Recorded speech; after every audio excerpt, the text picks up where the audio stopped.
Today on Monkey Life, Alison goes to the rescue of a very old squirrel monkey desperate for a new home. His whole tail's a bit angry right now, isn't it? Yeah. All the way up to the base. Paddy's group go mad for mangoes. And news of a weighty new arrival from South Africa. That degree of obesity does give me problems anaesthetically.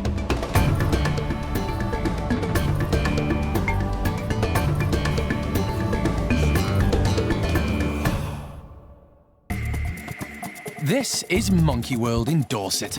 Tucked away deep in the English countryside, it's the largest sanctuary for apes and monkeys on the planet.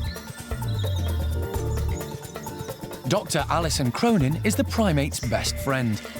Alison and her team devote their lives to rescuing and rehabilitating primates from all over the world. They're all going to have a chance to live proper lives again. Perfect.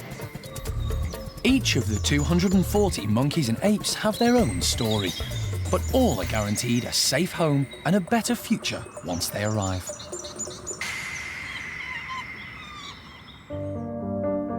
Within the UK, primates can be bought legally from registered dealers, but sometimes this is not the case, and without specialist care, things can go horribly wrong.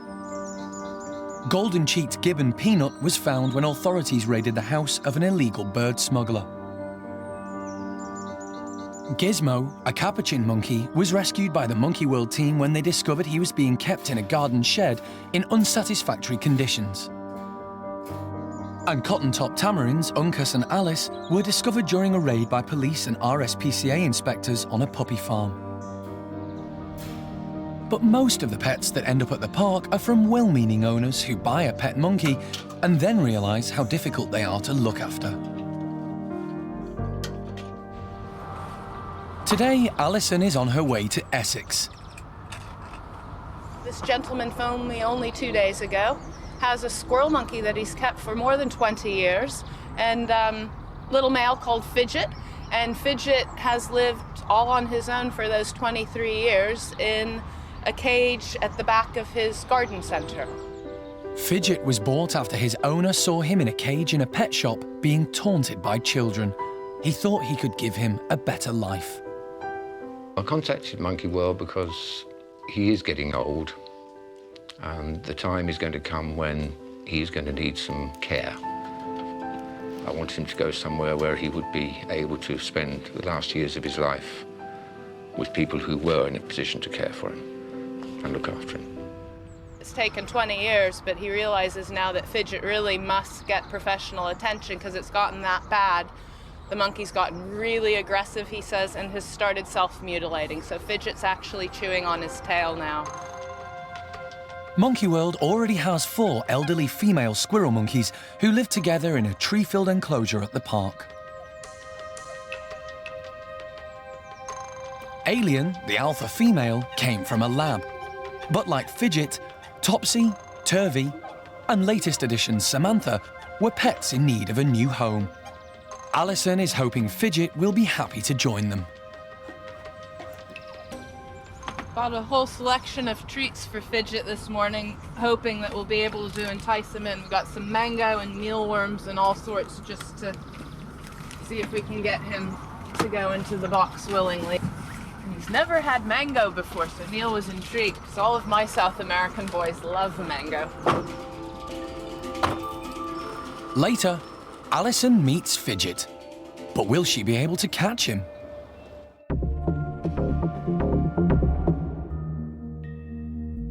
Fidget has led a lonely life as a pet, but at the park, that will all change for the better. All the primates here live in social groups, as they would in the wild. And that's true of all 16 species, from the lemurs and marmosets to the capuchins, orangutans and chimps. The chimps are some of the favourite characters at the park. They're split into 4 groups. Sally is in charge of the nursery group. She acts as an adoptive mother for many of the baby chimps that arrive here.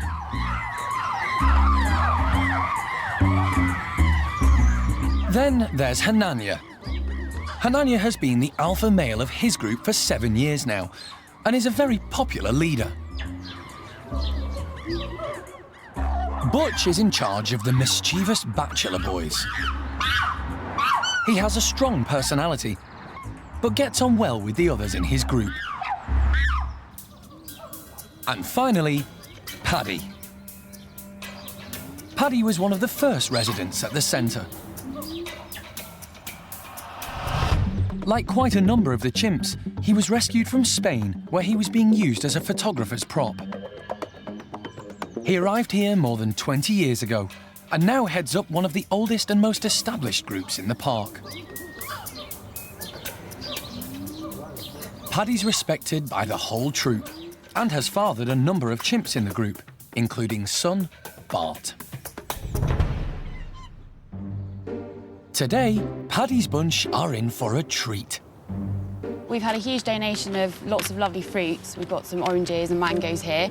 We've actually frozen some of them, so we're going to put some frozen fruits and some fresh ones in Paddy's this morning. This is a massive treat for them.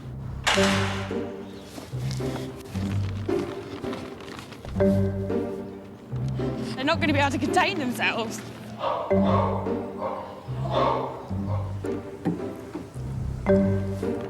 The eagle-eyed chimps can't believe their luck.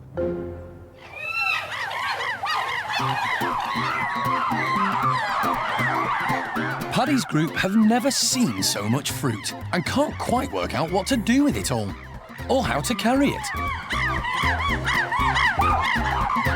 Low-ranking Gamba seems to have forgotten group etiquette when he starts goading leader Paddy. But Paddy has his hands full. No one's going to mess with his mangoes. Bixa, one of the higher-ranking females, sees Gamba off.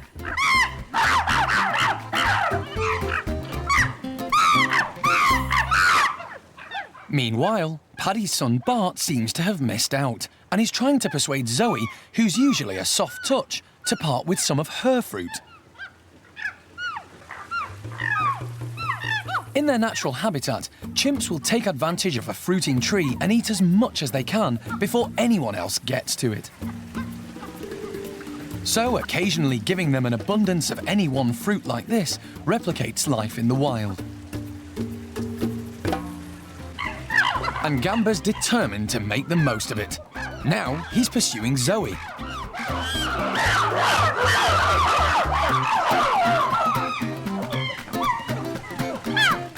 Bart and his sister Eddie are really pushing their luck with Aunt Cindy.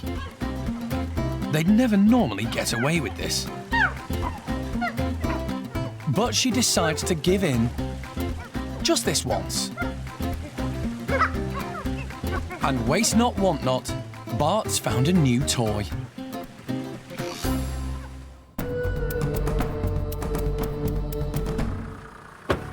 Alison has arrived in Essex.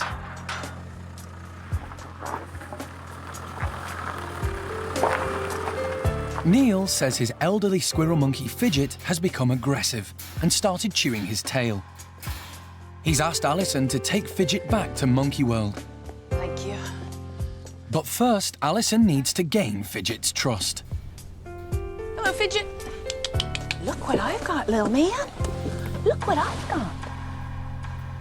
These are the best mealworms in the world. Look at this, Fidget. Good boy. Do you want some more? Come on, then. Come and have some. Hi, you. Hi, you, little man. You gonna come up on my knee? Excellent job. Oh, that was a big... I know, there's more than... Okay. You can possibly eat. Good boy.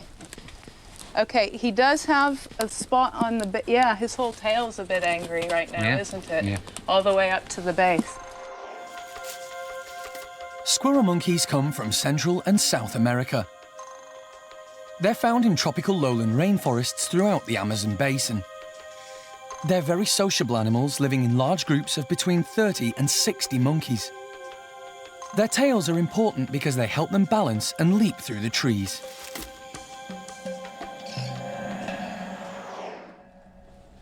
Yeah, it's not bad. To get Fidget back to the park, Alison needs to somehow tempt him into the cage. Good boy.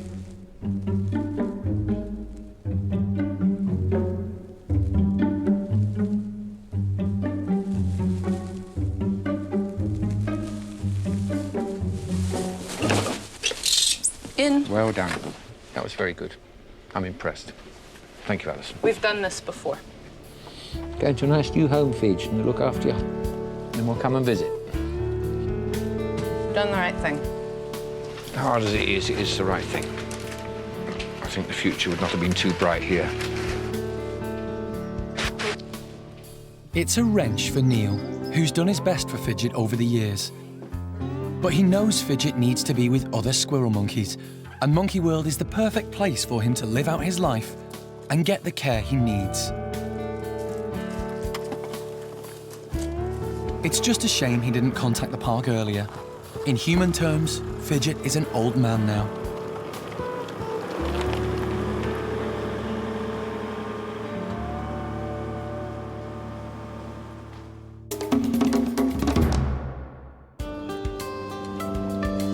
Alison is just arriving back at the park with Monkey World's latest addition, a squirrel monkey called Fidget.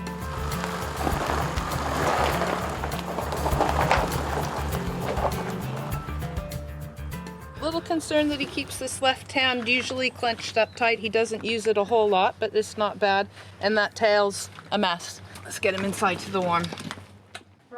The park's vet, Mike Nathan, meets all the new arrivals to give them a health check. Get him. Let's get him in. To have a good look at Fidget, Mike is going to need to anaesthetize him for a short while. So as not to upset him, he decides to do this while he's still in the cage. Veterinary nurse Penny will monitor him throughout. As soon as he's slightly dopey, we'll have him out and put a mask on him and just want to quickly check through his physical condition and things. And just microchip. He might not be chipped. Is he supposed to be chipped, Alison? I don't believe he is. He has not been touched for 22 years. All the primates are microchipped so they can be accurately identified.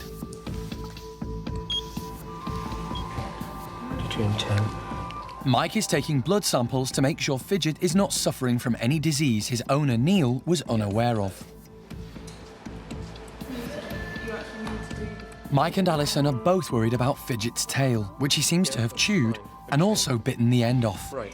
It's that tail that's a problem and getting the chronic infection and behavior that goes with that infection under control. Penny and I were discussing this beforehand and tempted to perhaps put him on some Metacam as an anti-inflammatory. We've got a little wound there. That's obviously where it's healed over. So with luck, it will do on its own. So much depends on how he behaves here. There are risks to being under anaesthetic, and Mike is keen for Fidget not to be under any longer than he needs to be. Here's a good boy. Toby and Donna will go and get him settled in some separate bedrooms now until we get the results of his blood tests back. We wouldn't want to mix him with our 4 ladies that we know are fit and healthy. Toby and Donna are members of the Primate Care Staff. It'll be their job to make sure Fidget settles into his new home as quickly as possible. Wind out, Toby's coming back towards you. Good boy, Fidget. The anaesthetic has made him a little groggy. Taking a light gas and air anesthetic does make a person feel not top of the day. That's true. Now he's just starting to climb around and investigate because he's sort of finally got it in his head that this isn't so scary. And he's looking quite bright and interested. So as soon as we get the all clear on his blood tests and fecal tests, we'll get him straight down with the ladies. And then it really should be a rapid progression into turning this guy right around into a relatively young, lively squirrel monkey. even though he's a senior citizen.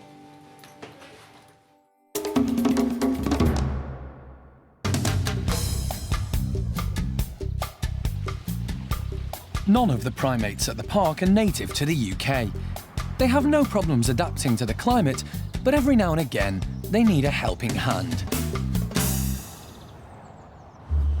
Hello, girls. Today, Animal Director Jeremy Keeling is making a special visit to the orangutan nursery. Come on, girls. Come and get your oil. Here's a good girl. I'm just trying to get oil onto these guys because their skin gets so dry, particularly in the summer. And we do this little trade-off here, oil for treat. The oil helps keep their skin supple and their hair in good condition. Come on. Linga is happy to be bribed, as is the youngest orangutan, Dinda. Never mind, eh? There's double trouble when Dinda's sister, Xiao Ning, joins in. Get out. Look at this. I've been mugged. They only love me for my grapes.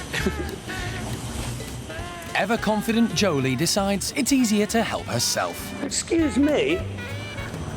Some of them usually like a drink of it as well. Just a little bit. In your mouth. Good girl. There's a good girl. Is that what you wanted? Is that what you were saying all along? You've got enough on you now. You're oiled. You're basted just enough. Right, we're going now. But these happy-go-lucky orangs, led by foster mother A-mei, are about to have a rude awakening. There's soon to be a new arrival who will almost certainly throw her weight around.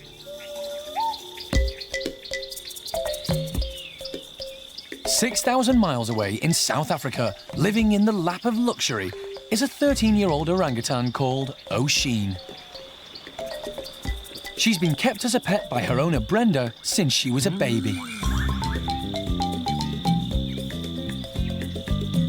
Brenda has loved her and given her everything she wants. She's treated her like a child, and Oshine even walks upright.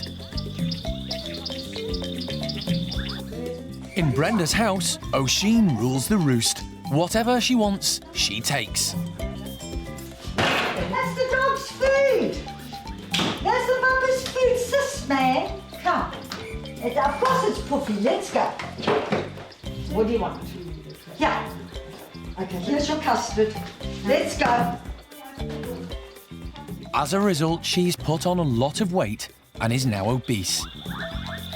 When she's eating, that's all she worries about. If she could eat all day, she would eat all day.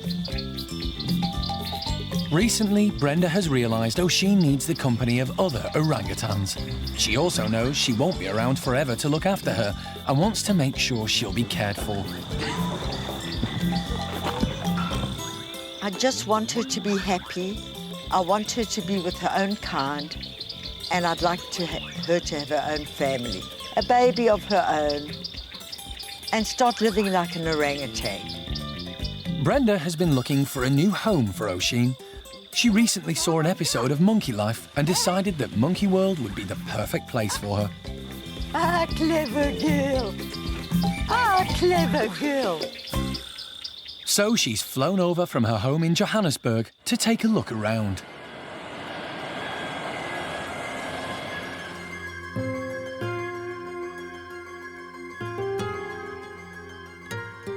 After discussing the logistics of Oshine's move with Alison, Brenda is then introduced to Oshine's future housemates by Mike, a member of the Primate Care Staff. So, right, Brenda, this is the big enclosure for our orangs here. Oh, hello! It's my boy. He's a good lad, aren't you? Oshine's never been with another orangutan. Yeah. One of the things that Oshine will have to learn is that at the moment she's used to, if she has any food or a blanket, if she puts it down, it's going to be there when she comes back. Well, if she does that when she's living with the group, it's going to be stolen from her. It hasn't been decided which of the park's 3 orangutan groups Oshine will join. Eventually, it's hoped she will mate, but because of her weight, that won't be possible immediately, so she may join Linga and Dinda in the nursery group first. I think she would be very happy. That's I good. think she would have to come and look after the baby because she loves anything small. Oh, that's good. So you think that if she becomes pregnant that she would look after a baby? I think so. It's going to be hard for Brenda to say goodbye to Oshine, but she knows it's for the best. I don't mind. As long as this child of mine is happy, She that's will be. all that matters in my life. She'll be very happy. But transporting such an overweight orangutan won't be straightforward. At least like 1 year. Alison and Jeremy take advice from wildlife vet John Lewis. Any issues or thoughts about her transport? Well, the first thing is you've got to get her into the crate, where there are issues there for a start. And aesthetically, she's not going to walk into a crate. She might. She's very malleable and involved in every aspect of daily life, from getting in and out of the car to going and playing with the animal crates for, say, the giraffe or the zebras or whatever it is. I mean, if she walk into a box, then there's not an issue. But if she won't walk into a box, a crate, then she's going to need anaesthetising to get her in there. And that degree of obesity does give me problems anaesthetically. Okay. I wouldn't want her to go down, fall asleep. Yeah, okay. She vomits, she's history. Yeah. Next time on Monkey Life. Alison and the team are in South Africa to meet Oshine. But it's Jeremy who ends up being locked in the crate. See, everything's going according to plan here.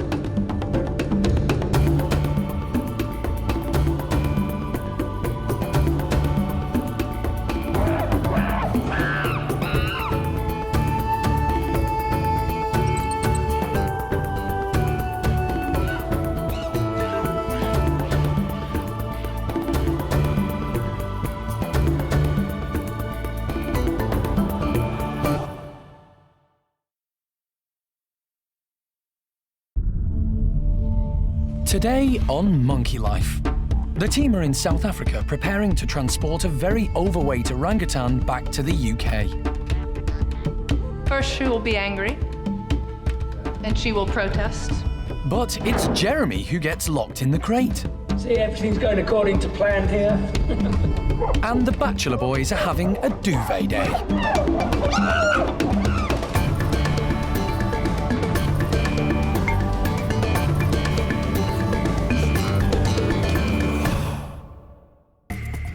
Monkey World is based in the English county of Dorset. It's home to more than 240 monkeys and apes and is the largest sanctuary of its kind on the planet. Alison Cronin and her team rescue and rehabilitate primates from all over the world. Everybody's brilliant. Really good. Today, they're travelling 6,000 miles to South Africa to meet an orangutan living near Johannesburg.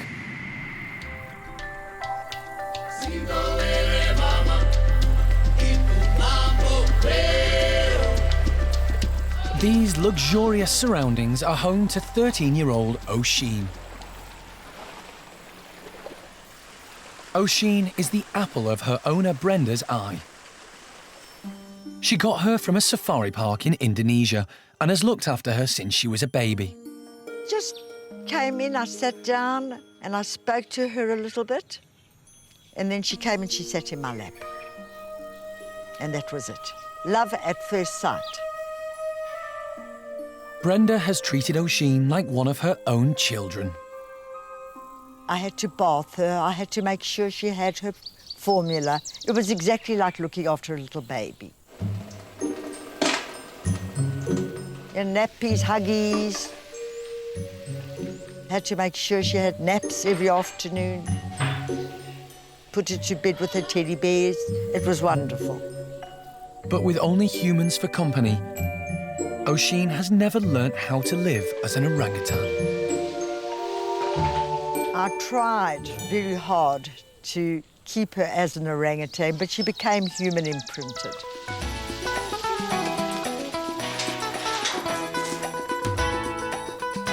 When she saw everybody walking upright, one day she got up and walked. As she's got older, Oshine's become stronger and difficult to discipline. She eats anything she can get her hands on and is now dangerously obese. Can I have the biscuits, please? Time for Mama. I'm trying to put on diet. It's not easy because she's terribly spoilt. You know, some of the staff just give her sweeties through the window. I don't allow her to have Coke anymore. Oshine can do no wrong. Brenda loves to entertain her, and she's even allowed to drive. You want to come up here? She was so spoiled, she knew Mummy would let her do things, so she just carried on doing.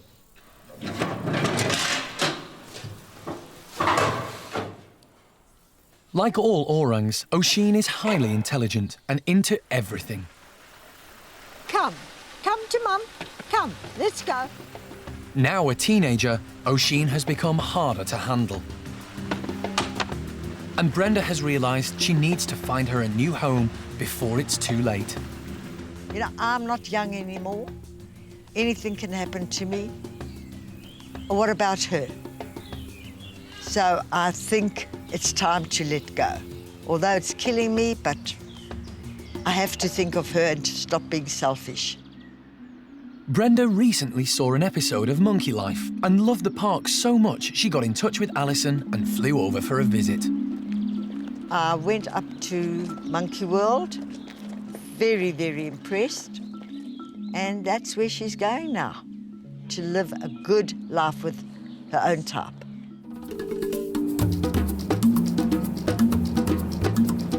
Alison, animal director Jeremy Keeling and wildlife vet John Lewis are nearing the end of their mammoth journey.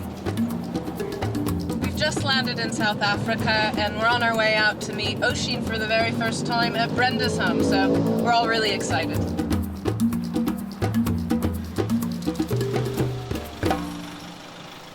Welcome, welcome. How's it, darling? Oh, there's a lot of you. Good to see you again. This trip has been months in the planning. Come on, Oshine. Hey, you, missus. Before the team can attempt to transport Oshine back to Monkey World, they have to gain her trust. Remember, I was telling you. That's Jeremy, darling. And it's going to be down to Jeremy to create a special bond with her.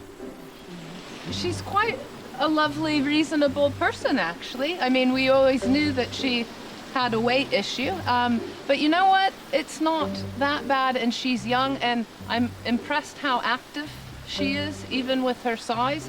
And I would have thought that she would be a lot lazier than she is. I'm sure she's still gonna crave her sweets and junk food, but you know, she'll have to get used to loving her lettuce and celery and that kind of thing. With just a normal diet, not a reduced diet, but just a normal diet that we feed our orangutans, that weight's gonna fall off of her.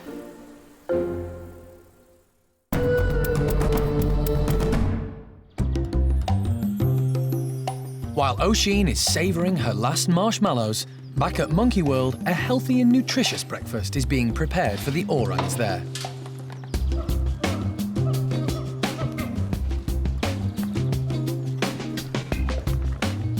Well, a mixture of fruits, all different varieties. We've got some strawberries, we've got some oranges, and we've got some mango. And I'm just throwing them out for these guys because they do like their fruit a lot. The staff scatter the fruit to give the orangs some exercise.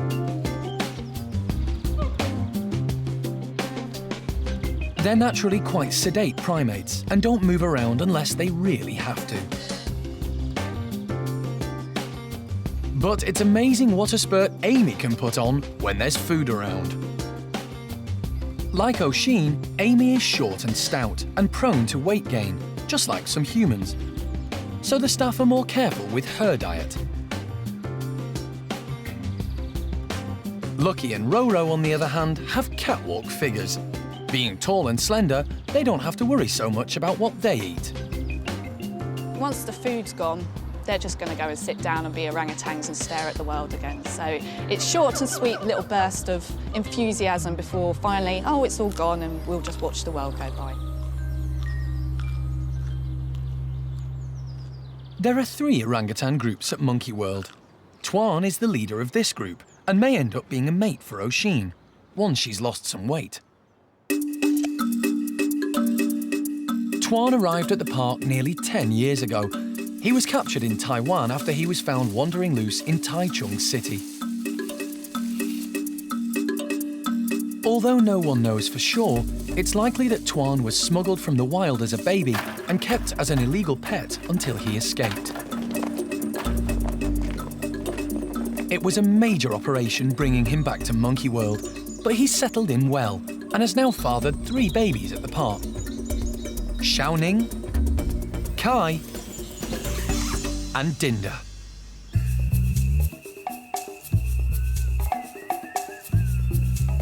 In South Africa, the crate that carried Tuan to Monkey World has arrived for Oshine.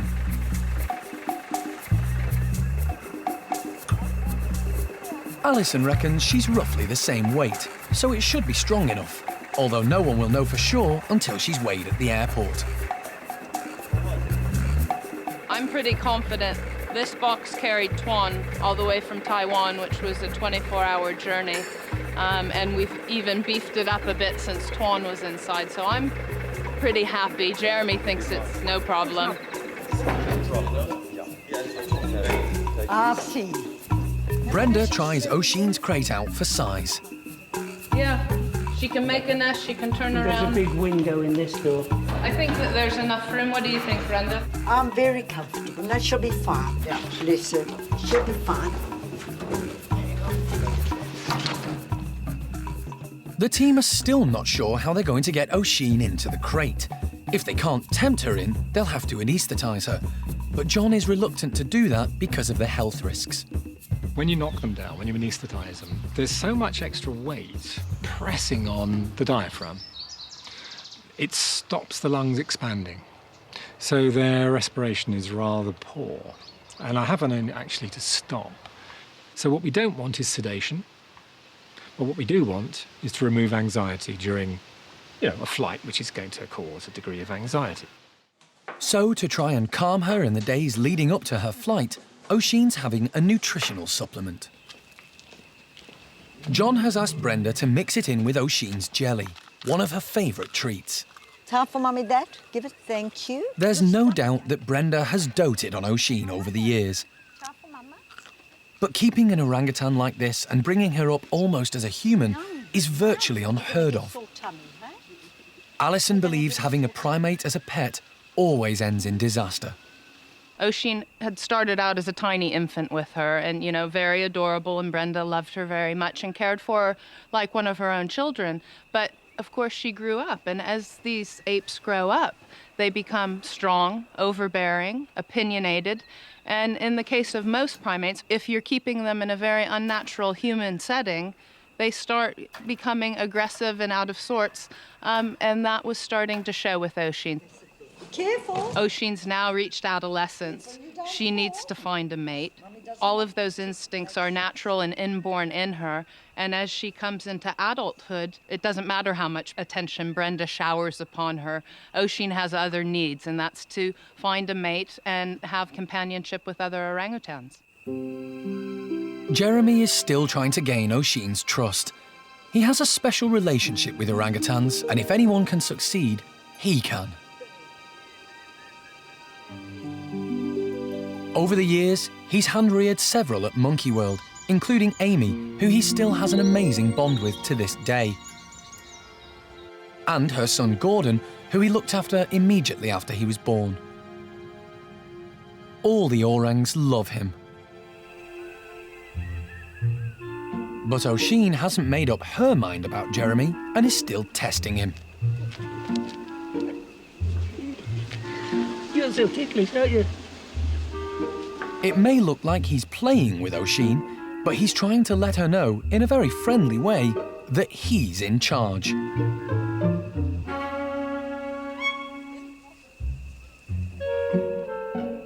Maybe he's taking things a bit too quickly, though.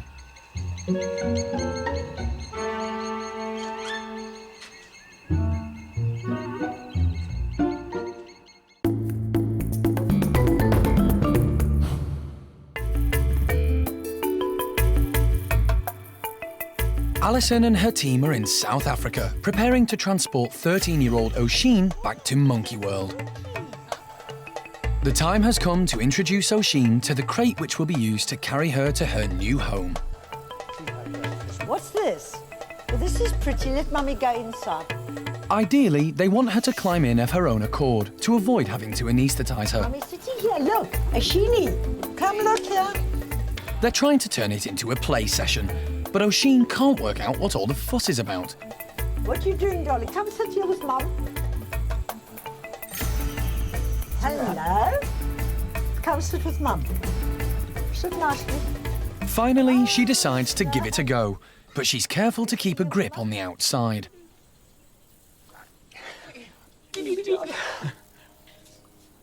Jeremy is definitely making progress with Oshine, but she's still a little wary. He plays with her to lighten the mood. We've got to establish a hierarchy here.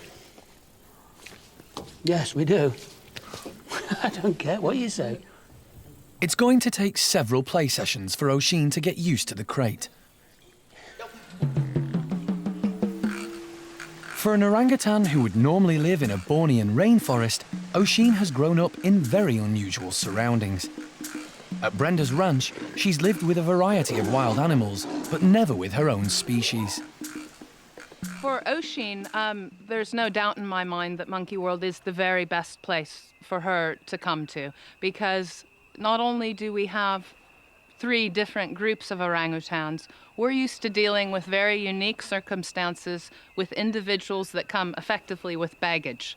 They've been kept in very unique and bizarre situations, and it's what we do at the park. We look at each individual and work with them in order to rehabilitate them back into a more natural living situation. It's time for another visit to the crate, with one small change. Jeremy has added a door. There we are. Pull it. Okay, She has her own way. We've just put the door in now to see if she, obviously when she goes in, the door's got to be closed behind her, so she's now got to familiarise her with the door. Clever girl. A bag of peanuts. As long as it involves food, bribery always works with Oshine. Good girl. She's feeling really quite comfortable and happy in there, which is exactly what we wanted. So I think she already gets it. I'm devastated at her game, but now that I see how she's likes Alison and Jeremy, I'm feeling a lot better. And she loves playing with Jeremy, as you can see. Oh, is he going in? So really, it's a case now, we want to keep the balance. We don't want to do it so many times that she gets bored of it, and then on the day that we need to move her, it's no fun anymore. It's hoped when Oshine arrives at the park, her relationship with Jeremy will continue to grow. But at the moment, that looks in doubt. See, everything's going according to plan here, as usual. Who's in charge now? Later, the fun and games are over. It's D-Day for Oshine.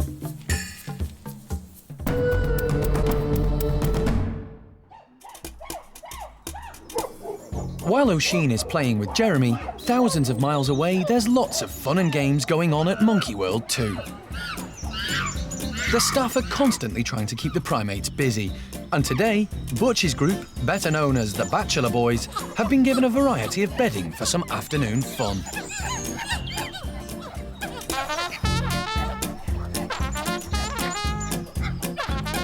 Ben is interested in the blankets, but he's in no rush and finds a leisurely way of heading down to investigate. Sammy, on the other hand, is straight in there, favouring the blue blanket. Ben is the youngest and newest member of the group, but he shows he's already feeling at home with the bachelors by going straight for a pillowcase.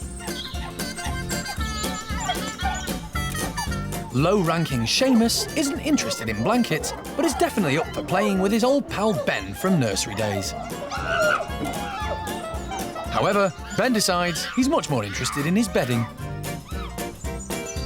Alpha male Butch and Jester, his number 2, watch what's going on, but aren't terribly impressed. Joint second-in-command Buxom knows that as a high ranker, he can have whatever he wants and go wherever he wants. So he heads up high with his blanket collection for some me time. Sammy's now decided that red is maybe more his colour. While Buxom's got his hands full, Ben cheekily pinches his blue towel. Just one more blanket and time for a snooze.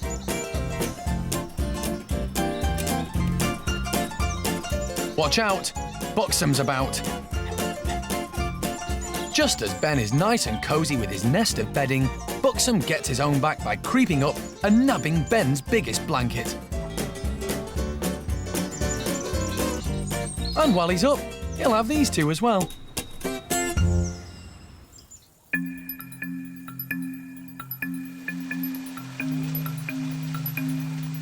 This is Oshine's last day in South Africa.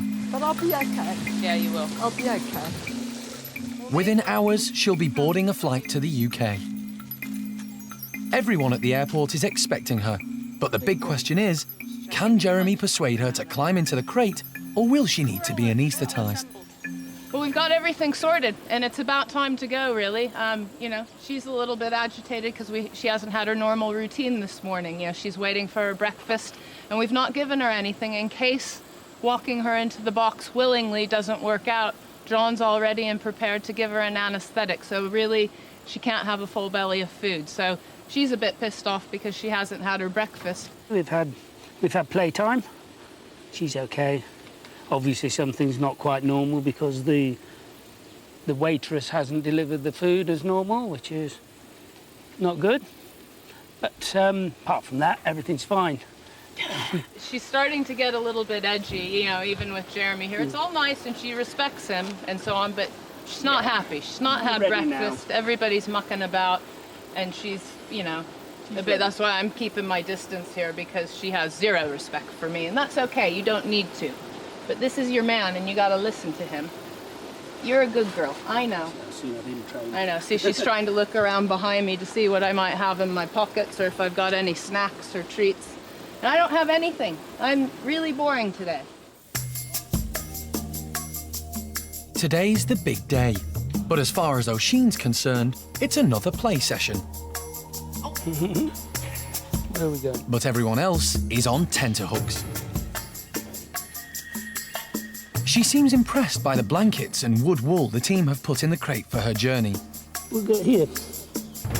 You go, Puddin'. And can't resist taking a closer look. This is all part of the plan. But will she fall for it? But see what you think. She isn't easily fooled. She still has a firm grip on the outside world. She's got a foot ready to... If Jeremy doesn't act quickly, their whole plan could fall apart. Hey, what's that doing there? Just put that in there. Is that right?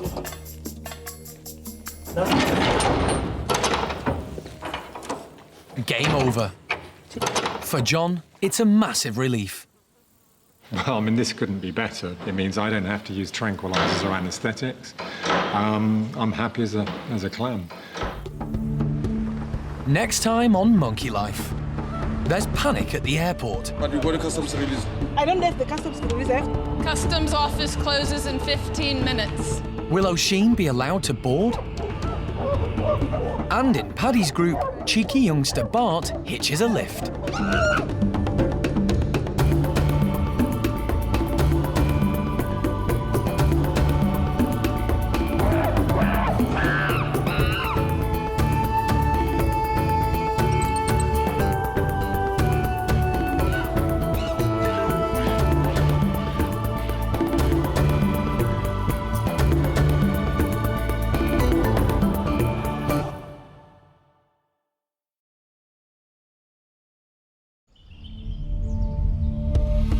Today on Monkey Life. Overweight orangutan Oshine's long journey home hits some unexpected problems. Without a clearance certificate, Oshine can't get on that 20:08 flight. Over at Paddy's enclosure, cheeky son Bart is finding his own transportation. And A-mei's capuchins get to grips with some frozen fruit.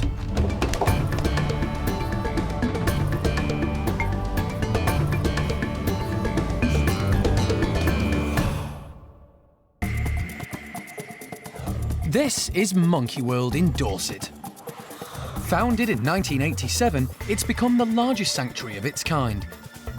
Dr. Alison Cronin heads up the team who rescue and rehabilitate primates from all over the world. You're not gonna let me go? Are you not gonna let me go? It's now home to more than 240 monkeys and apes from 16 different species. Some of the most popular primates in the park are the orangutans. There are 3 different groups at Monkey World. 2 adult groups, led by Gordon, Antoine, and the nursery group, overseen by foster mum A-mei. Today, it's playtime.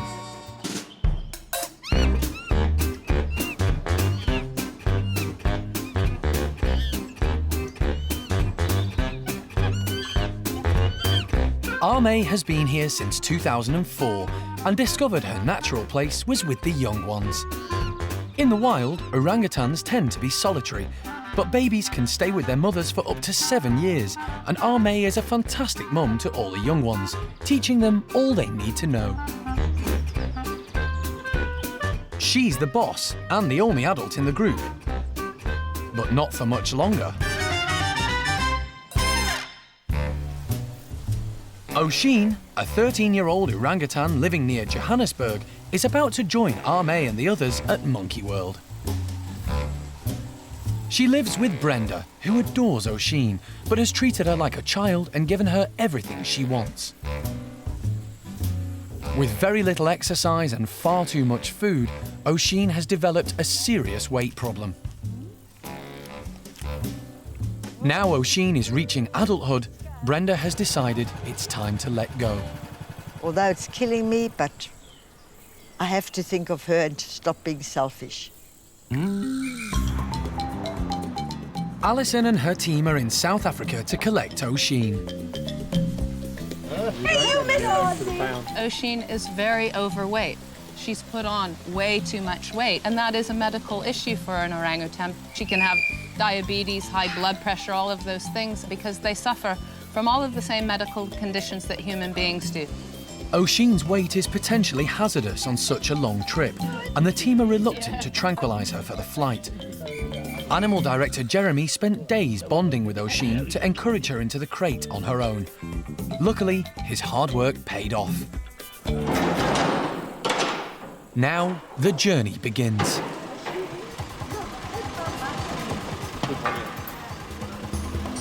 Mummy's here, darling. Today is a very difficult day for Brenda and her family. But Russell, Brenda's son, feels it's the right decision. She deserves to be with her own kind, to start her own family. She's always broody. You know, children come along and she grabs them and mothers them, and I know she's really going to be upset, but it's for the good of Oshine. 13 years is a long time. But as long as she's happy, that's the main thing. Alison grabs some vital supplies for Oshine. Dehydration on such a long flight is the big issue. Quite frankly, Oshine needn't eat for days, but she must drink. We've really done everything we can for Oshine to make her journey as smooth as possible. She's even got a little dinner plate. She likes her dinner plates. No, you're going to go for a drive. The team are off on the first part of a mammoth 27-hour journey from Johannesburg to Monkey World.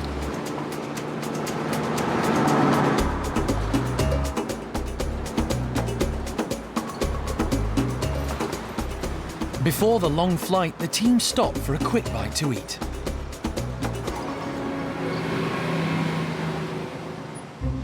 One large chips for Oshine. Look, here's Jeremy, darling. Look. Even at the drive-thru, Oshine is the centre of attention. But so far, she seems to be taking everything in her stride. No, she seems to be quite happy on the journey. She's eating, drinking. She's fine. You're a mess. I'm a mess. She's fine. Blow, darling, blow. Of course, when there's food around, Oshine refuses to miss out. Blow. You don't have to blow. She wants the good stuff. Sorry, she wants No, the she burger. wants all of it. Okay. I will surrender my burger. For this trip, no problem. We'll make her happy. It's Diet Coke, that one. It's the last time Oshine will be eating fast food. When she gets to the park, she'll be on a strict health kick. Because it's nothing but fresh fruit and veg all round for the residents of Monkey World. Over at the Capuchin enclosure, Amy and her gang are in for a treat.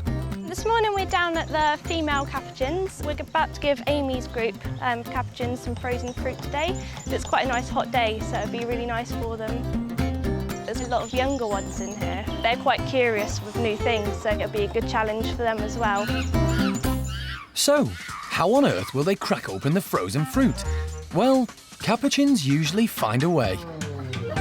Fiona's straight in there with a frozen apple and some impressive banging action. Elvira goes for the orange. Oh, and clever Fiona's bashing it against the post, hoping the metal bolt will crack it open quicker. And Emily's seeing if gravity will do the job for her. The pineapple completely stumps Frida and Marcy. Fiona looks like she's enjoying the orange, but clever Elisa comes at it from a different angle. Cara's got a strawberry and just can't contain her excitement.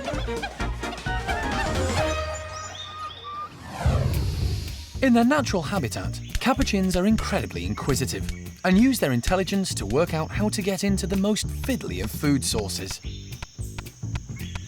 They use a variety of techniques: bashing, cracking or smashing, until they succeed. In the wild, they use large rocks as anvils and will even think ahead and carry rocks to these anvils to crack open their lunch.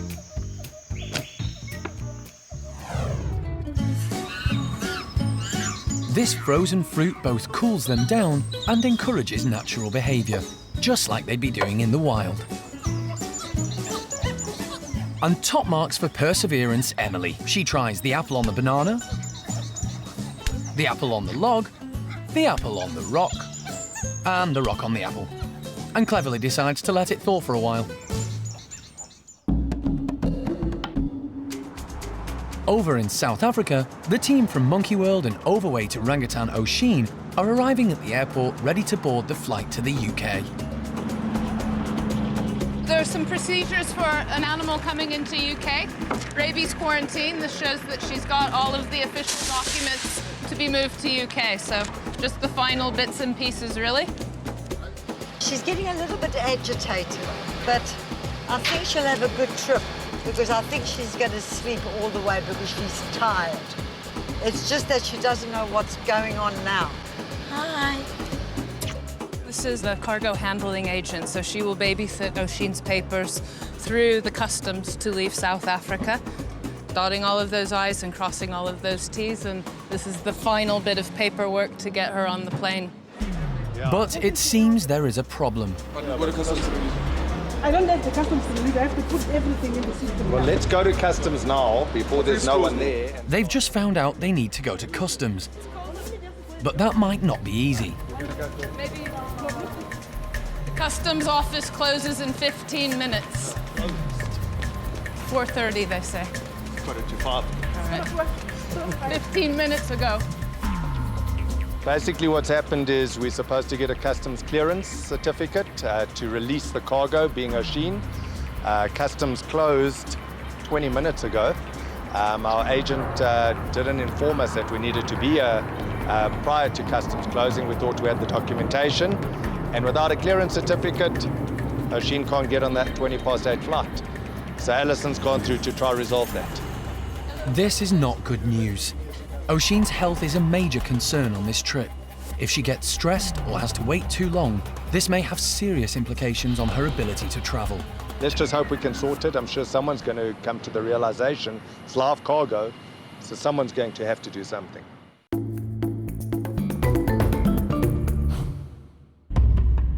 Alison and Jeremy are on the way back from South Africa with orangutan Oshine. This 6,000-mile journey from Johannesburg to Monkey World is potentially dangerous because she's so overweight. The team are anxious to get her on the plane as soon as possible, but they've hit a problem. A form needs to be signed by customs before Oshine can leave the country. My heart's pounding. It's coming to the end of the day now, and everybody in the customs office leaves early at the end of the day, and the agents that we had said, that's okay, maybe we go tomorrow. No, we can't go tomorrow. It's an anxious wait as Alison pleads with the customs team. But with minutes to spare, customs find an official who agrees to process the forms. That was close. That was really close. Now she's clear to fly, it's time to weigh Oshine. Just how much extra will she add to the 300-kilo crate? Oshine weighs about 100 kilos. Well, I estimated at 80, so I was the highest bidder, and I'm still under. Yeah. 100 kilos is more than twice the average weight of a female orangutan.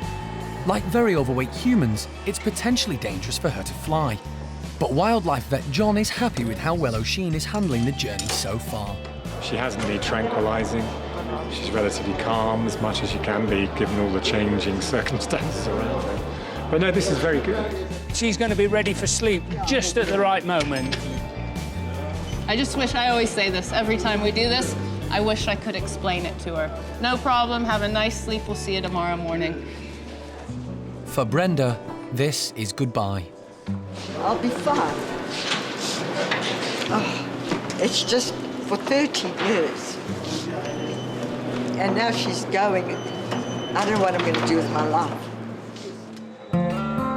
All the team can do now is get on the flight, knowing that they've done everything they can to ensure Oshine is ready for her journey. It'll be an anxious 11 hours until they land at Heathrow.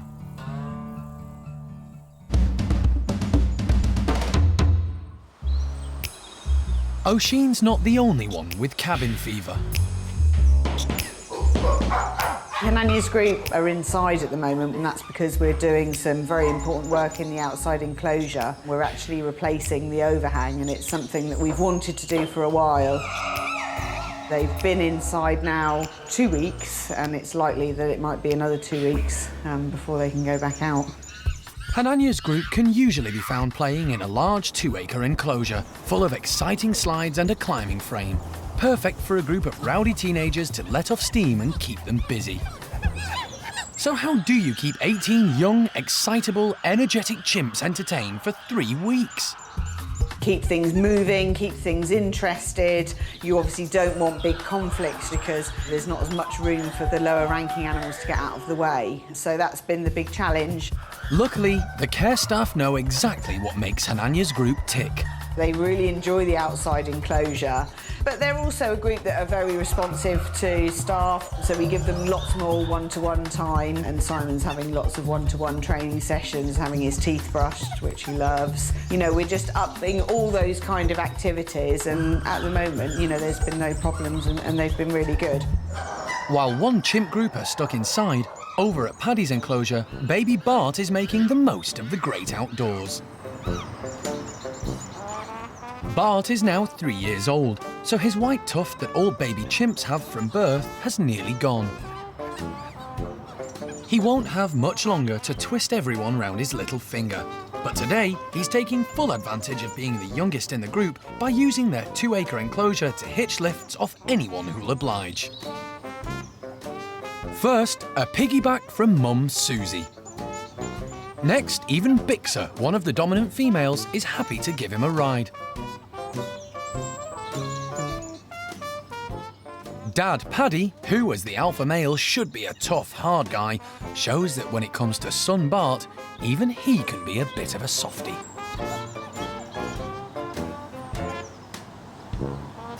Not everyone is prepared to indulge him. Bart seeks out Sister Eddie. But Eddie's found some food and is definitely not playing.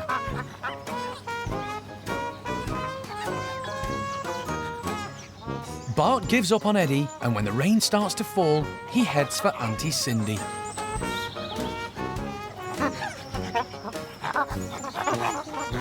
And of course, everyone likes a bit of a cuddle.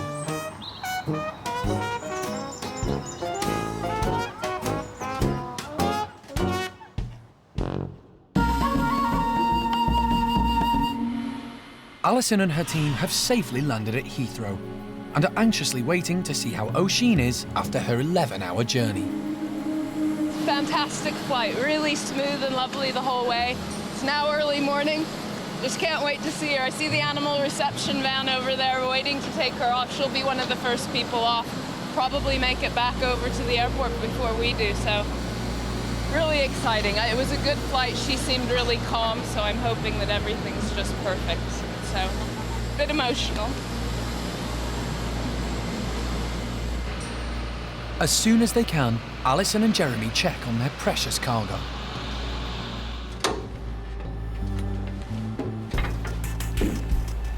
Hello, missus. Hey, there's a hand poking out. You want to come say hi, Jeremy? Just giving her my packet of nuts from the flight. Good girl. She's good. She's looking a little bit tired and, you know, a bit of wood wool in her hair, but quite frankly, I'm feeling the same, so, but no, she's up and alert and she looks brilliant. Alison makes a quick call to the team at Monkey World, who are anxiously waiting for news. Yeah, she's perfect. Actually, we just opened the little sliding hatch and the hand came out for my bag of peanuts. So they're just unloading her at the quarantine centre right now. So Alison heads back to Dorset.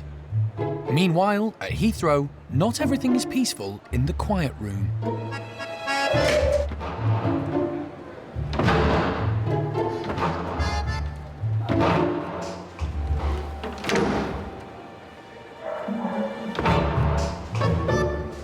Somebody in their wisdom decided to put Oshine in the quiet room.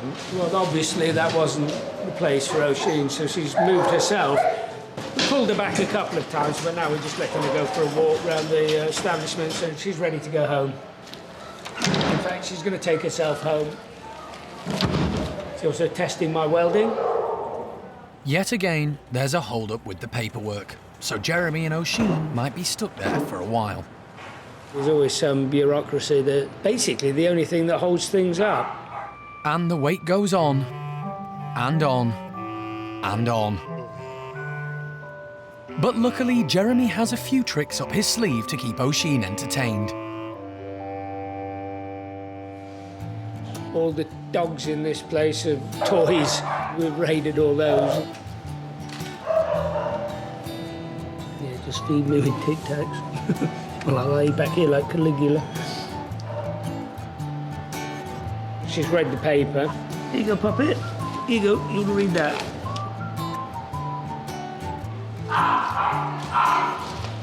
She's read about 3 magazines now. Oh yeah, we've got, just looking at the properties here. She can't find a pen, so she can't do the crossword. After 2 papers, 3 magazines, and many hours of waiting, it's finally time to get Oshine ready for the last leg of her journey to Monkey World. And it takes every member of staff available to move 100-kilo Oshine and her 300-kilo box onto the forklift truck.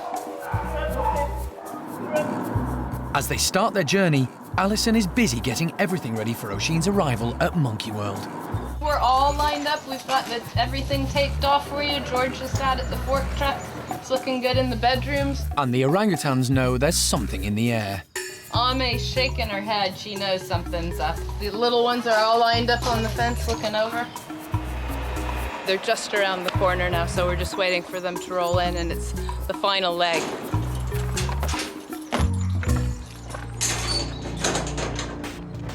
The team use a specially adapted forklift to lift Oshine and the crate into the doorway of her new home. The staff are standing by to meet the infamous orangutan.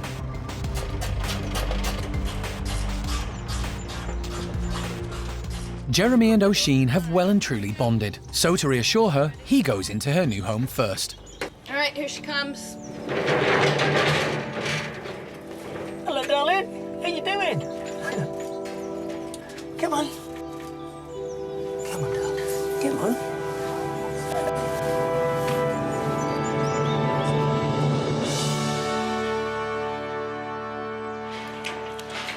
After 27 hours of travelling, Oshine is at last in her new home.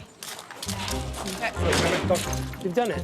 She seems to like her new bedroom and has a good look around. For now, she'll live on her own until the team decides she's ready to join A-mei and the nursery group. She just eyeballed A-mei across the way, so already her interest is constant. I know, I'm not going to open that for you. No, sorry, missus. I know. No. She's also working her way around testing every bolt. There you go, that's her sort of letting them know that she's here. A-mei's down there looking at her. I'm impressed that A-mei's not calling back or issuing her own threats, because after all, this is A-mei's house. This is the first time in her life that Oshine has met other orangutans. We'll see if we can do a meeting with A-mei and Jeremy gets to supervise the handbags at dawn. I don't fancy that job myself. Next time on Monkey Life, Oshine keeps the staff on their toes with her DIY skills. She started dismantling the enclosure. And there's some exciting news for Paquita in the woolly monkey house. She's suddenly put on a good 2 kilos, and it just suggests that there's something going on there.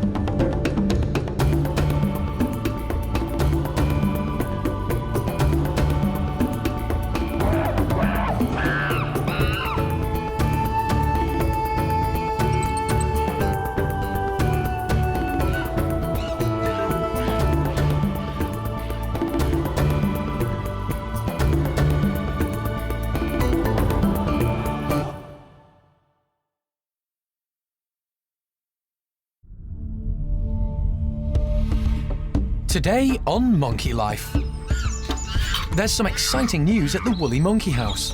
The baby's moving, so that's about as sure we can be that she's healthy and things are going well.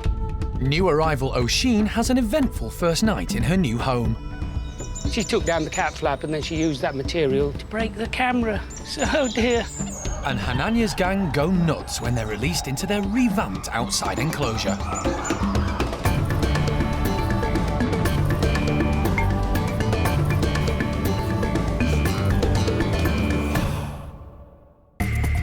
This is Monkey World. Nestled deep in the English countryside, it's home to more than 240 monkeys and apes from 16 different species. Dr. Alison Cronin and her team dedicate their lives to rescuing and rehabilitating primates from all over the world, giving many a second chance to live a happy and fulfilling life.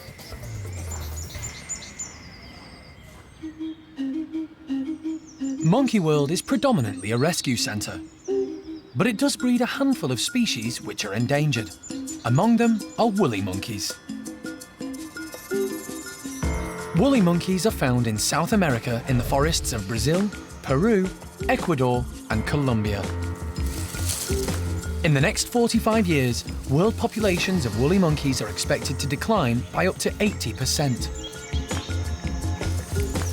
Woolly monkeys are notoriously difficult to breed in captivity, but Monkey World has been very successful. It's the only place in the world at the moment where woolly monkey numbers have been increasing.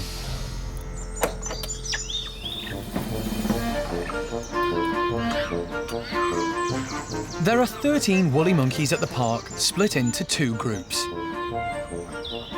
And headed up by alpha males Bueno and Lavar. Over the last 10 years, Monkey World has successfully bred 9 babies, possibly with 2 more on the way. Yurima is roughly 4 months pregnant and so far is doing very well. And over at Lavar's woolly group, there's more exciting news. Paquita is pregnant and it looks like she could give birth pretty soon. Come on, miss. Primate Care Staff member Holly is keeping a close eye on her. So far we've felt a little pair of knees, we've felt what we think is a head, and each day all these little lumps are in a slightly different position, so we're confident that she's pregnant, not just overweight, and we're happy that the baby's moving, so that's about as sure we can be that she's healthy and things are going well. This is just a syringe of yoghurt. Paquita is particularly keen on yoghurt, so it's a nice treat for her to cooperate with us. Also, she has to be very close to the mesh to drink it, so it gives us a good chance to feel her stomach. All the primates at Monkey World are taught to present different parts of their bodies to the keepers in return for treats. This allows the staff to carry out vital health checks. I can just about feel your belly, missus. The news of Paquita's pregnancy is particularly heartwarming because last year she lost her baby son Raul in a tragic accident when he fell and suffered a head injury. The team were devastated, but a delighted Paquita has bounced back. These guys are very easily stressed, so the best thing we can do for them is just to let them get on with it. Last time she did amazingly. She cleaned up her baby, carried him around and was feeding him by the time we arrived in at work. So fingers crossed everything goes as well this time, and hopefully it won't be too long.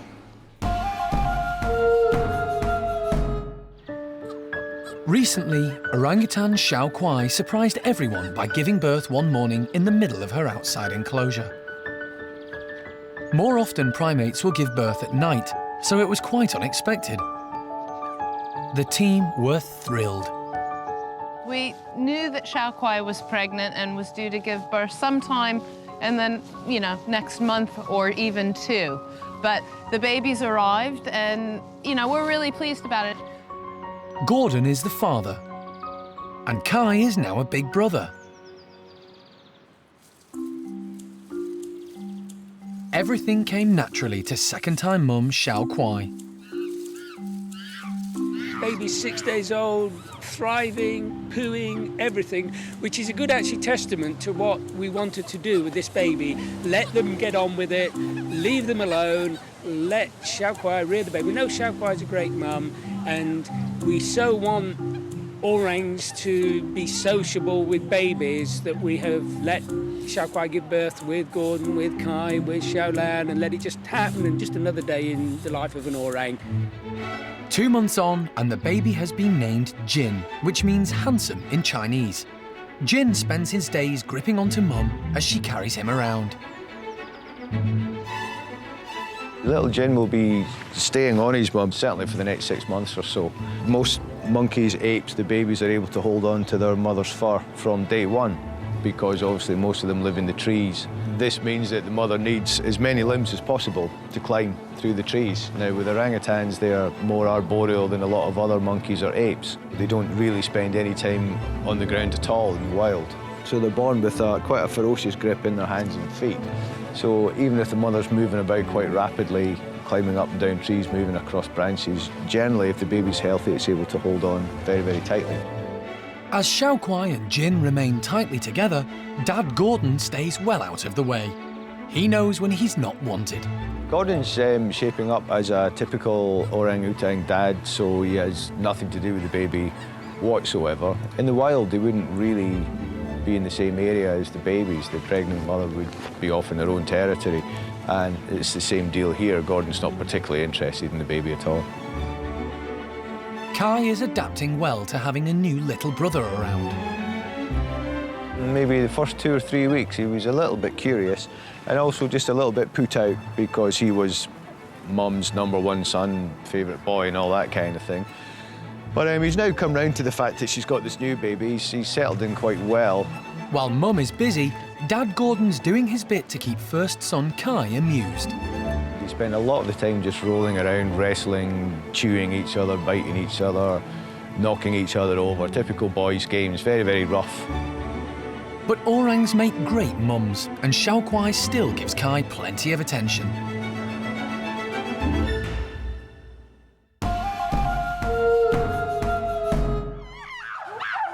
There are 4 chimp groups in the park.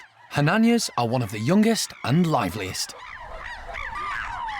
The group is led by Big Boy Hananya. He was 3 years old when he came to Monkey World from Israel in 1996 with 3 other chimps, Gypsy, Tico and Shemak. They were together like as a group and they knew each other, and they actually lived in the nursery, which is where they met Arthur and Jess, and they got on really well in there. The dominant male at the time was Rodney, and Hananya soon became his right-hand man. He's a very good deputy, and he was a very good deputy alongside Rodney.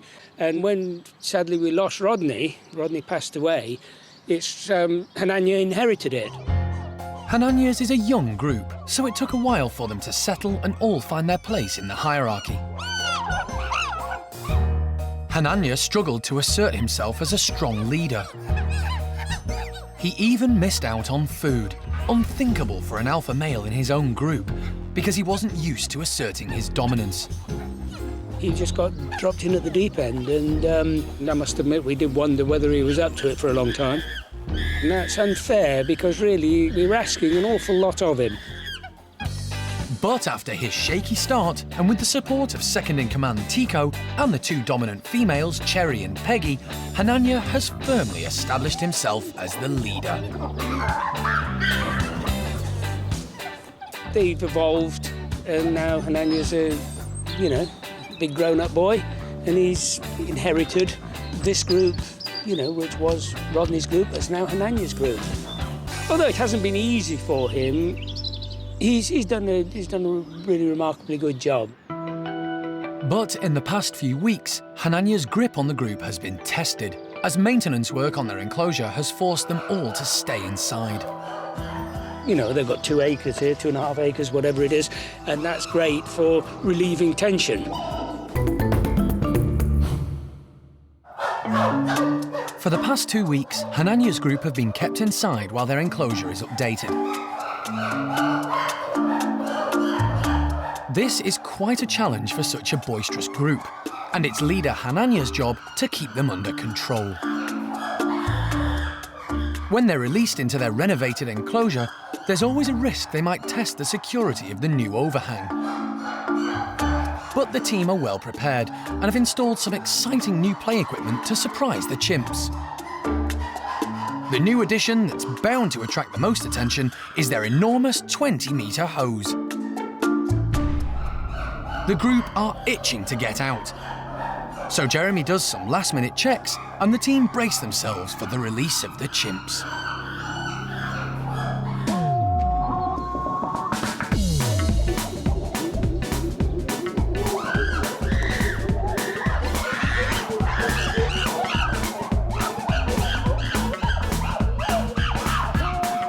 The group are loving being back out in the open. The new hoses and apparatus will challenge their skills and fitness.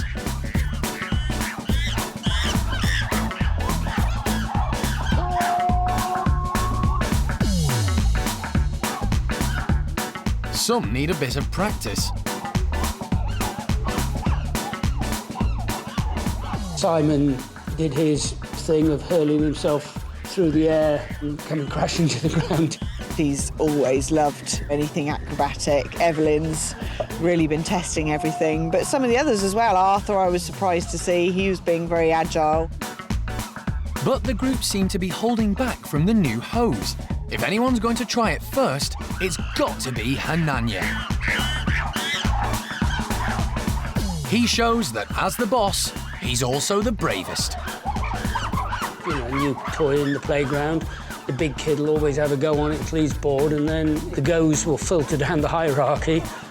Just look at kids in the playground. It's the little weedy kid who always gets the last go or has to creep up when everybody else has gone home or something to get a go. Jeremy thinks Hananya did a great job in controlling the group while they were inside. The group's continuity is actually getting there now. I mean, we've always said how Hananya is not the best leader and blah, blah, blah, blah, blah. And the group was our most volatile group in the park. And they still are, probably. But the fact they've been confined for the last 2 weeks and there's been no issues at all is a great testimony to how this group's getting itself together now. Hananya is the undisputed leader now. I mean, for a long time, he did it by just the fact he was bigger and stronger than anybody else without engaging any brain power. Whereas now, I don't think he's grown a brain, but it isn't disputed, his authority in the same manner as it used to be.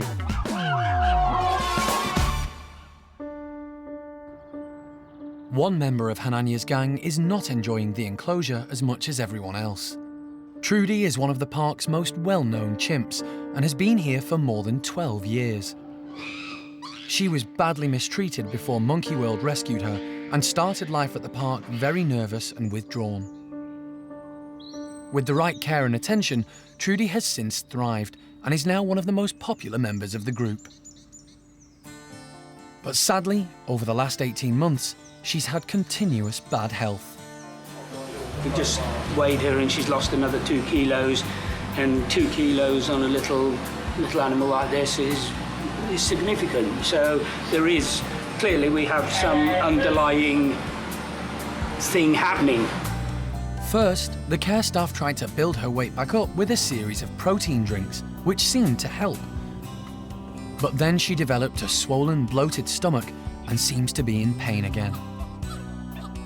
We need to do a bit more investigating and find out. I am very concerned for Trudy.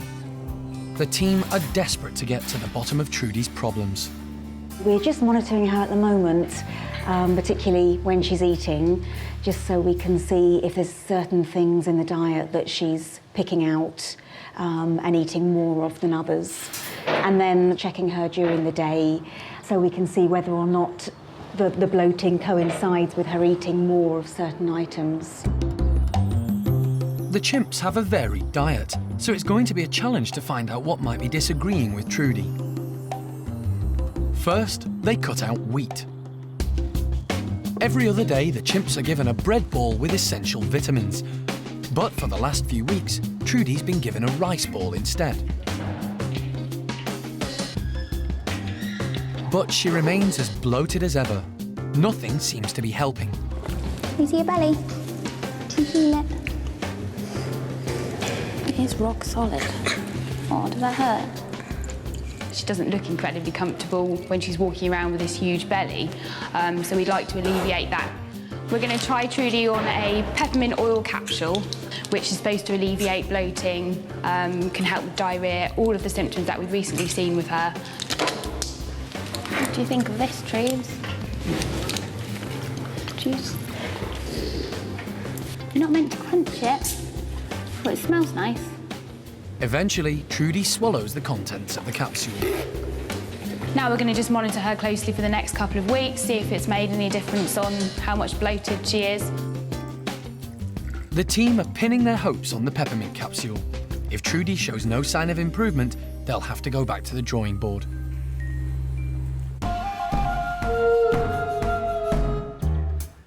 Orangutans are extremely intelligent and inquisitive.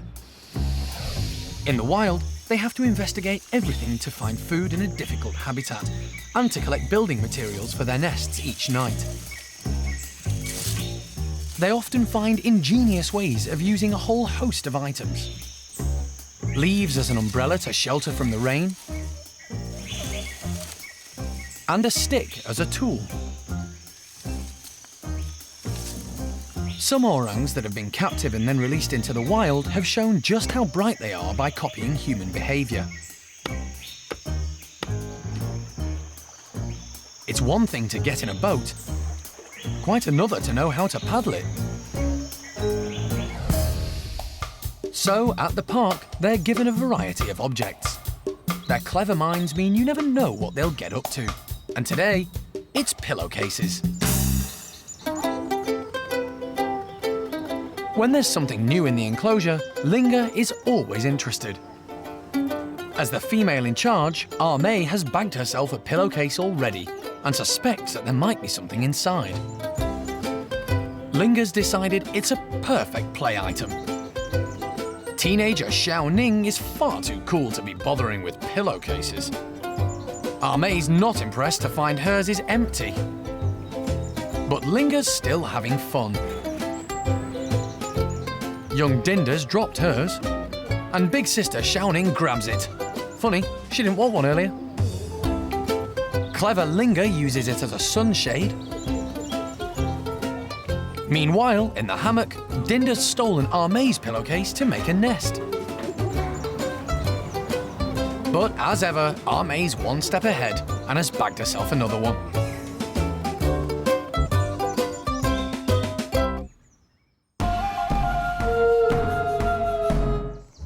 The newest orangutan arrival at the park has also been using her intelligence to great effect.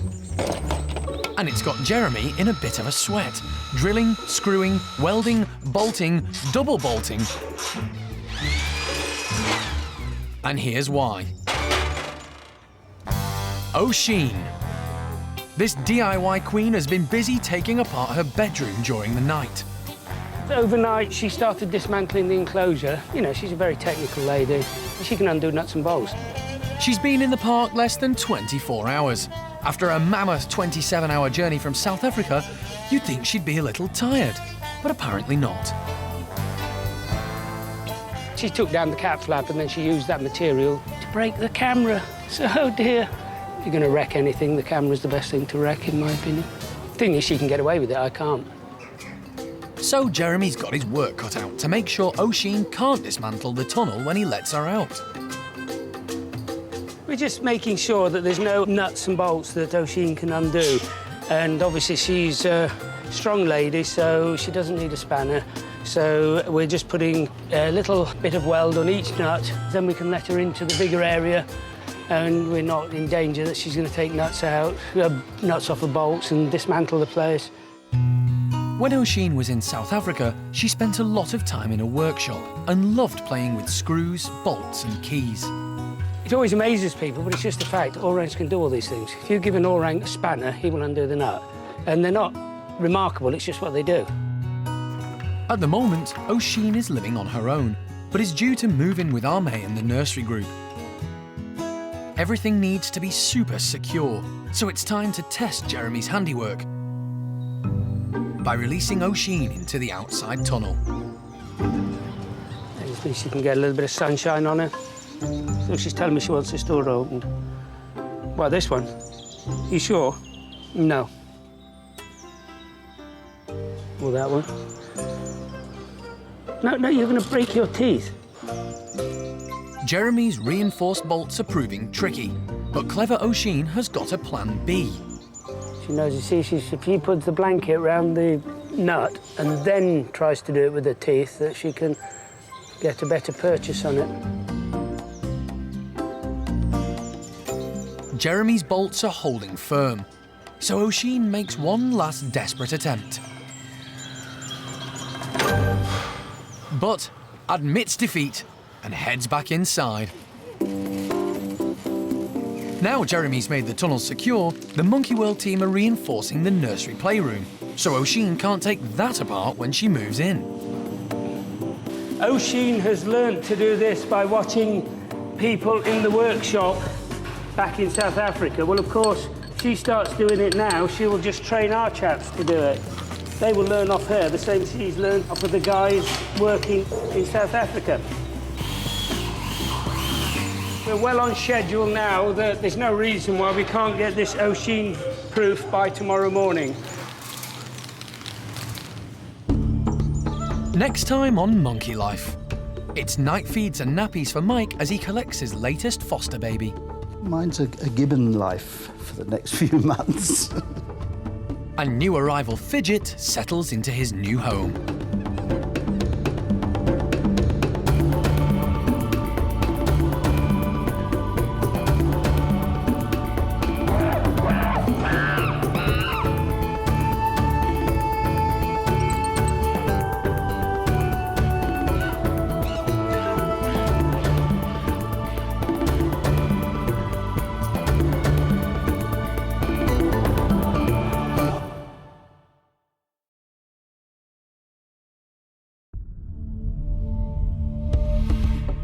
Today on Monkey Life. Mike has his hands full when he collects the park's newest addition. See? Ow, that's my nose. Rescued squirrel monkey Fidget settles into his new home with the ladies. And Sally's group have fun with a feast of fabric. It is a bit chilly this morning, so let's keep the poor little chaps warm when they come out, eh?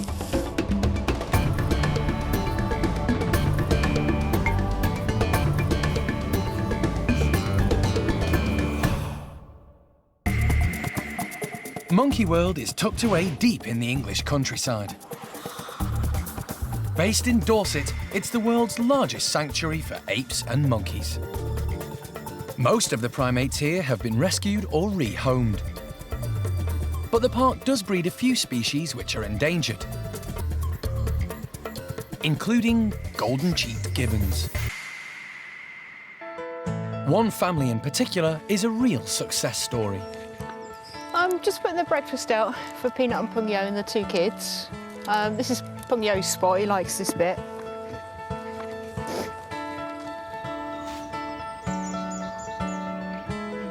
Peanut and her partner Pung Yo have 2 children. 4-year-old Tien and 1-year-old Tianang. They're doing tremendously well. Tien's proven to be a fantastic brother for little Tianang, his little sister. She's now 16 months and she's going through what we call a first coat colour change. So she's looking a bit scruffy. Golden-cheeked gibbons are born blonde, but start to change colour when they're almost a year old. Tianang is in the middle of her colour change. They go from that blonde into the black form, completely black with the golden cheeks, so both sexes actually are like a fully grown male. But unlike Tien, she will turn blonde again when she reaches sexual maturity at about 5 years old and look just like her mum, Peanut. There are currently 10 golden-cheeked gibbons at the park, but today, Mike, a member of the Primate Care Staff, is on his way across the channel to collect another gibbon who's in need of a new home. A few days ago, Monkey World got a call from a zoo in France asking for their help. One of their elderly gibbons had given birth but died soon afterwards. The baby gibbon needs to be hand-reared, but they don't have the experience or the time to do it. We know the name of the baby is Mikado. I understand it's probably about 6-7 weeks old at this point now. I think it was about 3 weeks when the mother died. With each baby, it's a lottery. You know, they're so very, very delicate. And like human children, they can pick up a cold and become very seriously ill very, very quickly. So certainly not undertaking this lightly.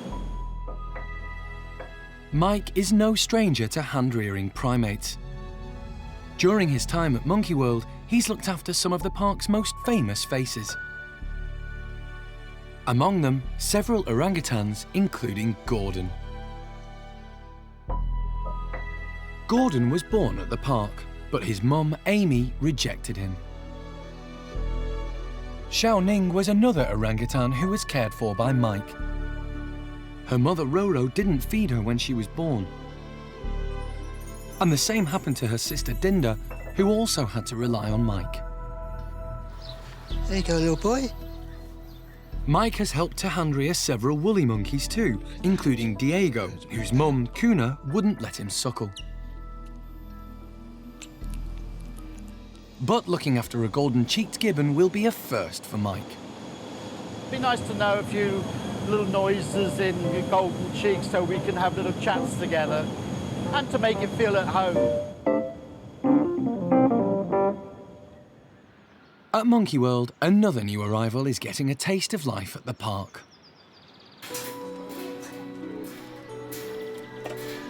Squirrel monkey Fidget arrived a month ago from Essex, where he'd been kept as a pet for 20 years on his own.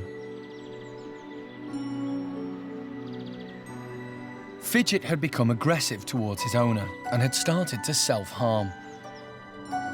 When he arrived at the park, he had a badly damaged tail and few social skills. 1 month later, despite being quite old for a squirrel monkey, Fidget seems to have had a new lease of life since he's been living with 4 females: Samantha, Topsy, Turvy, and Alien. The team's main concern was whether Fidget would integrate with the girls after so many years living on his own in a cage. As soon as he arrived, Fidget was urine washing and marking his territory, really, letting everyone know he was there. He's been a pet for over 20 years, but he's still got these sort of natural behaviours. Hopefully it can only sort of help him with the females. If he's communicating like a proper squirrel monkey, he's got more chance of getting on with them. But as the oldest in the group, can Fidget keep up with the younger ladies?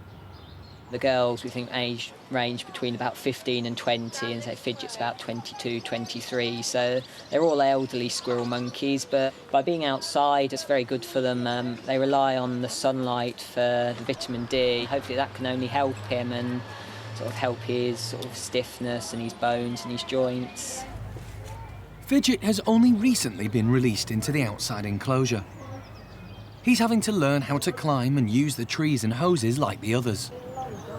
Day by day he seems to be getting there. Today he seems slightly more mobile than he was sort of a couple of days ago. We've seen him going through bits of the enclosure he didn't go on before, and he made the jump from his branch to the mesh, which is quite a big jump for a little old man. So hopefully he'll eventually get there and become a bit more mobile and a bit more used to the enclosure. But we've put specialised food baskets for him in the places he likes to be, and the food bowl here is a shelf that he quite likes to sit on, so there's always food and water for him to get to during the day. The whole new experience doesn't seem to have put him off his food. It's really rewarding to see him out and about and active and sort of out with the rest of the group. Hopefully he'll enjoy the rest of his life out in this enclosure.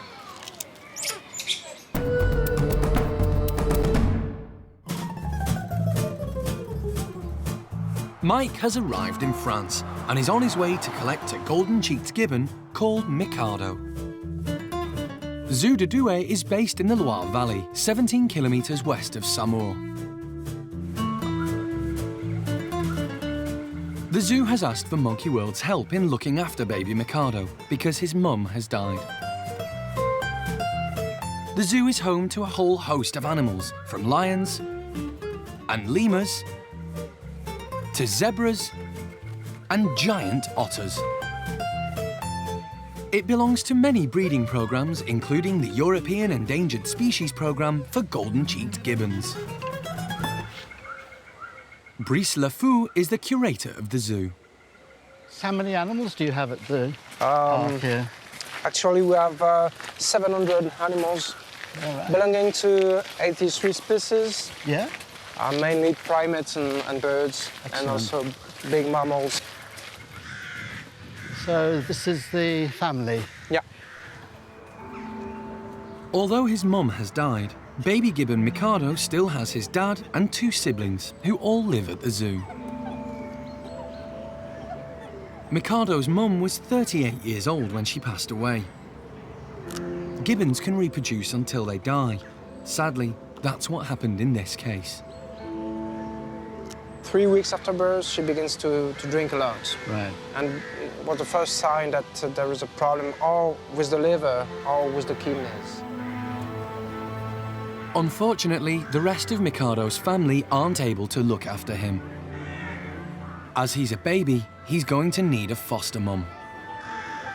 What we're hoping to do with little Mikado is get him into one of our females down there called Alex. Yeah. She's a very nice little girl. She's on her own. We've already moved all the gibbons along, so we have a bedroom next door to Alex so that we can start introductions and they can see each other through the wire and get to know each other. But until Mikado is old enough to join Alex, Mike is going to have to stand in as a surrogate. Time to meet his new charge. Hello, little one. Hi.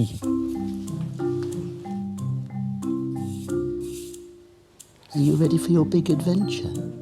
For the next 6 months, Mike is going to have his hands full. Hi. Mike and Mikado will live in their own specially adapted house at Monkey World. He isn't leaving anything to chance. Ah! Premature baby, human baby. Terrible. With the woolly monkeys, Yes. we have to cut a little hole for the tail. Ah. But no problem with this No, one, yes. no tail. Shall I take him? Yes. See if he'll stay with me. It's night feeds and nappies for Mike from now on. He's a good boy. You're getting hungry. It's okay. Looking after a baby primate is a full-time job.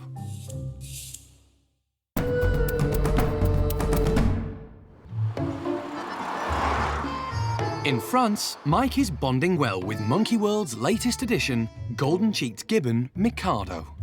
One of the advantages of the sort of smaller primates is that they mature a lot quicker than your great apes do. You know, a great ape baby of 18 months old is still very much a baby and still very close to mum, whereas these little guys probably start, swinging through the trees and develop a lot quicker. So you, like with the woolly monkeys, 6 months and they're pretty much independent.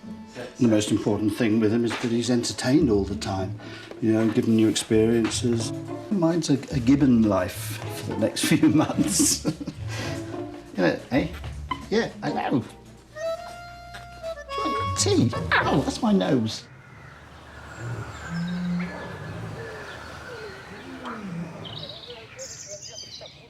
Sylvie has been looking after Mikado since his mum died. Look. She wants to make sure Mike is happy with Mikado's feeding routine before they leave. Time for his, 4 o'clock feed in the afternoon. Don't go to sleep. Hurry up, Sylvie. Nice big... Oh, and... Goodness me, I have been feeding you. Oh, gently, gently, gently. Like a human baby, Mikado will need regular feeds throughout the day and night. Go on. No chewing, sucking.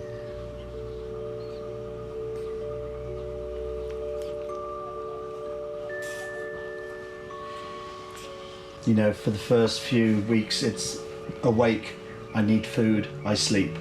Food, sleep, food, sleep. Now he's into everything. He wants to experience new things. So, he's a bit of a handful at the moment, but that's good, because it means he's a fit, healthy little baby. If you hit me again, you're going to be in serious trouble. And the glasses don't come off, they stay on.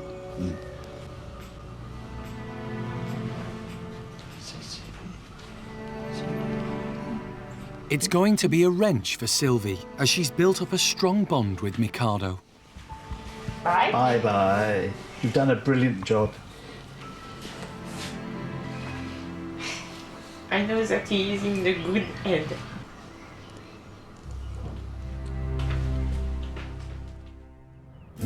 Later, homeward bound, and there's no respite for Mike. This could go on for hours doing this.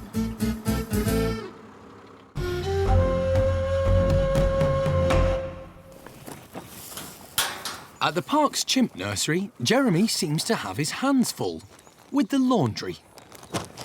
It is a bit chilly this morning, so let's keep the poor little chaps warm when they come out, eh? We can make nice beds, try and get a fair share. Not that usually works for chimpanzees. It'll be interesting to see what the chimps make of their fabrics. It's a multi-tool. A blanket is, you can do all sorts of stuff with it. You can keep warm with it, you can play with it, you can live in it. They, of course, have their own ideas, as one-armed Lulu demonstrates. Youngest female Ash plays peekaboo. All set with a towel, 7-year-old Brian is working out his next move. Rodders, the youngest male, is being a little picky.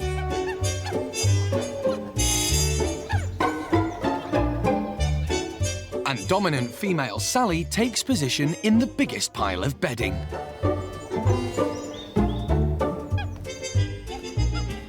Lulu is still throwing things around. Brian makes himself big and scary. But he should know that among chimps, if you like something, you hang on to it. One momentary lapse and Rodders is straight in there. But Brian's having none of it.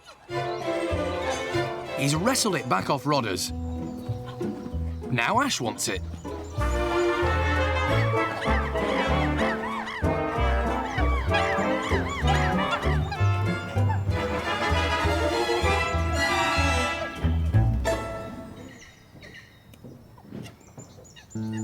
And after all that running around, it's time for a spot of lunch. In the wild, Chimps learn everything they need to know about group etiquette by playing with the other youngsters and adults. So it's only natural when Rodders wants to go out and play again. He'd like Brian to play with him.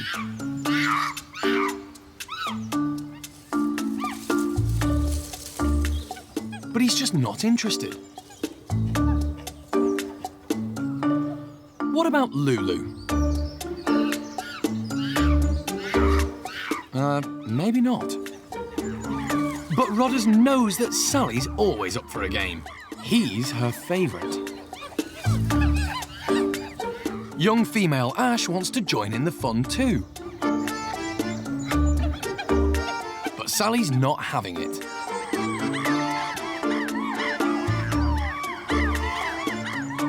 And it doesn't matter how hard Ash tries.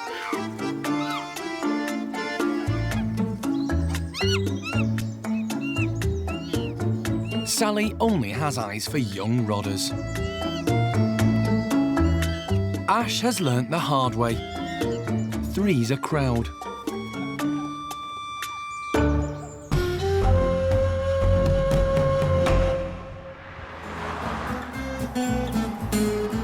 In France, Mike and Mikado have started their long journey home. Until Mikado is ready to live with his new foster mum, Alex, he's going to be totally reliant on Mike. I think in a week's time he's going to be quite difficult to contain. You know, he wants to get out and start trying to climb and explore, which is as it should be. When primates are hand-reared, nappies are used to make life easier and cleaner. You going to have some food? Or should we do a nappy change for you? Whoops, hold on tightly. Most babies, when they do have nappies on, that they become quite upset about the fact that they do have a dirty nappy, and quite happy for it to be changed. I don't think we're going to need a feed. I think it was just a dirty nappy which he was objecting to, and he's now exhausted himself. Time for a little snooze.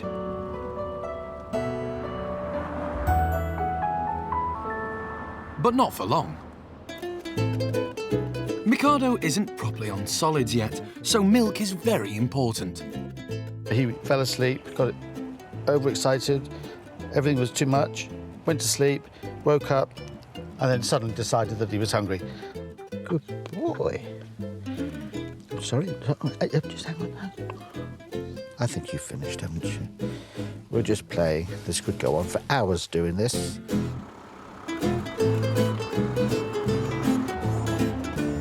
After a 5-hour car journey, it's finally time to board the ferry.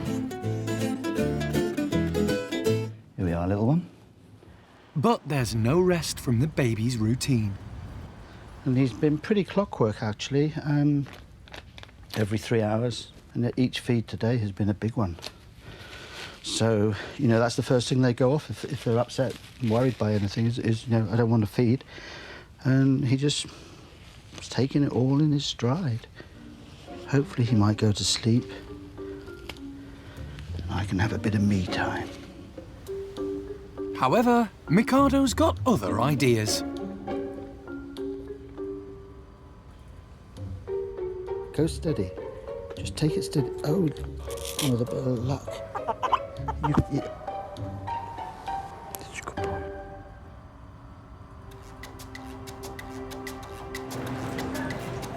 Once back on dry land, it's time for the last stage of the journey. Because Mikado is so tiny, he can't go in a cage. Mike has got special permission for him to sit with him in the passenger seat of the park's quarantine van.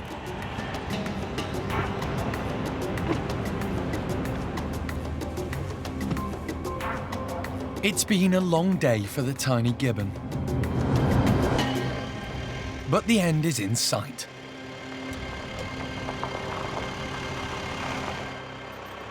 I suppose even before I get to make a cup of coffee, you will want a bottle, won't you? Oh, dear. Here we go. Mikado will live here in quarantine with Mike for the next 6 months. Wow, look at this. What do you reckon? Huh? We're back here at Monkey World. It's about midnight, gone midnight now. And as you can see, he's just about waking up. So I'm pretty sure that we're going to have another feed before we eventually, both of us, go to bed. After a long, tiring 13-hour journey, baby Mikado has already made quite an impression on Mike. I still cannot believe how well and how happy he's been all day long. He's just been phenomenal. Here we go. Next time on Monkey Life, Mikado gets the hang of his new home. You're almost like a proper gibbon now, aren't you? And it's handbags at dawn in the nursery when Oshine meets head honcho A-mei.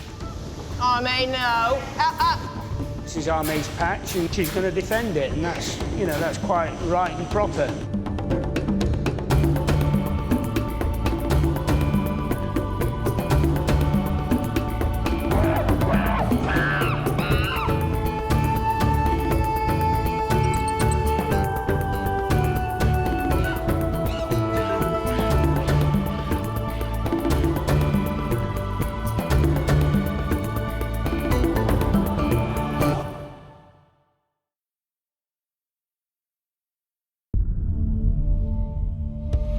Today on Monkey Life, things are getting heavy at the orangutan nursery. Don't do a belly flop on me.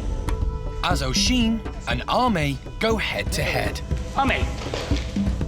And baby Mikado settles in nicely after his first week at the park.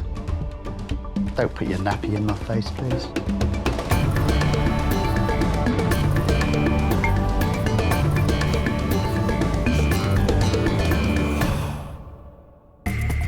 This is Monkey World. Nestled deep in the English countryside, it's home to more than 240 monkeys and apes from 16 different species. Dr. Alison Cronin and her team dedicate their lives to rescuing and rehabilitating primates from all over the world.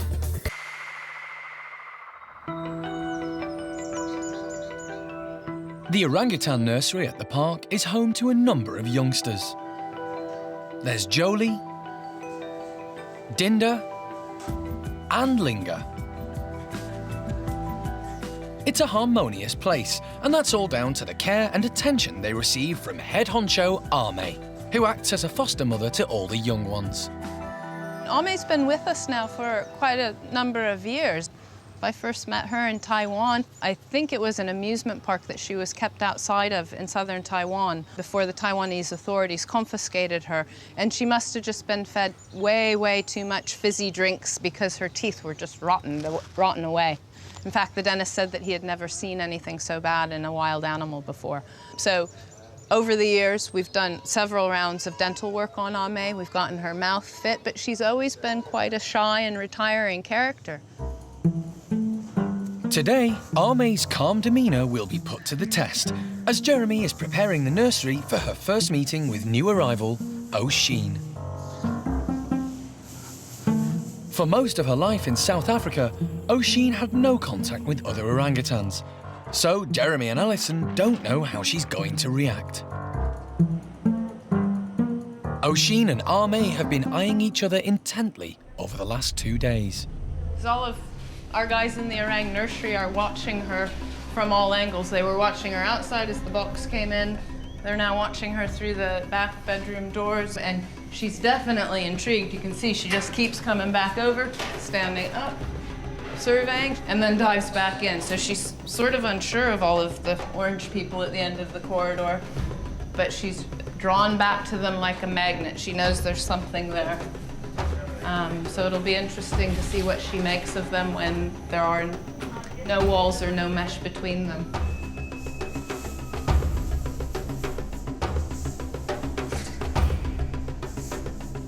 Today's introduction will be a psychological battle between the two orangs, but it could get physical.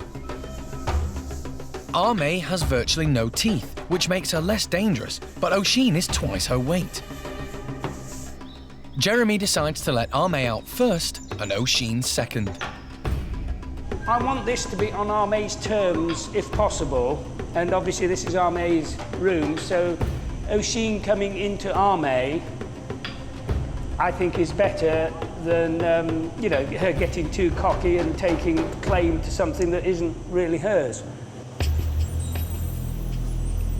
Yeah, picnic time. Right, if you want to shut that now and then start working Oshine down. There's going to be a lot of bluff and bravado, a lot of slapping, a lot of coughing, puh, puh, at each other. We just have to hope that Jeremy can sort of bridge that gap, make A-mei let down her fur a bit, and accept the fact that there might be another adult lady in there. Oshine, come on, darling. Hopefully they then relax and come to some agreement. Oshine. But we'll have to wait and see. Oshine is a little reluctant to come out, so Jeremy tries to coax her towards the entrance. Come on, darling. Come on. Come and get your breakfast. A-mei waits patiently, but Oshine remains cautious. She's not wading in like a bull in a china shop, which is good. She's just nervous and she's interested, but she's not committing herself, which is good. And the wait goes on. It doesn't look like Oshine is going to go through to the nursery anytime soon. Oshine's got stage fright, a little bit shy, so really we're going to try and reverse it a bit and actually get A-mei and Jolie back out, and then we'll get Oshine in here with Jeremy, get her comfortable, and then let A-mei and Jolie back into them. So turn the tables a bit and see if we can give Oshine a bit more confidence, because now that the door's open, all of that rubbish has gone away. Stop it. What? Here, have a grape instead. I love this animal. Joined at the hip as ever, A-mei and Jolie make their way back into the bedrooms so the team can bring out Oshine. Goodness me, it's the Michelin Man. Come on. Hey, we got rid of those damn monkeys. It's better. Don't do a belly flop on me. Oshine spends some time getting acclimatised to the nursery, while A-mei and Jolie look on.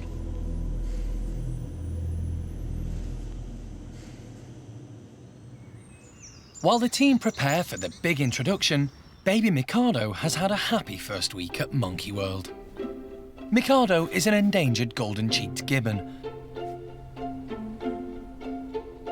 He was born at a zoo in France, but sadly his mother passed away very soon after his birth. Mikado. The zoo were unable to care for him themselves, so Primate Care Staff member Mike went to collect Mikado last week and has been hand-rearing him ever since.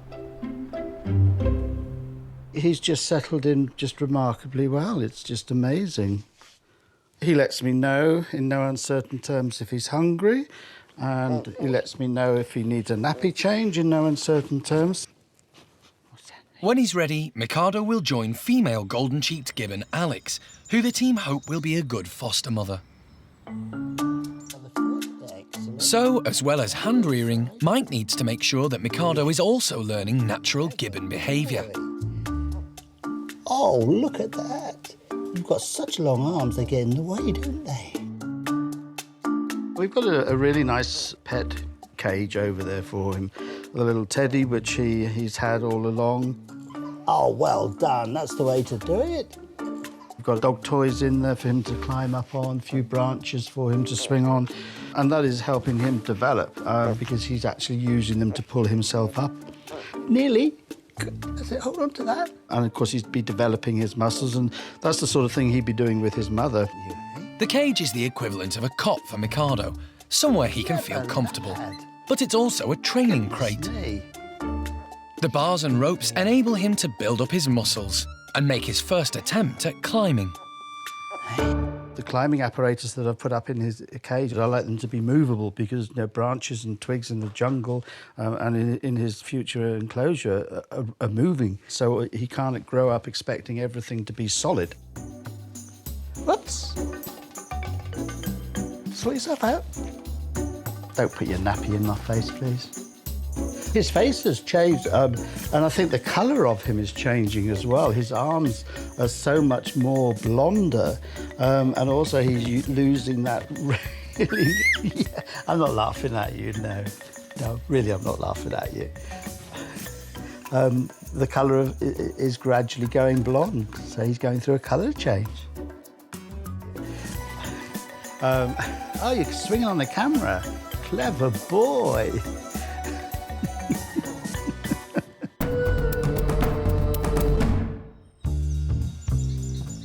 With Oshine settled into the nursery, it's time to release A-mei and Jolie. You go, girls. Yeah, shut them out, but be ready, keep it ready to open it quickly if you need to. Hey, good girl. A-mei. No, that's not such a good plan. She's bigger than you. There you Things go. don't go quite as smoothly as the team were hoping. A terrified Oshine flees as A-mei and Jolie give chase. Oshine's frightened and in a new place, and A-mei's offended that there's somebody new in her house, and so it's all quite reasonable. And the closer A-mei gets, the further away Oshine wants to be. Okay, hey, stay with me. Stay with me. Watch A-mei. A-mei feels quite protective of her household and her youngster, so it's fair enough that she's feeling a little bit challenged and aggressive about this, but I mean, she's half Oshine's weight and prepared to stand up and take it on. Oshine retreats into a corner and is grateful to have her old friend Jeremy around to help with A-mei. Stay there. Luckily, Jeremy's got such a fabulous relationship with her, and he's, you know, developing that with Oshine right now, that he could stand in the middle and say, "Don't do that, no." But the chase goes on, and Oshine struggles to keep calm. She's 13 years on her own, so she doesn't really understand all of this. I hazard to say if she would actually just sit down calmly and let A-mei approach, that it might not be quite so agitated and aggressive. But, you know, you can't explain that. They have to work that out. As the tension rises, A-mei and Oshine take to the ropes. Good girl, Oshine. Oshine looks vulnerable. Hey, stop it. She's not used to moving around at height. Ow, that was my head. Stop it.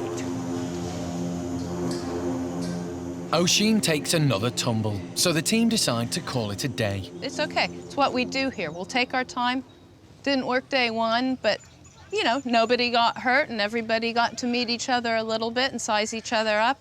We'll give Oshine a bit of encouragement. Jeremy's in there doing his Dr. Dolittle thing, making sure she feels comfortable and happy. You're right. We'll leave her in here to become familiar with the room, and then tomorrow we'll go round two, and hopefully it'll be a little bit better.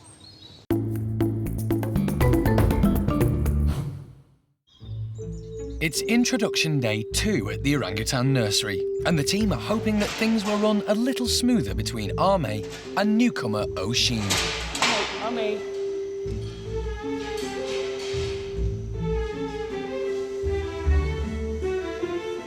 Don't focus. Oshine is still very nervous and keeping her distance from A-mei. But A-mei and Jolie seem to be calmer and happy to take things a little more slowly.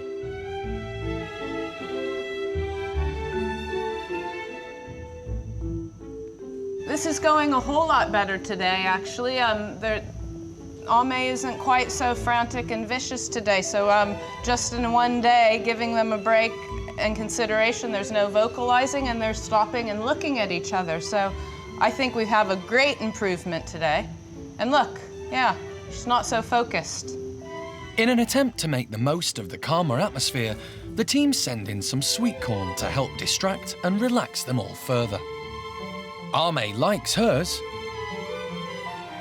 but for once, Oshine doesn't seem too interested in food. She's more concerned with the fact that A-mei is drinking her squash.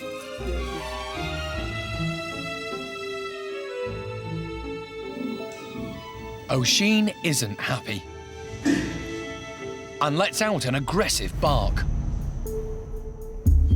A-mei reacts and is on the move in Oshine's direction. It's okay. You're a good girl. A-mei is actually approaching Oshine more in curiosity than anger. But Oshine is too stressed to respond. We would have liked to have removed Jolie from the situation, but she's limpeted onto A-mei in the last 2 days since all of this has gone on. And really, Jolie is almost irrelevant in the sense that she'll take A-mei's lead. So if A-mei eventually calms down, Hopefully Jolie will too, although she's quite mischievous. Oshine and A-mei stick to their sides of the room, but it does seem calmer compared to yesterday's drama. Oshine is a very big lady that's just moved into their house, and she's clearly got an attitude. So if we can sort of calm A-mei and Jolie a little bit and get everybody's nerves steadied, I'm hopeful that we can make some progress. You know, we won't know until the fat lady sings, as it were. Will Oshine calm down enough to let A-mei near? Good girl. Over on the other side of the park, there's been a large donation of fruit, and today it's going to the boisterous bachelor boys.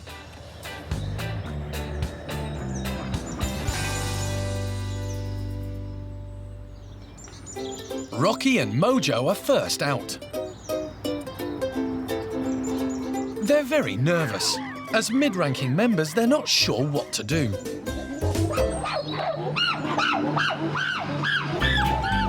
High rankers Jester and Buxom chase Mojo away. That'll teach him for even contemplating eating the fruit first. And with his heavies laying down the law, alpha male Butch can just sit back and enjoy his melon. Paco's hoping to muscle in on some of the fruit by displaying how big and strong he is. Jester's found a stash of melons and he's not letting Mojo anywhere near them. But Paquito's not getting involved in the bravado and quietly enjoys his 2 pieces of fruit. Jimmy's found a pineapple and heads to the top table. But he gets nervous when he sees Butch and drops it. Only for Paco to grab it. He's still displaying, but no one's taking any notice. One chimp not letting go of his pineapple is Seamus. He keeps out of the way so he can enjoy it in peace. Like all chimps, Buxom has an extremely strong jaw and bites easily into his. Jester's dexterity is impressive as he walks with not just 1, 2, but 3 melons, and he heads straight for boss Butch out of respect. But Butch is more interested in his own melon.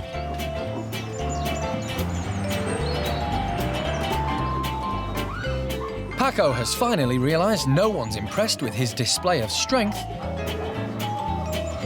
and Mojo's now tucking in, but he doesn't like the pips.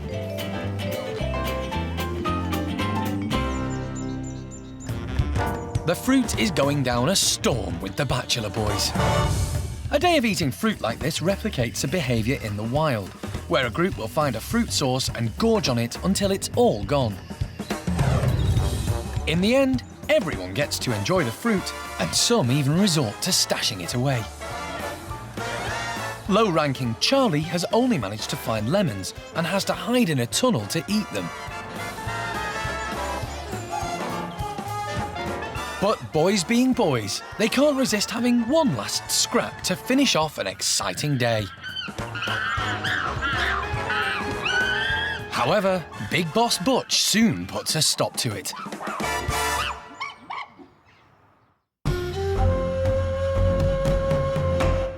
Over at the Woolly Monkey House, it's a little more peaceful after quite a dramatic night. It's been a very exciting day because Paquita's had her baby finally. This is really good news for both the park and Paquita. Woolly monkeys are really, really rare in captivity and in the wild, so any birth is this huge event for all of us. Also, knowing Paquita as an individual, we're all just really proud of how she's doing. She's had quite a rough experience in the past with her last baby passing away, so this time we're all really proud she sort of picked herself up, had another pregnancy and now delivered a healthy baby. So how are mum and baby doing so far? Paquita's absolutely fine. She looks absolutely worn out. Yesterday, when we thought she was in labour, she was actually starting to fall asleep whilst she was sitting up. We all felt for her. She looks like she's had a bit of a long night, so it's nice that they're resting together. And so far, things are looking really good. We've got the right number of fingers, right number of toes. It's wriggling round, looks nice and strong, and it's gripping onto her really well. So at the moment, we're just watching her to make sure that it's suckling, which is quite a difficult job to do, given that she's absolutely covered in fur. It's quite difficult to see what's going on. It seems that Dad Levar is over the moon. He's very proud father. He's doing lots of displaying today, jumping around, making sure everybody knows that he's the big boss in here. And 1-year-old Diego has a new sibling. Diego used to be the baby of the group. He doesn't seem to have quite accepted that he's not the youngster and deserves all the fuss anymore. But he has shown a slight interest in Paquita when I gave her a banana. He tried to mug her for it and it didn't go down well. But other than that, he's sticking to the group rules of leaving Paquita to herself. He's just over a year now, so we've got quite a nice spacing of different ages of youngsters in the group. These guys are behaving more like a group in the wildwood. They're giving her space when she needs it. They're showing interest and concern for her, but they're at the moment keeping their distance, and hopefully they'll involve themselves when she's happy for them to. If they were all focused on her, she'd perhaps feel a little bit uncomfortable and there might be issues with how she treated the baby. But for now, she's being left alone, and hopefully that means everything will go really well.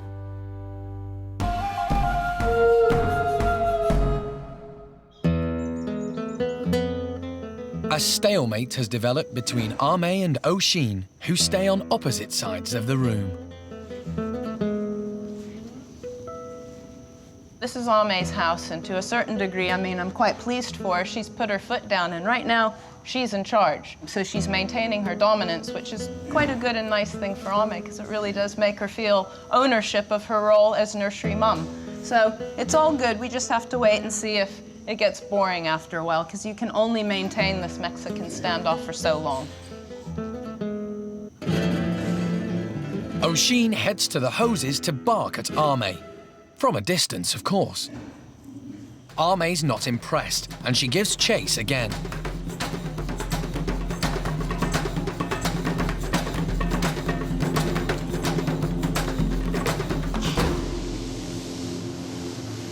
A-mei, no.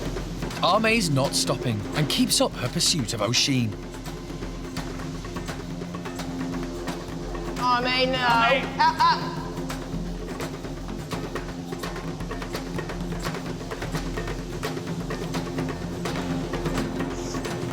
Stop it. You done? Jolly good. Control her, A-mei. That last one was close. That was a tense encounter for Oshine and A-mei, so the team decide it's time to draw it to a close. We'll call it to a halt now because it's doing really well and, you know, enough's enough. Oshine's getting a little bit out of breath. So, yeah, it's not a problem, but we'll just, you know, it's got to happen slowly, this introduction. It's not love at first sight by any means. So A-mei and Oshine return to their separate enclosures, for the time being. Next time on Monkey Life. Tensions are high as old-timer Sammy goes under the knife. Whether you think it's a perfectly fit, healthy animal or an alien creature, there's always a risk with an anaesthetic. And the elderly Stumpies get a new playground. Hey, you. I know. I see you.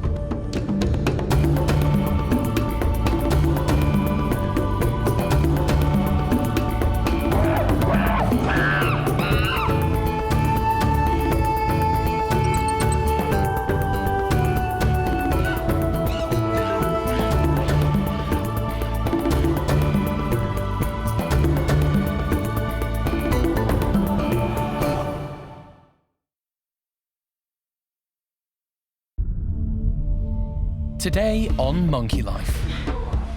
Tensions are high as one of the park's most popular residents goes under the knife. Whether you think it's a perfectly fit, healthy animal or an alien creature, there's always a risk with an anaesthetic.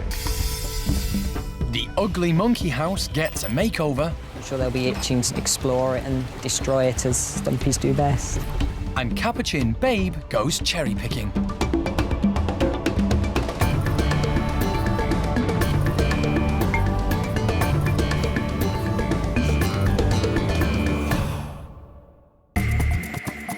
Monkey World is based in the English county of Dorset. It's home to more than 240 monkeys and apes and is the largest sanctuary of its kind on the planet. Dr. Alison Cronin and her dedicated team rescue primates from all over the world. Some have been abused and some neglected. Sammy is one of the oldest residents at the park. 25 years ago, he was rescued from Spain, where he was being used as a beach photographer's prop. Sam had a very, very traumatic and horrible early life. But to this day, he is one of the nicest, gentlest, most lovely chaps here at the park, human or animal, I might add. Sammy now lives in a group of chimps known as the Bachelor Boys. He loves being the centre of attention. He gets on well with leader Butch and is bosom buddies with mischievous Ben. Over the years, he hasn't had many health problems, but ever since he was rescued, he has had a characteristic lump on his chest. It's an enlarged throat sac. Every now and again, Sammy has to have an operation to drain the fluid out of it. If this fluid was to become infected, it could be dangerous for Sammy. Every time they breathe in, the potential is to aspirate bacteria from their infected sac deep into the lung. Recently, Alison has noticed that Sammy hasn't been as well as the other chimps. Over the last year, Sam's been getting more colds than usual, and when the others get a cold or a runny nose, Sam gets a really... Good morning, Ben! Yeah, whenever the others just get a slight runny nose, Sam gets a really big chest infection. So it's been decided that Sammy needs another operation. But wildlife vet John Lewis is concerned. I could, by opening the sac and withdrawing all that material, simply create a route by which bacteria can get in and convert the sterile pus into something a lot more sinister, bacterial pus. And that again could threaten his life. John hasn't made the decision to operate lightly.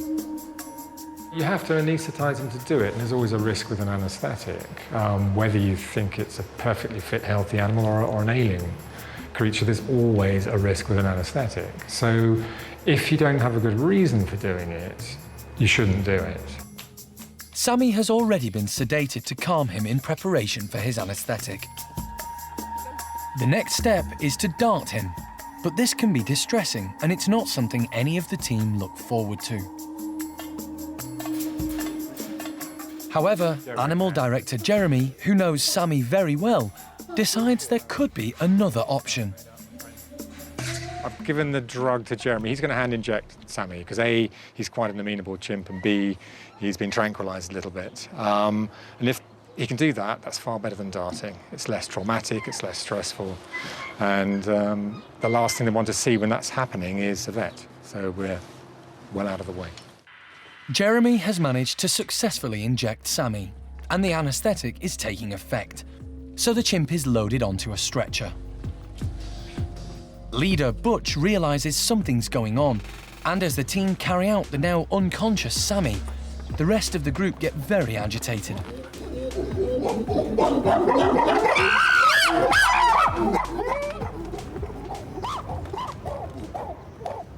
Once a primate is knocked out, time is of the essence.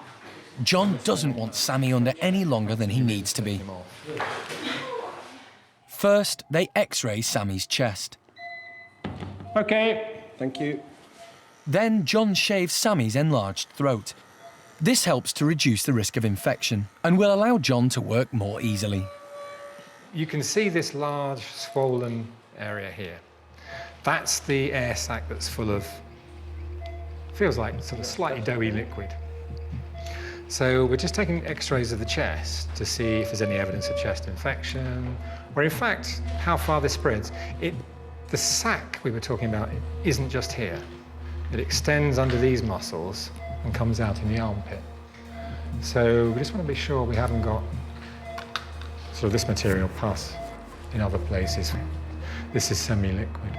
We'll drain it, see what we get.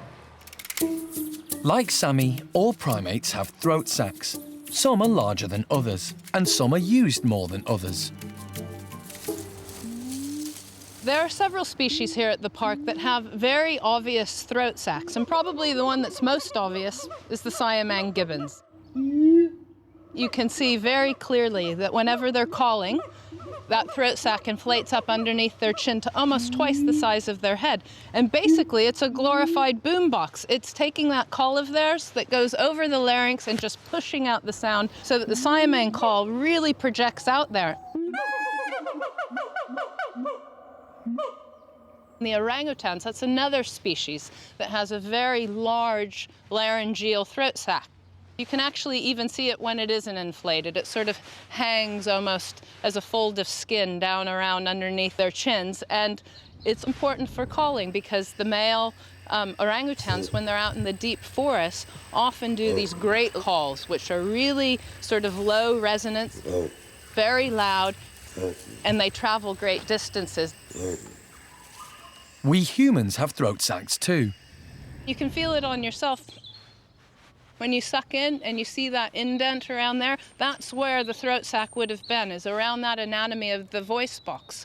But because of our social system and the way we've evolved, that's sort of gone away because we're not having to shout out from the tops of treetops to neighbors. We're very gregarious animals, and therefore we communicate with each other one-on-one, and there isn't such a great a need for great distance communication. And for the same reasons, chimpanzees don't need throat sacs either, because they too live in large social groups.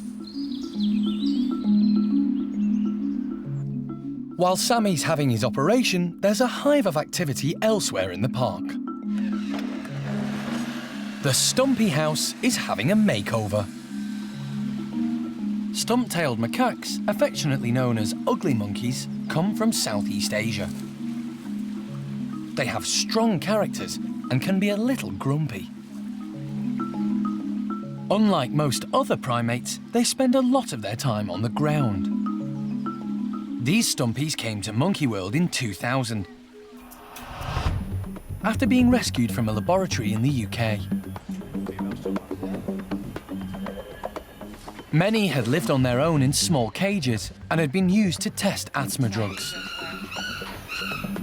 Some had been there for up to 20 years.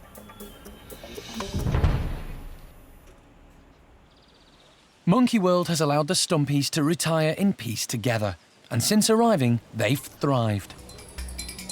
But their enclosure needs to be adapted, as the residents are rather elderly now. They're all getting on a bit, and a lot of them have sort of got prematurely aged from their sort of previous lives. So what we're doing is putting some nice big platforms in with some ramps, because they're not the most agile or athletic. They're not going to go bouncing around and jumping from branch to branch. We've got Scott, who's always been in charge of the group. He's very much the dominant male. He doesn't really do an awful lot. He sits around, eats lots of food, and he's much bigger than everyone else. No one's going to mess with him. David has a big saggy tummy left over from being very overweight in the past. We've got Sam, who's very, very paranoid. He doesn't like to think he's missing out on anything, to the point that he does miss out on something because he's so busy worrying that he will. He's very, very fond of Gerald, who's the lowest ranking male in the group. Keeps very close eye on him, but it works quite nicely for Gerald because it means that if anyone gives him a hard time, Sam soon steps in and sorts them out. With Jonathan, who's very, very distinctive, he's the one with no hair. Basically, everyone's over-groomed him over the years and they've pulled all his hair out, and we have to put sun cream on every day.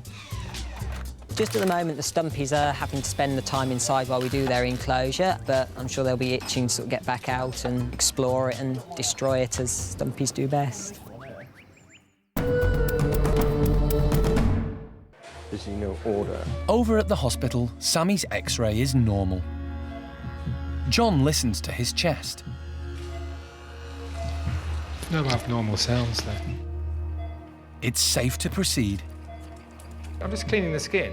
I'm going to put a very large needle through the skin and try and suck out contents of this sac. Jeremy watches anxiously. He has a special relationship with many of the primates at the park. So if we go through there and in. First, John takes a small sample of the pus-like fluid to see if it's infected. My guess is that's sterile. If you notice, there's absolutely no smell to that at all. And generally, if they're infected with the normal bacteria, the gram-negatives and all the rest of it that inhabit these sacs, It smells, and it smells bad. What we're not about to do is we're not about to open that sack No, up no, no. and explore why, because Well, I it's suppose an academic intro. Is it worthwhile? If it's infected, that's a different conversation. John removes an incredible half a pint of pus. And sound effects. Almost done. And with the fluid gone, Sammy's throat sac returns to its normal size. We've removed all the material in there pretty successfully. There's probably a smidgen, but no more. He just has what they call sterile pus. No bacteria, just dead cells, basically. In there, something's irritating it, but it's not causing anything sinister. To seal the wound, John applies medical glue because he knows Sammy would pull a stitch out. He's ready to go back to the bachelor house, but he's not out of danger yet. He's still unconscious and needs to wake from the anaesthetic. John keeps a careful check on his pulse. Sammy's bachelor buddies are agitated. They don't know what's happened to him. Alison tries to reassure them.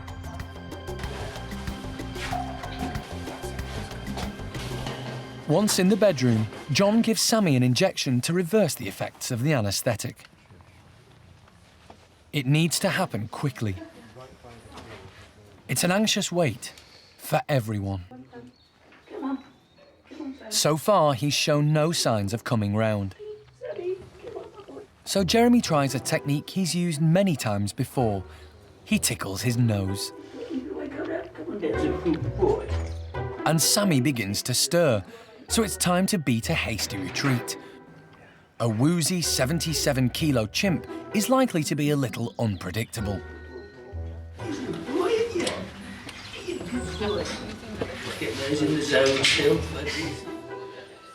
He's groggy and can't quite fathom where he is, or where his playmates are. But it shouldn't take long for the anaesthetic to wear off.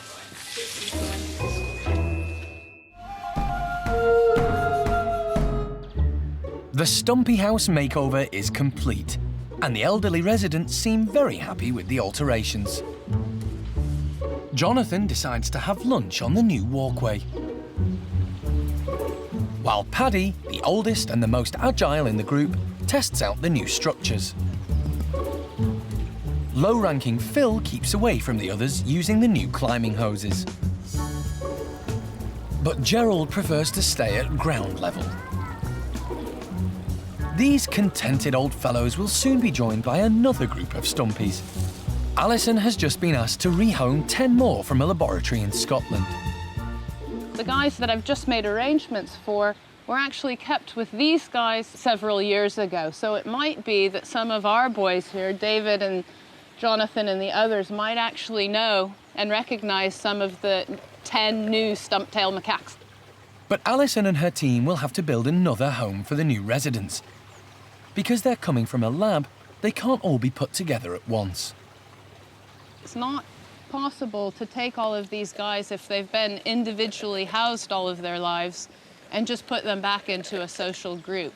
You have to have facilities with individual bedrooms where you can start introductions and increase them in size. You can see with a lot of these guys, they've got cage paralysis. Those hips, as Phil just walked away, are almost frozen in a semi-bent position, and that's from spending years just sitting in a very small cage with limited movement. If the new guys aren't able to climb terribly well, you just have to make sure that you give them the right structures and climbing frames so that you encourage them to get off the ground to find their head for heights again. So it's a little bit about working with them both mentally and physically, and knowing what we know. Hey, you. I know. I see you. I know. No, you can't have my hand. I'm not going to give it to you, Gerald. Alison hasn't met the new Stumpies yet, but is hoping they will adapt to their new environment as well as these old guys did. When we first got these guys, Jeremy could walk up to them and simply say, turn round. And they were so trained and institutionalized from the laboratory that they would simply reluctantly turn around, prepared to take an injection. Jeremy walked in 1 month after them being here and said, turn round, please. and he got smacked. And actually, we all cheered, yay! Because it showed that they were confident enough in their new environment and in themselves that they could object. I know it sounds silly, but it's exactly what we're looking for. They're behaving like macaques again. It's hoped Alison will be able to go and collect Monkey World's new residents over the next few weeks. As well as stumpies, the park has rehomed many other primates from laboratories, including squirrel monkeys, marmosets, and more recently, capuchin monkeys. Whenever they can, the team encourage the residents to live as they would in the wild. They do this by giving them a variety of enrichment. Today, Debbie's group of capuchins are getting cherry browse. We've made it a little bit harder for them just to help sort of stimulate them a little bit more. Being in captivity, they do get all their food given to them, so this makes them work a little bit harder like they would in the wild. Capuchins see in colour, so it doesn't take them long to spot the bright red cherries. First on the scene are Babe and Esther, who immediately get stuck in. They'll have to reach in a lot more with their hands in order to forage and find the food, which is great. In the wild, capuchin monkeys are tree-dwelling, so they spend most of their time up in the canopy. Their tails help them to balance and hold as they leap from branch to branch. They'll also hopefully start to use their tails a bit more. They've actually got what we call semi-prehensile tails, so they'll actually grab hold of the mesh with the end of the tail, and then they'll use that a bit like an anchor so that their hands are free to actually forage right in the browse. They seem to be enjoying the ripe, juicy flesh. But the skins aren't going down so well. Alpha female Debbie is a smart cookie. Rather than having to climb up to get the food, she opts for the easy option and grabs the windfalls. Capuchin hands are just like ours. They have opposable thumbs which enable them to grasp and manipulate objects, which comes in handy when you're picky with your food. Babe's making the most of her high ranking in the group and is gorging herself on the cherries. In her haste, she drops one, much to low-ranking Ginger's delight. Babe's had her fill of the sweet stuff and looks for something a little more savoury. How about some clover? Or perhaps a dandelion?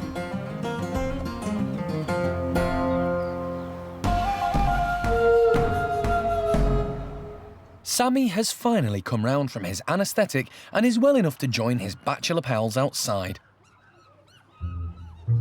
Although he's still not quite with it and is a bit unsteady on his feet.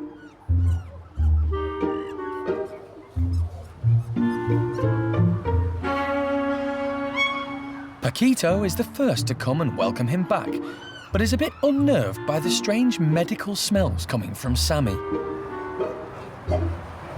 Not everyone is pleased to see him, though. Buxom is the first to kick off.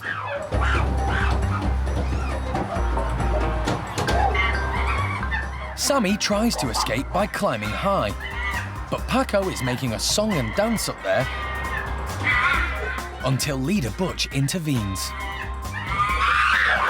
Sammy's pal Jimmy heads up to help, but ends up bearing the brunt of Paco's rage. Poor Sammy, he just wants a bit of peace and quiet after his op. Charlie's keeping out of it, and Sammy and Jimmy try to sneak off. But Paco and now Jester are on their tail, and Buxom is coming round the front. Fed up Sammy decides the safest option is to stay near dominant Butch. Jimmy gets a slapping from Jester for protecting his mate.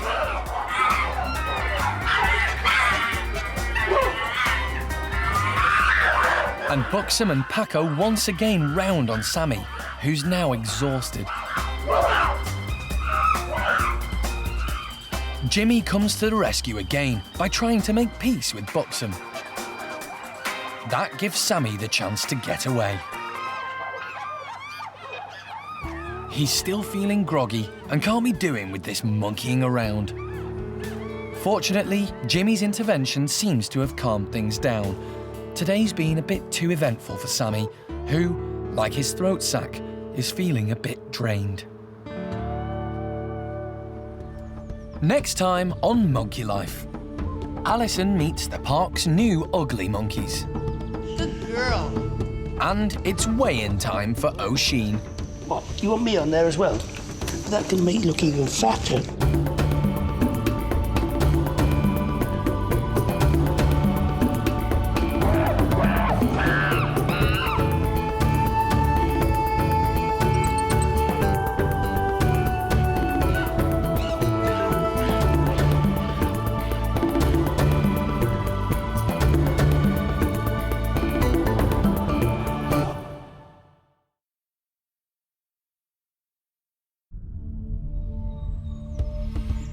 Today on Monkey Life.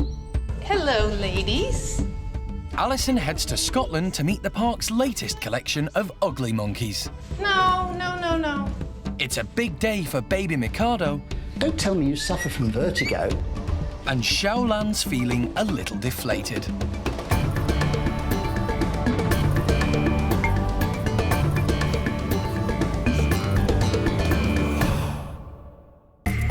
This is Monkey World. Enclosed in 65 acres of countryside in the heart of Dorset, it's home to more than 240 monkeys and apes from 16 different species. The team here dedicate their lives to rescuing and rehabilitating primates from all over the world, giving many a second chance to live a happy and fulfilling life.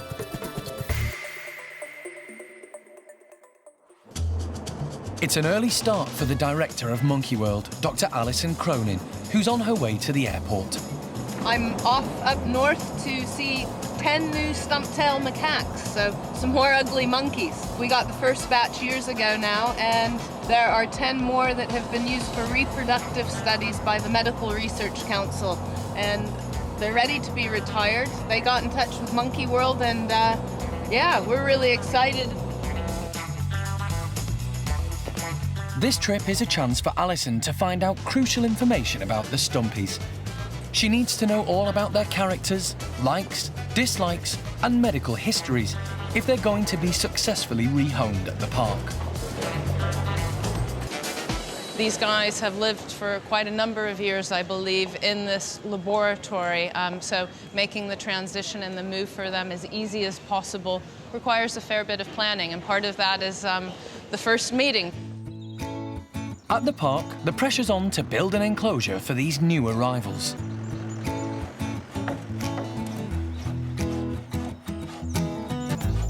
Monkey World already has one group of stump-tailed macaques who were rescued from a different laboratory in 2000.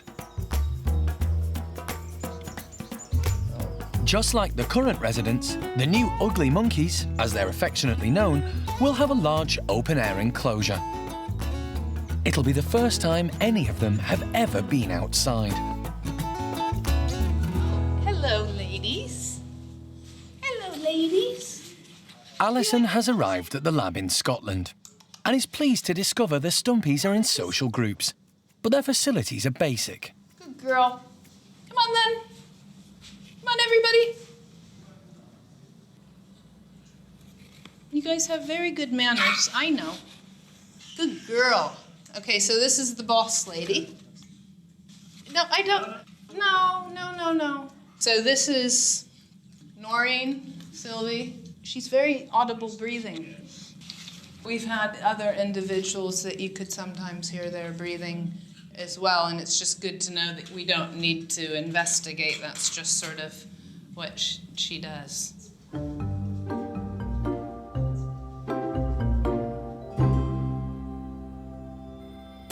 Having met the ugly monkeys, Alison's confident they will settle at the park. I've been talking about these 10 macaques for the past, I don't know, a few months now, and to finally put faces to the names and to see what they're like and to see what their behavior's like, it's a real big help because we're now making the final preparations for them to come to the park, and that means fitting up the house and the enclosure with all of the appropriate ramps and different things that they might need based upon their abilities. So it was really good to see how physically fit they are, how active they are, how overweight they are, and you know what their needs are gonna be. So yeah, really pleased to see the guys, and yeah, really excited. It's a good day.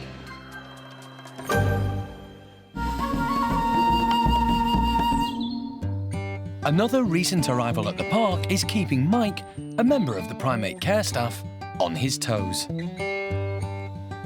I don't like it when he suddenly goes quiet, because that usually means he's filling his nappy. Just like any little baby, huh?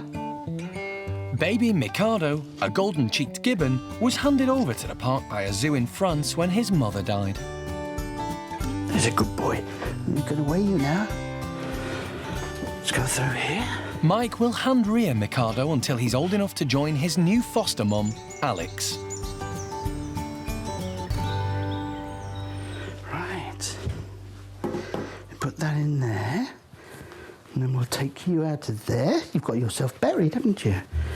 Like any young infant, Mikado needs around-the-clock care, and every step of his development is carefully monitored. We weigh him about once a week just to make sure that he is putting on a bit of weight. Last time I weighed him, which was just about a week ago, he was just under 1 kilo. Hold on, there's a good boy. 1.6. Good boy. He's doing fine. And obviously he's putting on a little bit of weight each week, so that's a good sign as well. Now that was very good because you were very still. You were such a good little boy. Yes, you were such a good little boy. That's what gibbons do. They hang around a lot like that. Yeah. Is it okay? Don't tell me you suffer from vertigo. You can't have a gibbon suffering from vertigo. The bond between mother and baby in wild golden-cheeked gibbons is incredibly strong, and remains so until they reach maturity at about 5 years old. Substitute parent Mike is doing his best to teach Mikado the finer points of being a gibbon. As you can see over here, we've now got some little rope ladders here. He sits on the settee, sits in his basket and plays in there, and he climbs up on here. So he's doing everything that he should be doing at this age. As well as being fun, the rope ladders help Mikado to strengthen his muscles and improve his coordination, both of which are important skills to learn for when he finally gets to grips with tall trees. You can see that the arms are filling out really beautifully. He should really be hanging on to his mum all the time now. So, yeah, sort of, he's had rather a life of luxury up to now, really, because, you know, everything has been done with him being carried around, although I try to make him hang on to me as much as possible. Whereas if he was with his mother, he'd be hanging on with feet and hands, and every time she moved, he'd have to grip really hard to hold on to her to survive. Come on, climb up a bit further, you can do it. Yeah, of course you can. Go on, you can do it. Mike is a great foster mum, but he knows the sooner Mikado can be settled with Alex, the better. Good boy. Clever boy. Good boy, Mikado. You could actually feel then his fingers were slipping towards the end of my finger, and he'd actually just repositioned himself. Were you taking that with you? It's a bit adventurous, isn't it? Wow, where are you going? Yeah. That was a bit scary, wasn't it? Another primate raised by Mike at the park is 14-year-old Gordon. Just about right. Ready? He was rejected by his own mother, A-mei. However hard the care staff tried to get them together, A-mei wasn't interested. There's your mother, Gordon. Play with her. But the difficult start hasn't held Gordon back, and he's recently become a father to son, Jin. Today, Gordon, Jin and the rest of the gang have a large treat in store. What we thought today, for a bit of fun, a bit of variety in their lives, is chuck these in. We're not entirely sure what they're going to do with them. They might run away, they might play with them. If they do play with them, they'll probably destroy them pretty quickly. But basically, just a bit of fun for them. Rubbish. Well, it's only because in the way. Yeah, I think they're quite scary. Quite exciting. They catch young Kai's attention. But his auntie, Xiaolan, is the first to investigate. Being alpha male, Gordon gets exactly what he wants and takes his ball to somewhere he can get to grips with it.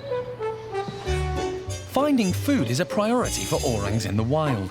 Xiaolan takes a bite, perhaps in the hope there might be something tasty inside. But her bubble is soon burst.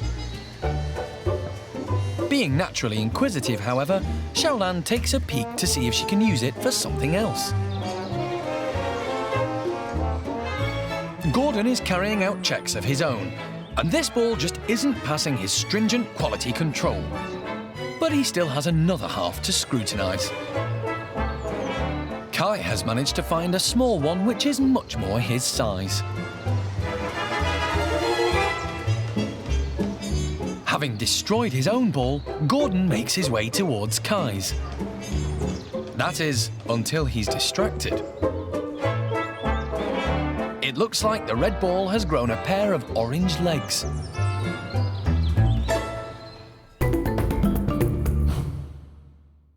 Hey, little boy, this isn't time to have a sleep, you know. It's time for Mikado, the golden cheap gibbon, to see his potential foster mum Alex for the first time. I've been getting him used to this for days now. And he lets me put him in. And he usually just lies fast asleep on his little blanket. The process of introducing Mikado to Alex has to happen gradually. It's important for him to get used to his new mum and new surroundings before he can move in with her. It's also important for Alex to accept Mikado. It's okay. Good boy. Bit scary. Look. Oops, hang on. There we are. Look at this. Wow. Alex. Now, this is going to be difficult. Alex, when she comes down here, when you go by her, she puts her back to the bars so that you can actually tickle her because she likes to be tickled. She's a good girl. And she gets very, very giggly, so it's going to be very difficult to get her to turn around. Alex, what do you reckon to that? Focus on the gibbon. That's what you're here for. I think Mikado's actually more interested in what's in the building and looking around. Alex, look. Come on, silly girl. Alex. Look. Alex. So, not much interest on either side. She's not really ignoring you. She just wants to be tickled. Alex, look, sweetness. Alex. Hello? Hey, that's a good girl. She's just turned around a little bit. Little one saw her move, but is now concentrating on loads of things. Everything is so new and exciting. Yes, and you want to go in your cage. Go. In you go, little man. Their first meeting has been low-key, but Mike is happy with that. Be a good boy and stay there. I mean, judging by the way he's reacted, or hasn't reacted, to the changes from, having to leave his mum, being hand-reared in France, travelling over here, having new people look after him here as well. He's taken absolutely everything in his stride, so I don't really see why this shouldn't be any different. This is the first stage of the bonding process between Alex and Mikado. What? Next time, Mike will show Mikado his new bedroom, which is being prepared next door to Alex. That's going to be your new best friend. It's going to be your new best friend. Yeah.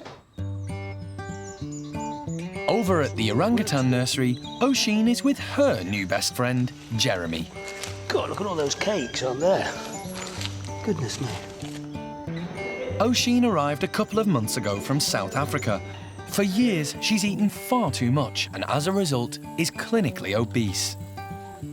If she could eat all day, she would eat all day. The first thing Jeremy did when she arrived was to put her on a healthier diet plan. So gorgeous. Today is weigh-in day. And as she's acquired a bit of a reputation for dismantling things, Jeremy goes in with her. On here. Get on there. You can have it. But it seems Oshine is a little reluctant. Right, come on here. Hey, no, come on here. Look at the control I've got over this animal. It's phenomenal, isn't it? Come on. She's really not sure. Yeah, it's what makes the world go round. Good, good. Now you've got to let go. Give me your hand. You've got to let go of that. She hasn't quite got the hang of it. Come here. On here. Here you go. Oshine takes more interest in the nearby snacks. What you do is you put that out of her sight, so this is the only thing that she's got. Right, right. Now get on the scales. Give me your hand. Let go of that. Good girl. Good girl. And now we've got to wait. Good girl. What? You want me on there as well? That can make you look even fatter. You see, they could call me Wobble Bottom as well. Of course, it's because I've got these diving boots on. We think she was 100 kilos when she came in. She appeared to be, with the weighing the box and then weighing her in the box, she appeared to be 100 kilos when she came in. She's now 88, or in the region of 88, so yes, she's lost weight. But you can see that if you look at her stomach, it isn't as round and as tight, and we've got 1 or 2 wrinkles happening already. Whatever happens with Oshine, behaviourally, weight loss, anything, is going to take it needs to take a long time. It's going to take a long time. It just will take a long time. It's taken her 13 years to get like this. You know, it's just not going to happen overnight. With the weigh-in complete, Jeremy takes the opportunity to introduce Oshine to a healthy new food, celeriac. Does that count as one of my 5 a day? But Oshine isn't tempted and is happy for Jeremy to eat her share.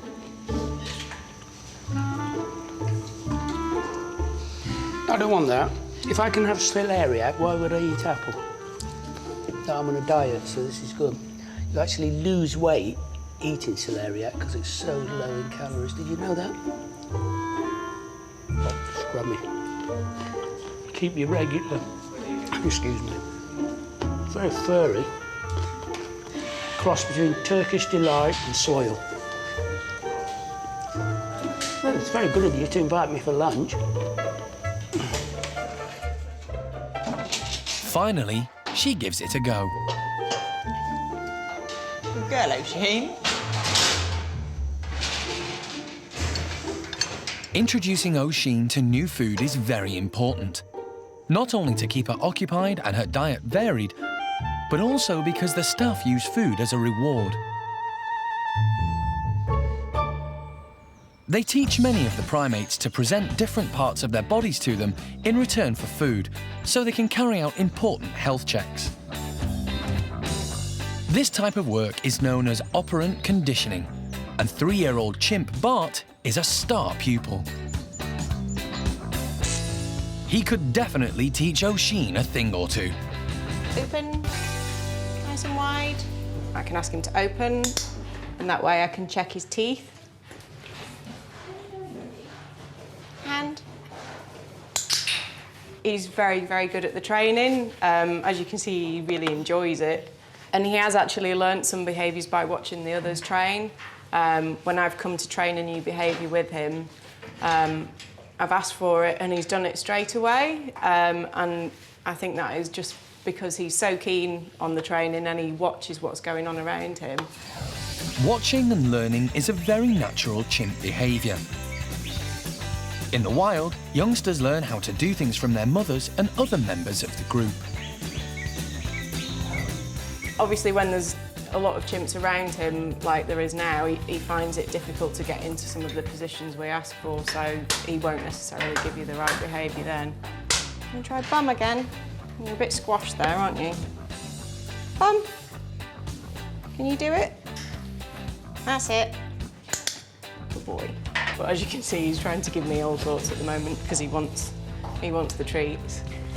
Shoulder. Good boy. So shoulder's an important one for us because we give them flu jabs in the winter, which we give in their arm, and he's already allowing us to dry stick him with a syringe. So yeah, he's really, really good.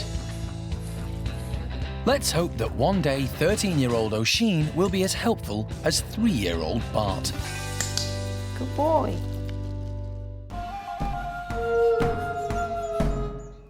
Alison has arrived back at the centre after her successful first meeting with the new stump-tailed macaques.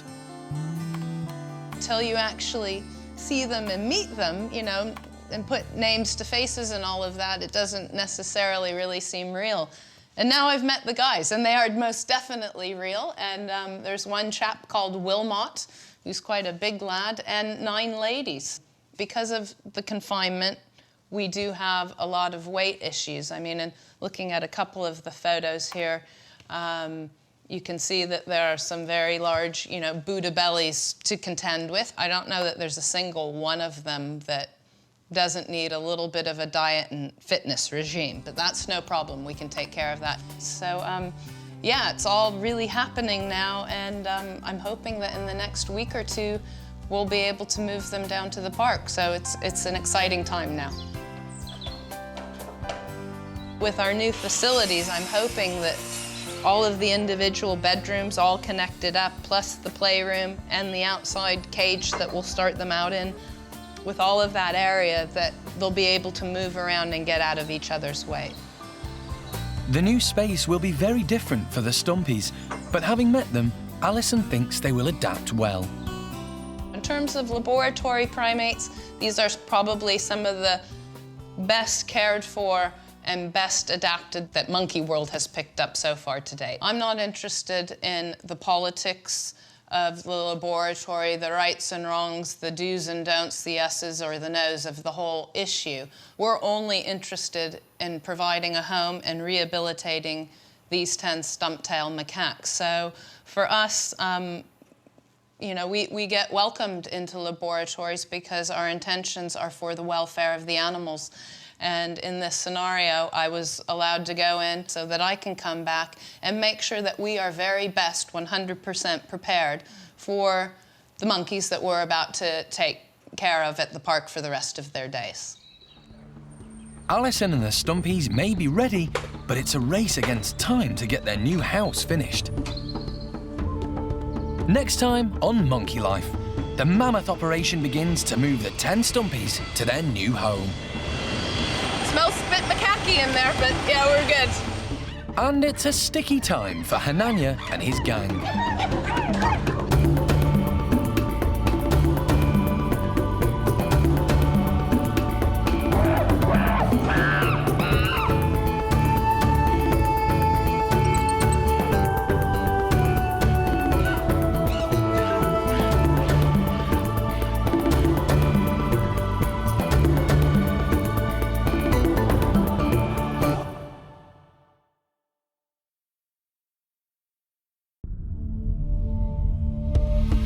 Today on Monkey Life, 10 new ugly monkeys are given a new home. A lot of hard work has gone in to make these 10 stump-tails a good retirement home. A worrying operation for chimp Athena. Something's poked in the eye and it's showing no signs of healing, and she's doing this all the time. And a sticky surprise for Hananya's gang.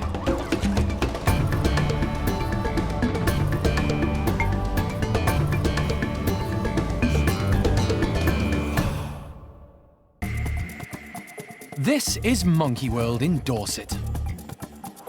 It's home to more than 240 monkeys and apes and is the largest sanctuary of its kind on the planet.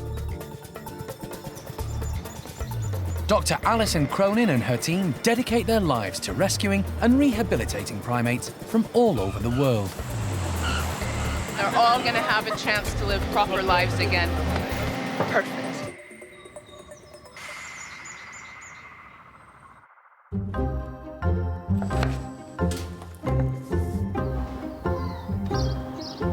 As the residents of the park enjoy an early breakfast, workers are busy putting the final touches to a new Stumpy house. Because today, there are going to be 10 new arrivals. The 6 existing stump-tailed macaques are going to be joined by another group, who are being retired from a laboratory in Scotland. and Alison is on her way to pick them up. Today's the day for our 10 new stump-tailed macaques, so really excited actually. Wilmot and the other ugly monkeys, as they're affectionately known, have lived in the lab facility, owned by the Medical Research Council, for more than 20 years. They were used in reproductive studies. We have so many different individuals at the park, but nonetheless, every time you go out and meet somebody new, and in this case, 10 new people, their little needs and eccentricities and who's grumpy and who's not, you know, it's just really special. We've built them a purpose-built building at the park just to meet their needs, and hopefully, you know, we'll be able to provide them with a more natural environment so that Wilmot and all of the ladies can sort of have a good, you know, feet-up retirement and be able to exhibit all of that natural behavior that's tucked away inside that hasn't been able to come out yet. Like all new residents, the Stumpies will have a health check once they arrive at the park. Can you see your belly? The care staff keep a close eye on all the primates to make sure they're not suffering from any illnesses or discomfort. Recently, they've noticed that Athena, a chimp in Paddy's group, has been having a problem with one of her eyes, which she's been rubbing constantly. Everyone's got a soft spot for her, and we're obviously worried about what's going on, and it's distressing to see her so uncomfortable and really not being able to do anything to relieve that discomfort. So we really need to see what's going on and get to the bottom of the problem so that we can, you know, make it better for her. So the veterinary team, headed up by the park's vet, Mike Nathan, have decided to anaesthetise Athena and take a closer look. Once she's asleep, Animal Director Jeremy carries her into the chimp's bedroom. No. Which way round do you want her? They've decided to carry out the procedure here rather than the hospital to minimise any stress and reduce the amount of time she's asleep. It's very unusual for chimps to show they're in pain, because in the wild, this would be seen as a sign of weakness and would make them vulnerable. Mike is concerned Athena could lose the sight in her eye if he doesn't get to the bottom of the problem. I'm looking to see, and I've found that she's got an ulcer on her eye. I'm now what I'm doing is debriding the edge of it. That means taking off the edge with a sterile swab. I can't see what's caused it. It's not a horrible one, but it's obviously been very painful. Mike applies a green dye, so the ulcer is visible to the team. It's on the cornea itself. See that area there, that's shining green? That green is the green is the indication. dye. There's a fluorescent dye. Which shows it up. Which shows it up, and I've just rubbed the edge of that because you can see an edge Yeah, around I can here. see that, I can see that. Right, all the way there. Breathing okay, Penny? Yes, it is, it's fine. Unfortunately, what's happened is something's poked in the eye, and it's showing no signs of healing at the moment. Normally, if there's signs of healing with a deep ulcer, you'll see blood vessels coming from the edge of the eye across to it. There's nothing like that visible. It's actually not a particularly deep ulcer, but it's not showing any signs of healing, and she's doing this all the time. Normally, you'd put in antibiotic drops on a regular basis, which I haven't a hope of doing. I'm going to give her an injection under her eyelid now. Athena will be in a lot of pain when she wakes up from the operation, so Mike covers her eye with anaesthetic gel to ease the discomfort. This gives you the most intense relief. That lasts for about an hour maximum, but I can't do any more than that. We've ruled out there's nothing horrible happening in the eye, apart from a lot of pain from an ulcer. Anybody who's had anything superficially on their eye will know it's intensely painful. And unfortunately, you can't stop her rubbing it because she can use her hands. If this is a dog or cat, in theory, you could put them in a collar. A human, you tell them, thou shalt not. But you can't do that to her. Yeah, but have it. Now the team have an anxious wait for Athena to come round from the anaesthetic.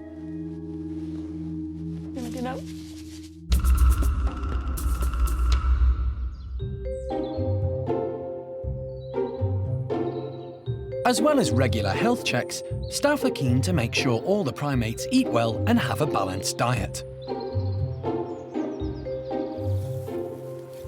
At the squirrel monkey enclosure, latest addition Fidget, along with the 4 females Alien, Samantha, Topsy and Turvy are awaiting some tasty treats. Today we're just putting some baskets up with some browse in, and it's actually cherry browse, so it's got the fresh cherries on it.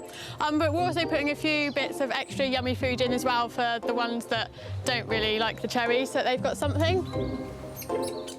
The staff try to ensure their food is as similar as possible to that which they would find in the wild.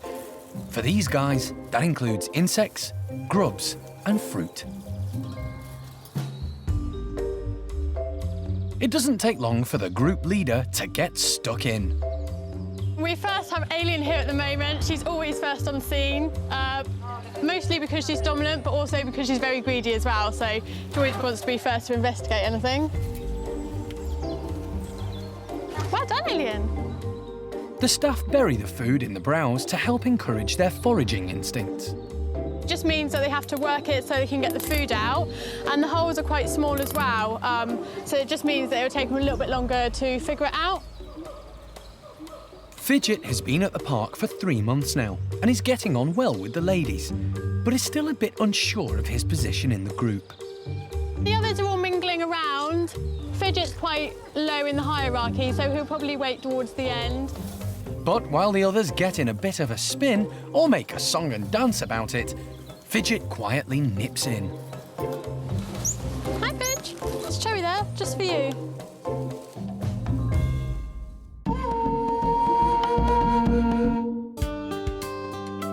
Alison has arrived at the lab in Scotland, where the stumpies are being carefully packed into travelling crates for their journey back to the park. The guys are starting to box them up, so we've already got 3 or 4 ladies into the boxes. They'll be transported by van to Edinburgh Airport and then loaded onto a flight to Southampton. These guys have never been outside before, so this is a big adventure, but also a potentially dangerous one, because some of these stumpies are fairly old and rather frail. Ugly monkeys aren't as light as they look. On average, they each weigh about 15 kilos, although Wilmot, the only male in the group, is 20 kilos. Do you know what? These guys have been absolutely brilliant. All 10 monkeys boxed up, no stress, not even a little wah in the process. Nobody's upset. Look, we've got Miriam right here tootling about. They've had breakfast in there, and you don't sit down and tuck into your breakfast if you're feeling too bothered. See you guys later. Alison has spent weeks trying to make sure everything runs smoothly. The most important thing is that the monkeys are kept as calm as possible on the flight. Alison checks each of the boxes before they're loaded onto the plane. Hello, Cola. You're a good girl. So, everybody's really fantastic. I'm really surprised. Just done a quick survey around, and even with all of the noise, they're all just sitting and actually up towards the front, looking back at you. I think we just have to get the passenger bags loaded on, then the monkeys go on so that they're the first off. And Wilmot, I've already discussed it with the guys. The guys asked, Wilmot gets his position right by the door so that he's the first one off because his box is heavier and they don't want to hurt their backs.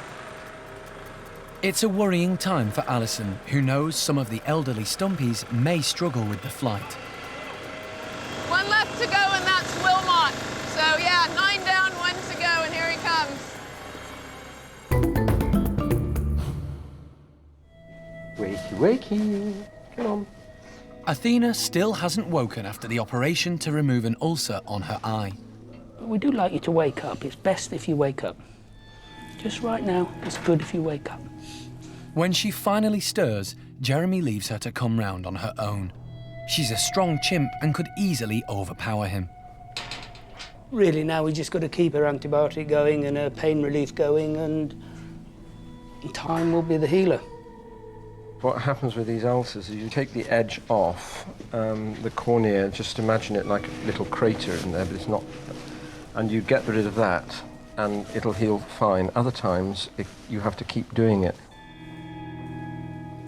I just hope that this will do in one go, and if we give her a few hours of her stopping rubbing her eyes, it might make a hell of a difference. It'll be a couple of weeks before the team know whether the procedure has been successful. But so far, it's all gone well. Meanwhile, over at Hananya's enclosure, the chimps there are about to have a sticky surprise.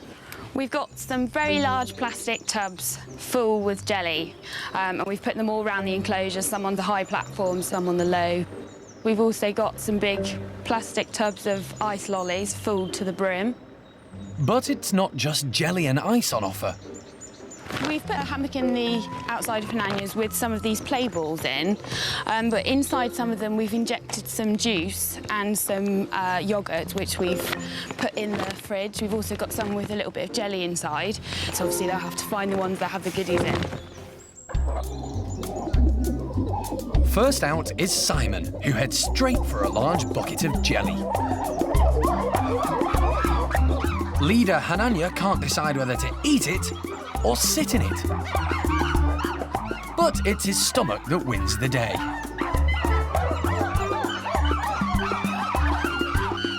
All the group are very excited. As Hananya climbs onto the platform, first Valerie and then Cherry show respect to their boss before they all dig in. Low-ranking Arthur hones in on an unoccupied bucket, but keeps an eye out in case one of the higher rankers decide they want it. Marjolaine isn't sure about the jelly, but quite likes the watermelon. The Primate Care Staff are constantly coming up with new challenges for the chimps to keep them stimulated. In the wild, not only do they have to find different food sources, they have to work out how best to get at them. So, although this is a nice treat for the group, there is a purpose to it. Shamak is finding it difficult to get to the melons, but he's a clever chimp and knows he has to break the ice. His perseverance eventually pays off, and he grabs the whole haul for himself.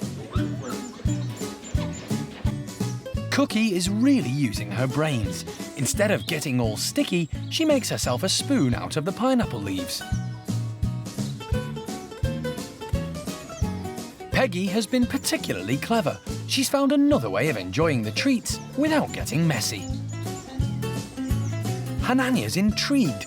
As alpha male, he could demand the bottle, but he's sensible enough to keep his ladies on side and lets dominant female Peggy enjoy it in peace.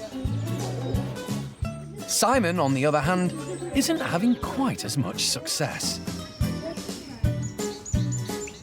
Zeynep has found the hammock of fruit balls. Like many primates, chimps have opposable thumbs, meaning they can grasp and manipulate objects easily. She's an intelligent chimp and makes light work of untying the knot.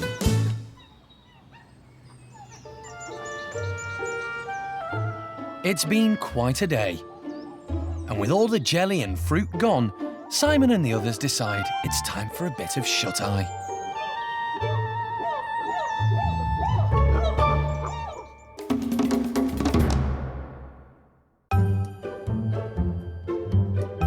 Three months ago, woolly monkey Paquita gave birth to a baby daughter, and the staff have finally decided on a name. They couldn't choose one immediately because they weren't sure what sex the baby was, and they also wanted to get to know her personality. It took a while to decide on the baby's name. We all discussed it between ourselves and had lots of suggestions, but we've decided to call her Ayla, which means moonlight, and seeing as we discovered her while it was still dark, it seemed quite fitting. She's quite a precocious little baby, so she takes after her mum.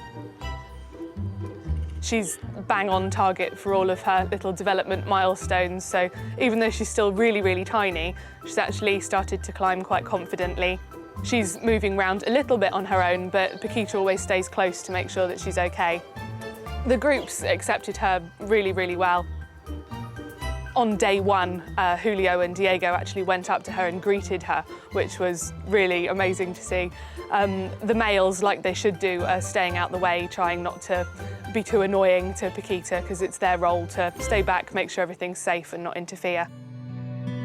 Paquita lost her baby son Raul last year when he fell and suffered a head injury. It was a tragic accident, which the staff are determined to make sure won't happen again. We've tried to make the woolly house as safe as possible, so as well as keeping it fun and practical for them, we've added a few extra bits and bobs. So we've got a great big cargo net up in the rafters, just in case anybody happens to lose their footing, they can catch themselves in that. And we've covered the whole of the floor of the enclosure in a big thick layer of bark chips, so it's nice and spongy should anybody happen to fall off of anything.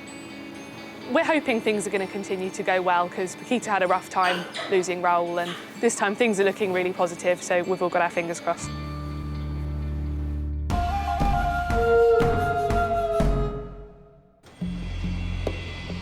Alison and the stump-tailed macaques have landed at Southampton Airport.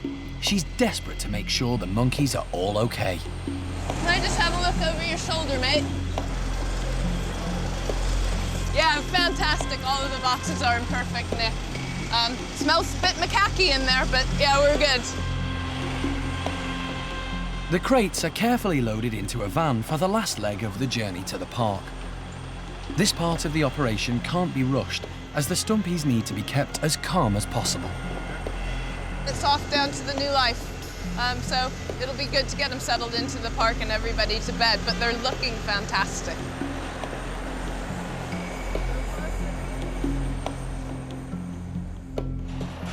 At the park, a welcoming committee has gathered, keen to catch a glimpse of the new arrivals and get them settled in the brand new stumpy house that's been built especially for them. 7 hours after leaving the lab in Scotland, the stumpies finally arrive at their new home. Everyone is keen to get them out of the crates as soon as possible. For Alison, it's a huge relief. This has taken a huge amount of work and planning.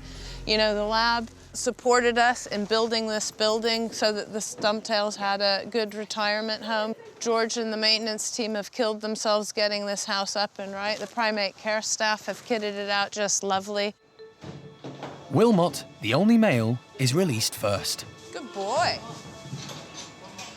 It's okay, take it easy, mate. Closely followed by the 9 ladies.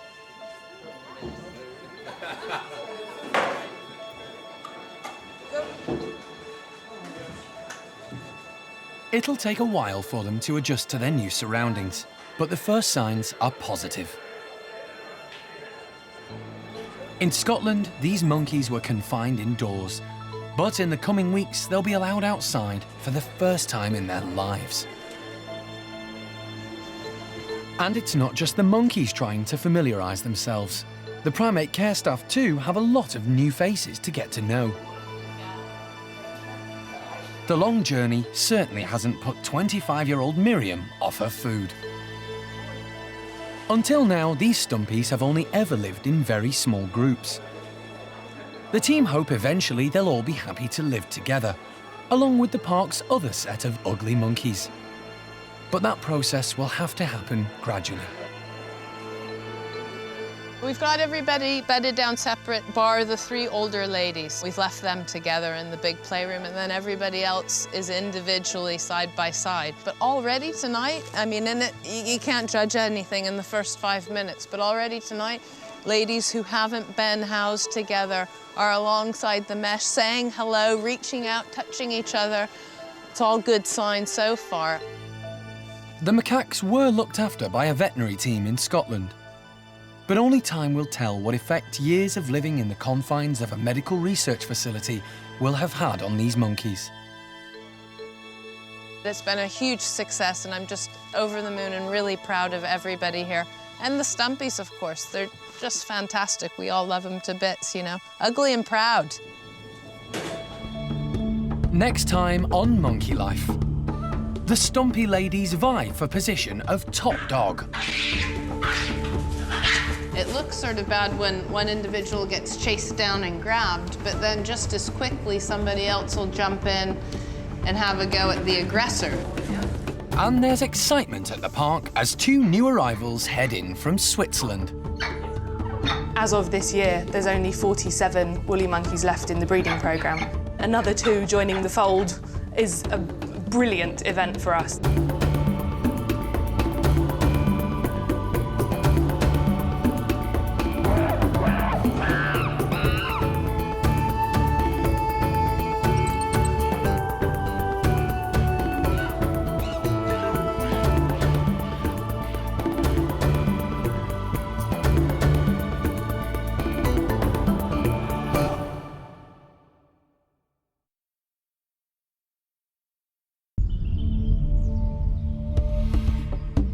Today on Monkey Life.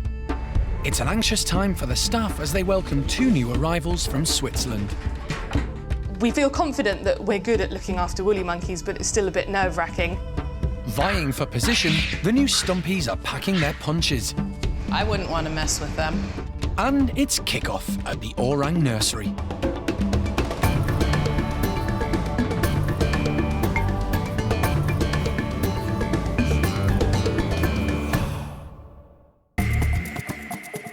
Monkey World in Dorset is the largest sanctuary of its kind on the planet.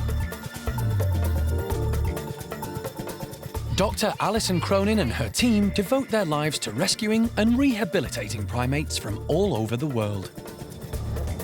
I think in a week's time he's going to be quite difficult to contain. It's been a difficult couple of days at the park. Woolly monkey Urema has been keeping the staff on their toes. I don't know what it is, but whenever anything sort of new, different, exciting, scary, whatever it is happens, it always happens at the weekend. And sure enough, on Saturday morning, I got a phone call from Holly to say Urema's given birth. Of course, having cared for 2 other babies perfectly, we didn't expect any problems whatsoever. So I was pleased at first, and then Holly said, but there's a problem. Rather than the newborn being tucked up with his mother, the baby was found clinging on to its father. Bueno, the father, has hold of the baby, and Urema's not even looking at it. This is not the first time that Bueno has been found holding the baby. I knew that he would probably be good with the baby, that he wasn't going to harm it because he had done the same with Julio. Now, we presume that Julio's mum, who was a first-time mum, had actually abandoned her infant and Bueno had picked it up. This is the 2nd time now he's had hold of an infant, and I'm beginning to wonder if Bueno realizes that when the baby comes, it also comes with effectively snacks, the placenta and everything else that comes, which is very nutritional and good. But it's dangerous for the newborn to be separated from its mother. It would only survive for 24 hours without fluids, so the team had to intervene. We anesthetized both Bueno and Urema and took the baby off of Bueno, had Urema down, made sure she was fine, and we put the baby back on, and sure enough, when she woke up, she looked down and didn't seem too bothered and started cuddling the baby and touch a lot of wood. We haven't looked back since. Woolly monkeys are critically endangered in the wild and notoriously difficult to breed in captivity, so every single birth is extremely important. Monkey World is the most successful place in the world at the moment for breeding woolly monkeys, and zoos around Europe are now looking to them for help. The park currently has 2 separate groups of woolies, but they're about to create a 3rd, as they've just been asked to rehome 2 more. This evening, we've got the first pair arriving in from Switzerland.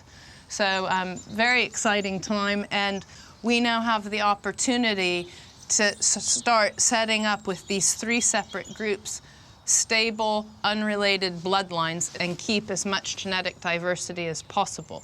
We're feeling very optimistic right now at the park about our woolly monkeys.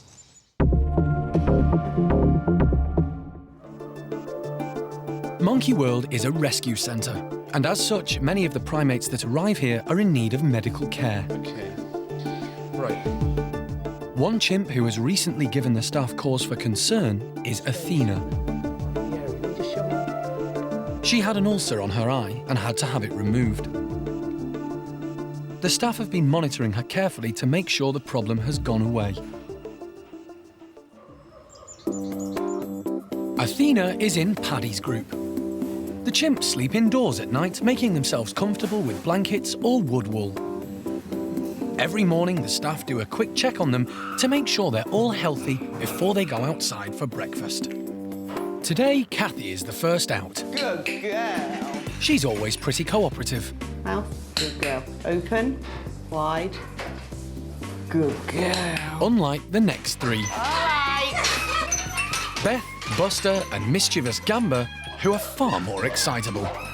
Beth, good girl. In the grey. Good girl, Beth. Now it's Athena's turn. Come on, sweetheart. But Paddy's son, baby Bart, cheekily nips in ahead of her. Hi.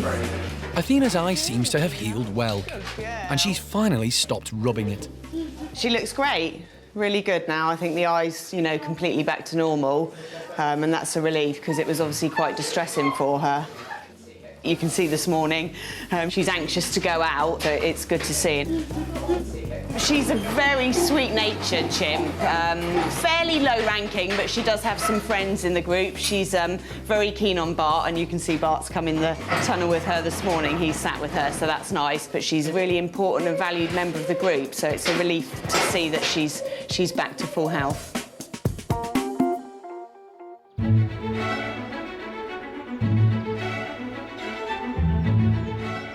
Bart gets along well with everyone in his group. Being the baby and the boss's son definitely has its advantages. Obviously, Bart has the baby status in the group, so he's like a prized possession and everyone wants to get a piece of him. He just swaps around. You see often other individuals do carry him. So he is like everyone's son, really, in terms of the group. Dad Paddy has a great relationship with his son and spends a lot of time with him. Paddy's an excellent role model for Bart. Not only is he a great alpha male of the group, obviously one day Bart may be ruling a group of his own like this, maybe even this group, and to learn from someone like Paddy is great for him. Young juvenile males obviously spend their time with a lot of group members in that time, but as they reach sexual maturity, they would start naturally spending much more time with the males. So it's really good to see that he's obviously has a good relationship with Paddy right from the word go. He carries him around, he plays with him. But Paddy's also protective of Bart, especially if anyone like Gamba gets a bit rough.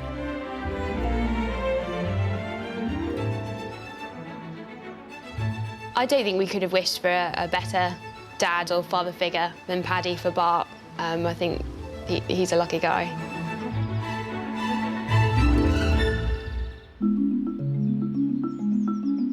Bart's fortunate that he has both parents to learn from. Many of the primates at the centre are on their own, either because they are orphans or because their mothers rejected them.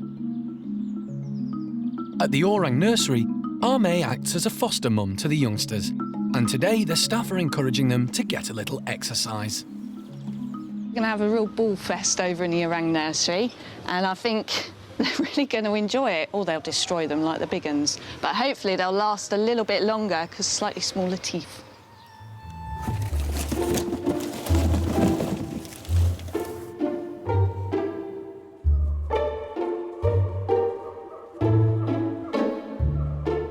A-mei, who has very few teeth, decides to test out the balls first.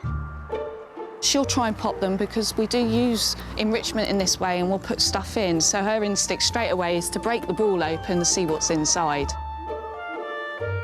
Linga's probably more likely to carry it around kind of like a child does with a rag doll, but I suspect A-mei's going to go straight for the kill and she'll destroy all the balls.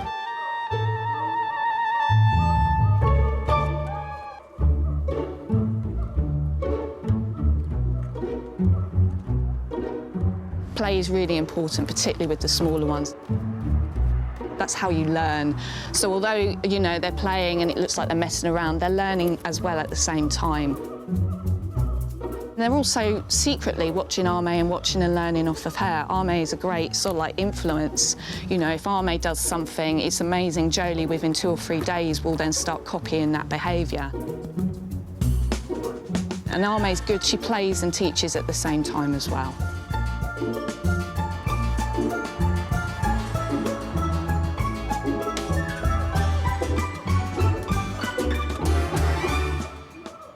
Keeping an eye on the young ones can be exhausting. So once A-mei's happy they're keeping themselves entertained, she takes time out for a nap.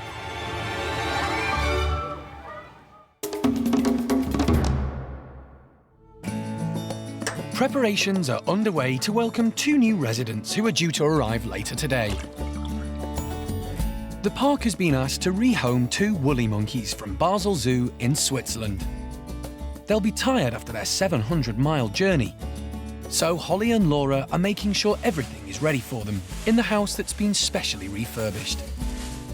They're 20 years old, so they're both getting on a little bit.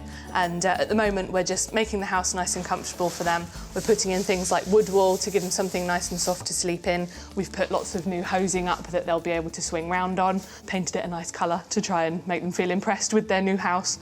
And we're starting to prepare some food, insects and that kind of thing that will hopefully make their new house quite exciting. The house that we're using for the new woolly monkeys used to be a chimp house, so everything's designed for big, heavy, dangerous animals, whereas woolly monkeys are a lot smaller, their needs are very different. So we've actually had every sliding door in the building replaced with nice, light plastic slides that are woolly monkey friendly, hopefully moving the animals a lot easier. They've crated, they're in the car, they're on their way, but woolly monkeys are really, really easily stressed animals, and so to have a 12, 15-hour car journey and a ferry trip, it's going to be a very scary time for them. Even though it's going to be a very late night, nothing will keep us away. There's going to be quite a crowd of us this evening when they arrive. It's been a long wait and everybody's looking forward to meeting them.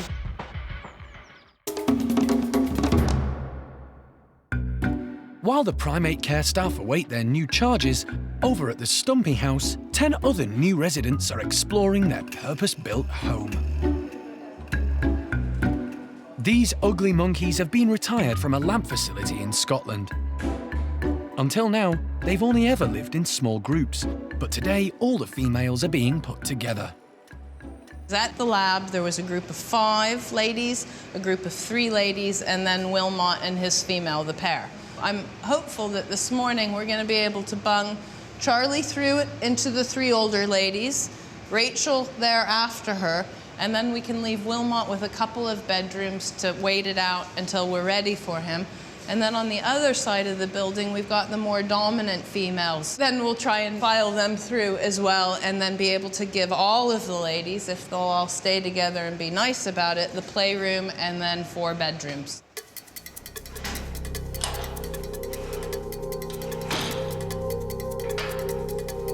Maureen is the first to go calling.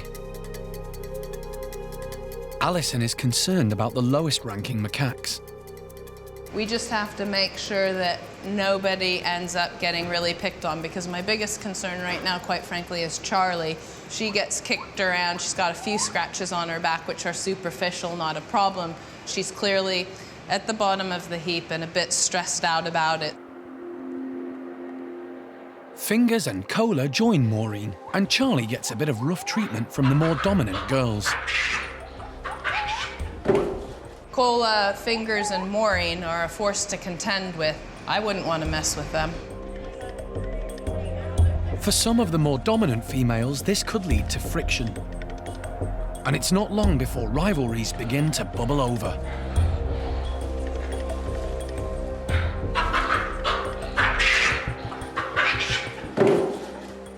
So Noreen's staging a re-takeover bid from Maureen. Where did Maureen go? All the way through. Okay, well, if you guys can keep track of this, I'll be impressed. Maureen's on her side. Maureen takes a submissive pose, so Noreen's aggression has paid off. And Cola takes the opportunity to put Kelly in her place too. We have a few handbags swinging, and it really is just that. It looks sort of bad when one individual gets chased down and grabbed, but then just as quickly somebody else will jump in and have a go at the aggressor. So it all seems to dissipate and end as quickly as it starts. When one gets excited, it quickly spreads to the whole group. Rachel's very vocal, and when she vocalizes, it winds them all up and they all come running and have issues. Wilmot, the only male, seems bewildered by all the fuss. Jeremy Wilmot's looking to you for support. Like, help. Wilmot's not been brave enough to even venture into the next door bedroom to all 9 ladies. He's just still hanging back, looking a little bit shell-shocked. The whole pecking order has to be sorted out here. So far, nobody's getting totally focused on and picked on. Thumb-shoving match happening right now. First day, and we've got the 9 ladies together. It's what I had hoped for. And now we'll just have to see if it lasts, and then how brave Wilmot is to take them all on. The Stumpies are not the only residents who've been retired from a laboratory. 2 years ago, the park took charge of 88 capuchins who had spent their lives in a lab in Chile. Capuchins are naturally inquisitive, and today the boys are being put to the test by the keepers. It's a puzzle feeder which will be suspended, and what we'll do is hide in food inside it, and the boys will have to work out how to get the food out, balancing on it so they can actually stay on it and get the food out. The feeder is filled with all sorts of goodies, from monkey nuts to dried pineapple. Gorillon, the dominant male, leads the way. But it's Fabian who notices the puzzle feeder first and goes to investigate. Gorillon seems happy to let the others work it out first. But maybe he'll change his mind now that Eriko has started reaping rewards. Capuchins are one of the most intelligent small monkeys. They're the most dexterous of all non-human primates. In the wild, they're very resourceful at both finding food and, if necessary, cracking it open. Gorillon is still surprisingly reticent. Maybe he's realised it's not very safe with Eriko on board.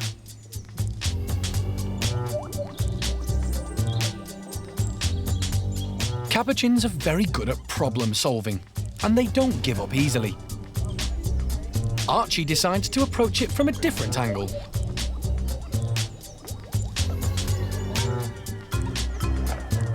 Clever Franco has decided enough's enough. He needs to get the feeder on the ground, so he looks for a way to undo it. The lazy option, of course, is just to hang around and wait for the food to come to you. Since they arrived at the park, the boys have lived in a house that was specially built for them, and a small outdoor space. But building work is now underway on a brand new, bigger enclosure, which will incorporate some of the trees at the park. I always had in my mind when we placed the house in this area that the stand of trees behind the house would be the perfect home for them. I think it'll just bring them together tighter as a group, give them more space, which should be more relaxing for them, and I expect we'll see even more natural behaviours coming out. A forest will be a challenge for a group who have spent most of their lives locked inside. They started out, when we first met them, in tiny, tiny laboratory cages with nothing to occupy their time, nothing to keep them physically fit. They've got to bring everything to the party to go out into the forest. They've got to get on with each other. They've got to negotiate the flexible limbs and leaping from tree to tree and basically make this their home. They're never going to be totally natural monkeys. There's always going to be little shadows and little ghosts of what their life was in the past. But we're going to give them the opportunity to exhibit all of the natural behaviors as well.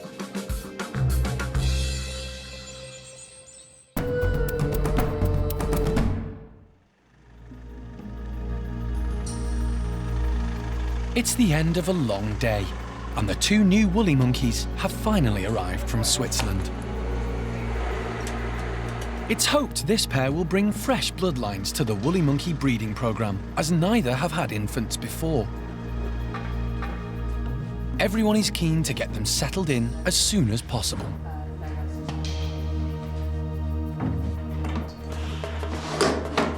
The female, Quappa, is the first to be released.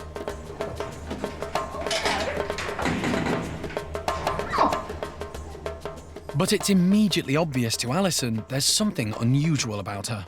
She is really small. She's 12 years old, so she's fully mature, and she's at least a third, if not a half, smaller than our ladies. So we'll hope to get her muscles built up and a bit of weight put onto her. The team have concerns about the male woolly, Oscar, because he's old and he comes with a reputation of being a little overexcitable. So, as a precaution, they're releasing him into a separate bedroom first. You want to open that slide now? And then how far do I have to open this door? I think you're looking pretty good as long as you can keep it crushed up. Yeah. Everybody ready? Yeah. Come on then. Boy. Yeah, you're good. But after a few moments, Alison decides he should be reunited with Quapper.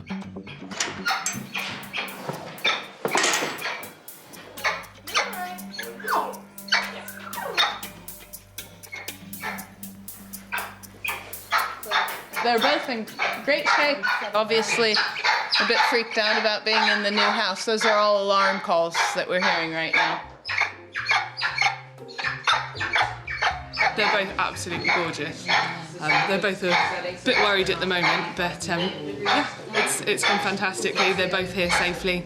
Given that the male's quite old, it was always a risk in transporting them, but they've got here okay, and we're quite excited. Holly, I reckon we should all clear out. If you want to give them some food, and we'll let them settle down.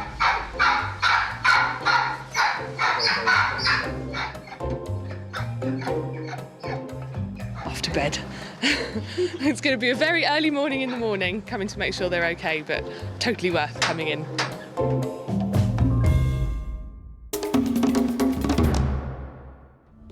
Next time on Monkey Life.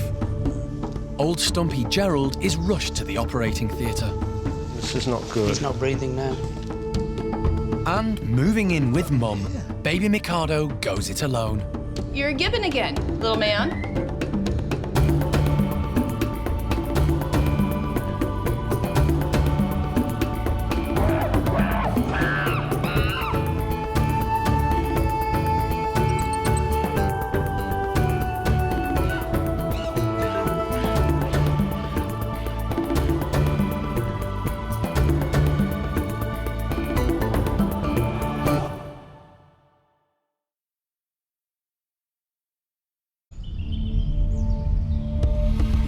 Today on Monkey Life, elderly Stumpy Gerald is rushed to the operating theatre. Almost certainly that something's gone wrong with his heart. It's an anxious time for Mike when Mikado moves in with foster mum Alex. Obviously you have to wait for the animals to see what they're going to do. And the woolly monkeys are having a ball.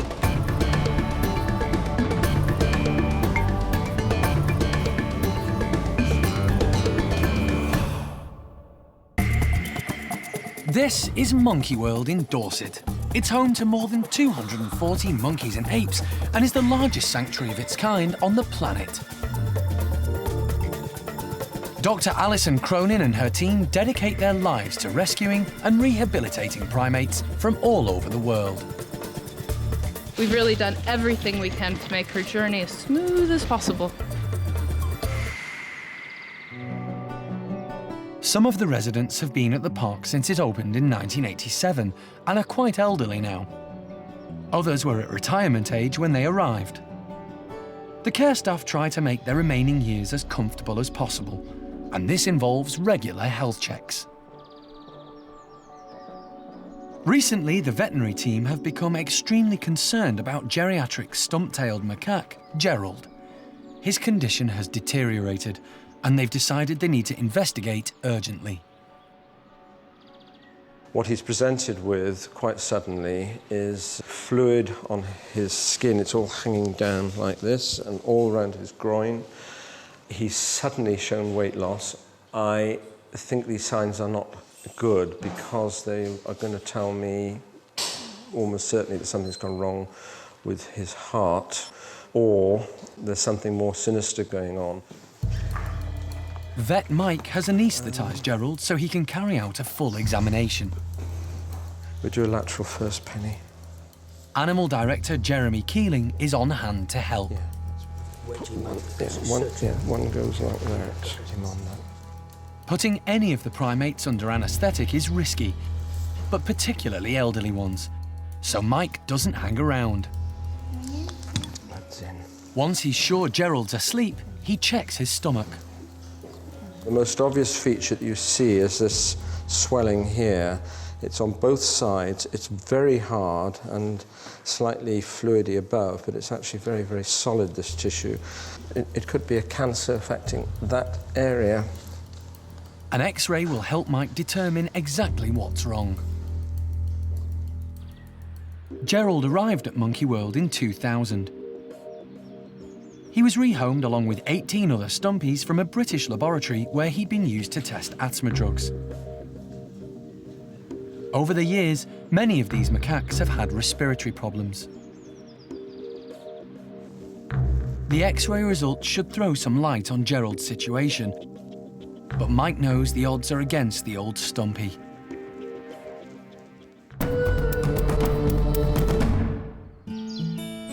As the primates grow older, they're given supplements by the staff to make sure they get all the nutrients they need. Some of the smaller monkeys often lack an essential vitamin which is taken for granted. It's vitamin D3 day for the common marmosets today. We give vitamin D3 to our squirrel monkeys and marmosets weekly, and the vitamin D3 is basically a supplement to substitute a vitamin they get naturally from sunlight in the wild. Lack of D3 can cause many problems, main one being to do with bone diseases and rickets. Like all the primates at the park, marmosets are not native to the UK. They come from Brazil and would normally be exposed to more sunlight in the tropics. But the life some of them have led certainly hasn't helped. A lot of our marmosets either come from the pet trade or from laboratories. Many of them were kept inside, never got access outside to the sunlight, or their owners didn't give them the vitamin D3 they were supposed to give them. And we have a number of animals here that suffer greatly. You've got Betty Boo, the common marmoset, who I'm going to give D3 to today. Most of her bones are very brittle, and nowadays she's all hunched up, she shuffles around, her tail's all bent and wonky. It's vital for the old marmoset to take her D3, but getting it into her requires some cunning. Betty's a little old lady. We like to make sure that she's eating healthily and plenty, so we'll give her hers in a nice big grub today. Live grubs are used as part of the marmoset's diet. Toby is hoping she won't even notice the D3.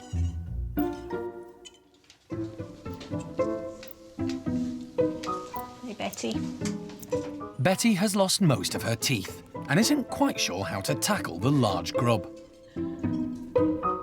It's bigger than the mealworms and waxworms and things she'd normally have, and obviously last time Betty had them, her eyesight was slightly better and she was slightly more mobile, so I think we're going to have to try a smaller insect like a waxworm or a locust for Betty today. So we'll give this to one of the other younger ones with teeth, and Betty can have hers in something smaller. It's good news for Kayla, who gets Betty's grub, and Nathan, who also benefits. And Betty Boo doesn't miss out on her D3 because Toby gives her a waxworm that's a little more her size.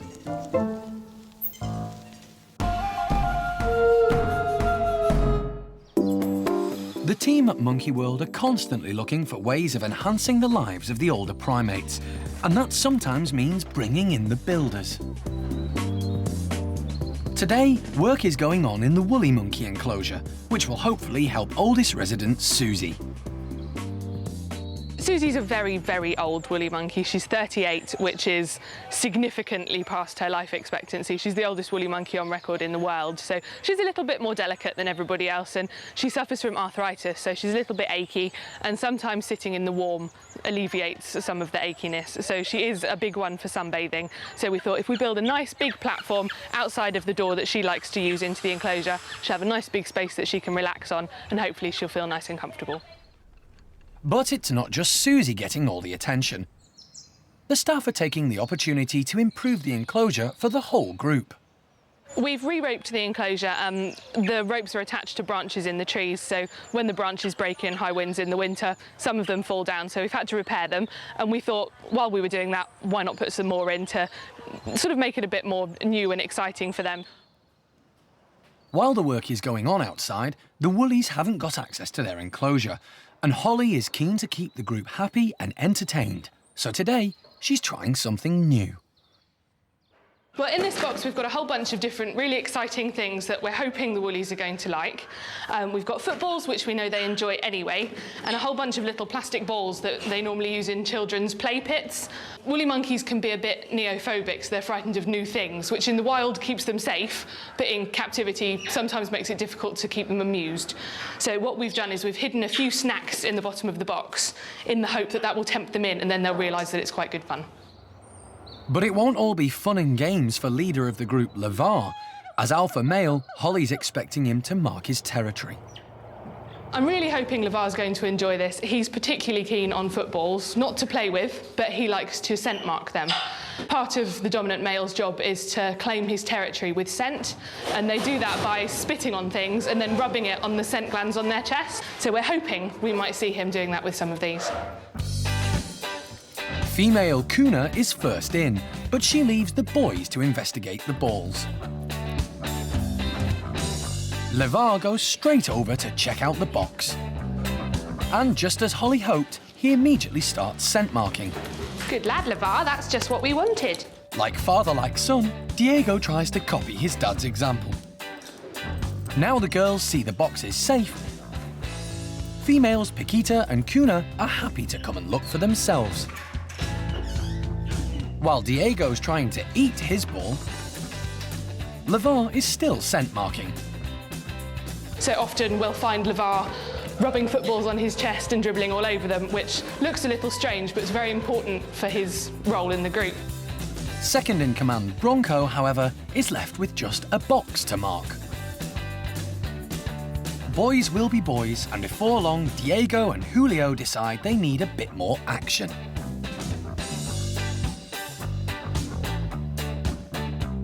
But it's all a bit much for poor old Susie, who wants a quiet life.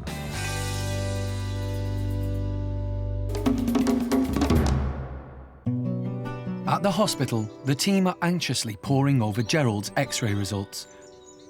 Recently, he's been losing weight and developed swellings on his body. The park's vet, Mike, fears the elderly Stumpy could have a very serious heart problem or cancer. You've got a very weak heart shadow. You can't see it clearly at all, which says there's fluid in the chest. I haven't got a properly inflated front part of his lung. I can't rule out whether it's a heart problem or whether I actually have got an active tumour here, which is causing the other problems. It can be both. Mike decides he needs more X-rays to give different views of Gerald's heart and lungs. They all go out of the room while the X-ray's taken. But then suddenly, Gerald's condition worsens.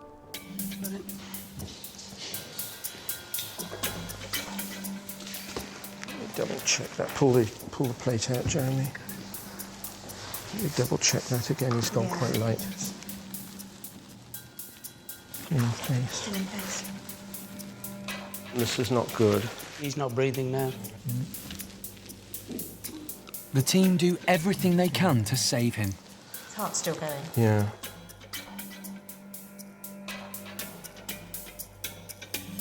But Gerald isn't responding. I think there's enough on that to say to put him to sleep, unfortunately.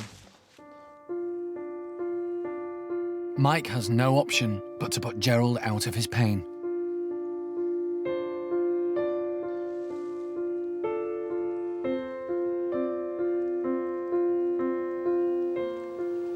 We're dealing with an animal here who we want to give a quality of life to while we can, and when we can't, let him go. Don't let him suffer. It's sad whenever there's a death at the park, but Gerald lived a long life, and thanks to Monkey World, his last years were happy. When you're aware that an animal is has all these issues, then it's sort of, you live day by day and, see how they go. And then all of a sudden you realise, goodness me, he's been here for 10 years. That's pretty good. And if we can just give these guys a nice time and, make them happy, and that's something I say to the staff quite often, just make them happy.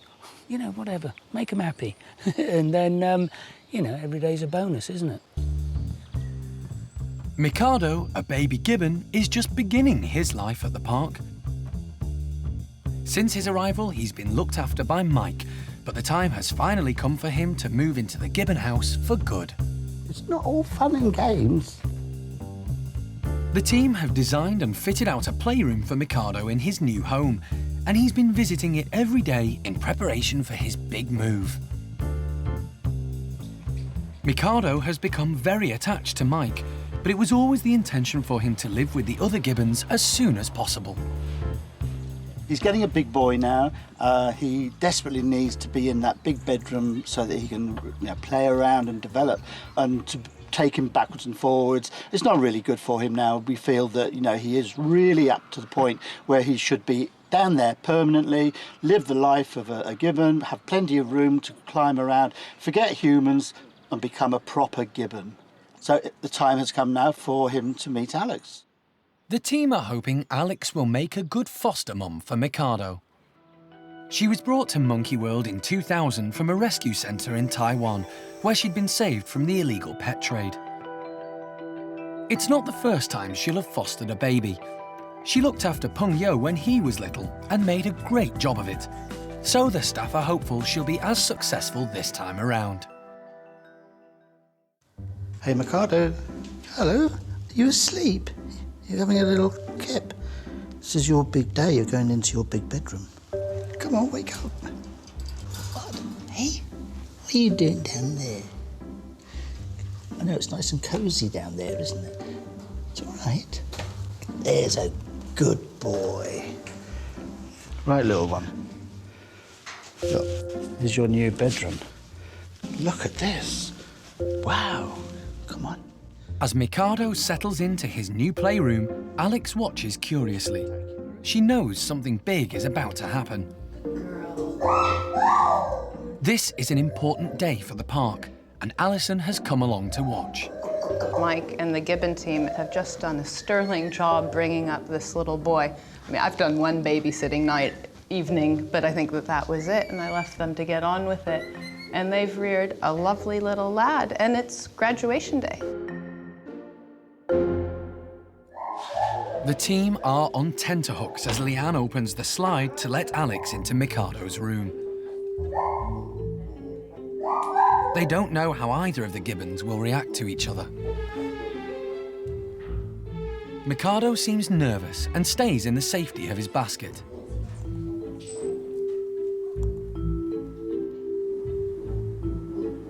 Alex approaches Mikado to see what all the fuss is about. But once she's had a look at him, she backs off and returns to her own room. Obviously, you have to wait for the animals to see what they're going to do. Sensing there's no danger, Mikado ventures out. For first introduction, absolutely brilliant. Alex is making herself available, but not going at him, which makes him at ease and actually curious. Why aren't you coming at me? You turned your back and walked away. Ooh, I must follow you. While Alex has a snack next door, Mikado makes himself at home.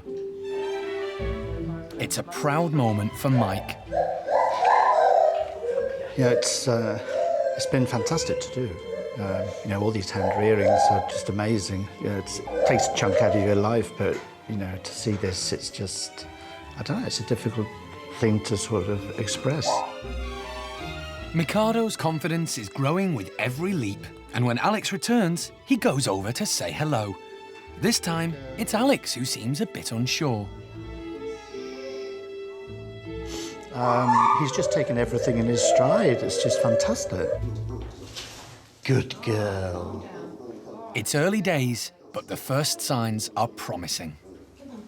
It's perfect because she's not focusing on him. It instantly makes him feel at ease to go towards her. So all things being equal and well, I'd like to leave him staying here tonight. And you're a gibbon again, little man. Good boy. Golden cheek gibbons come from Southeast Asia. In Vietnam, Monkey World has a sister sanctuary which rescues gibbons like Mikado with the hope of eventually releasing them back into the wild. Alison is currently preparing for a trip to Vietnam when it's hoped 2 of the gibbons, Mary and Lily, will be set free. Once released, they'll be tracked and monitored electronically by using special collars. But Alison needs to test the tracking system before she goes, and so has enlisted the help of a faithful friend. Are we gonna go? Yay! Come here, Bella! One of the lesser-known members of Alison's team is her Great Dane, Bella. Come on. Bella is always keen to go for a walk through the woodlands that surround the park, but today, Alison's got an ulterior motive. Bella's going to help us out today by testing a GPS collar for Vietnam. And, you know, this isn't exactly the Vietnamese rainforest, and she's not exactly a gibbon. But what we're doing is testing this out just to see how it transmits up to a satellite and then back down to a computer or even a cell phone to give readings on where the collar moves to and from. So basically, this is a prototype for our gibbons in Vietnam.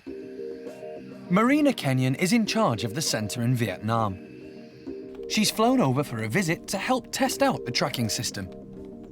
A GPS signal will be sent from Bella's collar via a satellite to a computer in the park lodge.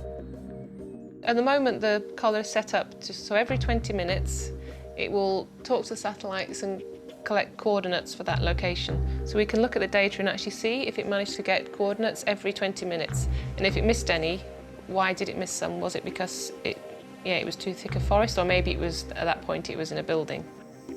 The woods here are actually a similar height to the forest in Vietnam because it's not very high, but they're not as dense. But Bella's on the floor and the gibbons will be high up. So my theory is if it works here, when Bella runs through the forest, it's actually going to work in Vietnam. If Mary and Lily's release is a success, it could pave the way for some of Monkey World's gibbons to be released back into the wild in Vietnam at some point in the future. I'm all right? Yeah, okay, let's go. Alison and Bella charge through the woods, while Marina checks the incoming data. Let's go this way, come on. Each day in the forest, we'll have our ground team going out to the coordinates and finding Mary and Lily and checking they're okay, studying their behaviour, seeing if they're interacting with other wildlife well. This just helps the ground team get to them closer, and also it saves that extra data when the ground team aren't there. After a couple of hours in the forest, it looks like Bella's hard work has paid off. We've managed to get readings just about at every point. So far, the collar hasn't let us down, but we haven't finished testing it yet. The collar is 270 grams. The key is getting the collar small enough. This is a problem. It'll be a while before a lighter GPS collar is available, and Alison and Marina are due to fly out to Vietnam within weeks, so they need to find an alternative. With this in mind, Alison heads to a company in Dorset who are specialists in radio tagging for wild animals to see if there's another option. So these are radio collars different from GPS collars. They are. The GPS collars are lovely because they give you the exact position. The real problem is the bulk of the GPS collar. If you want them to last any time, then they're really quite large on the animals. So roughly these were about how much weight? How many About grams? 45 grams. So you go off with your antenna that looks like a television aerial. Yeah. You get a direction, you move to another place, get a direction. Then potentially you can walk in on them if you're happy enough to disturb them. Yeah. If you don't want to disturb them, then you can just triangulate, find out where they are and leave them alone. Okay, fantastic. So it looks like radio collars are the answer for now. They'll allow the team to track the gibbons when they're released and ensure they're okay. We need to know that everything we've done up until the point that we wave goodbye, we've done correctly. And these radio collars are critical to being able to locate them, follow them, and get that information to know that the gibbons are good. Next time on Monkey Life, Alison heads to Vietnam with the radio collars. But after years in captivity, will they be able to persuade the gibbons to go it alone? Trepidation, nerves, emotion, oof, it's all there.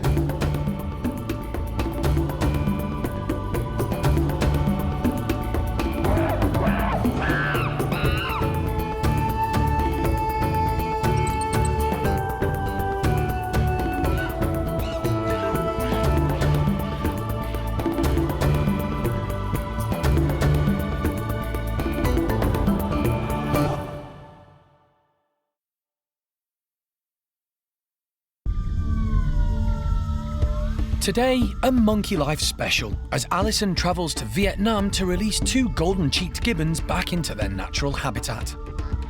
Trepidation, nerves, emotion, oof, it's all there. But the mission's in jeopardy when one of the gibbons refuses to cooperate. We have to delay her, darting her to it another day because she's so upset now. After years in captivity, will the gibbons have the courage to make a break for freedom?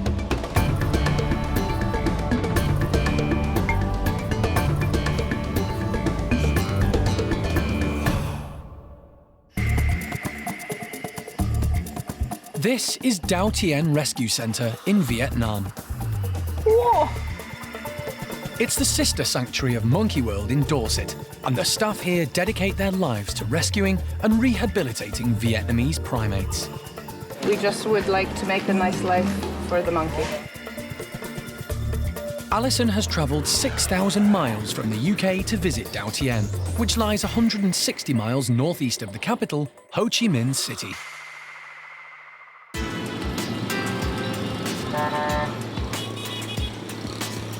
At the airport, Alison meets up with Dr. Curtis Pei, who's flown in from Taiwan. Nice to see you. Yeah, you too. Curtis helped set up the centre in 2007. Consultant vet Uli Stryker is also making a special visit. She's assisted the team in Vietnam many times before. Marina Kenyon used to work at Monkey World, but is now in charge at Dao Tien. Vietnam, like many countries, has a huge problem with the illegal trade in wildlife. Poaching and smuggling are common, and the law is difficult to enforce.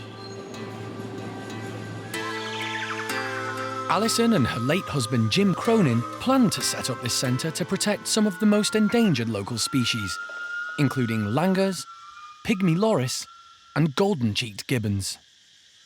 The development of Dao Tien has been incredibly quick. Within 3 years, not only have we developed a site that was totally virgin rainforest, but we've already brought animals in, rehabilitated them, and are putting them back out. And I believe it's unparalleled. Dao Tien was chosen because it's an island on the edge of Cat Tien National Park. Being surrounded by water, it's a perfect place to release gibbons back into the trees, because there's a limit to where they can go, and therefore the staff will be able to track their progress. Everything to the right is the semi-wild habitat. The gibbons that we're about to release will go into that side. It's quite a nice large area with good primary trees and good fruiting trees, so the gibbons might be able to survive in there on their own. Alison visits Dao Tien regularly, but this trip has been a long time in the planning. The 2 golden-cheeked gibbons who are going to be released have been carefully chosen by the team.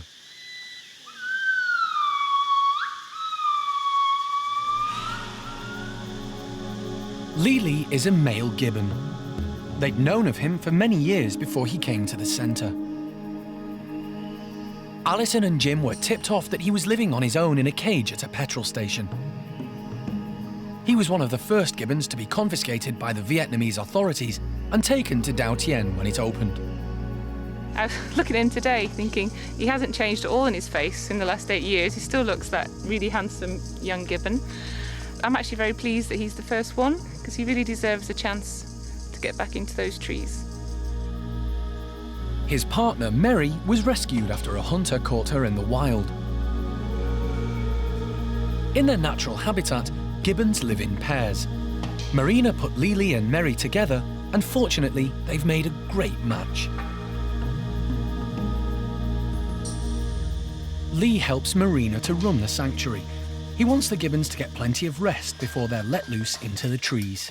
So what I'm going to do now is give them some food, give them some water, and hopefully they'll eat and then settle down for the night. We're sort of there with these guys. You know, big day tomorrow, and then hopefully out they go.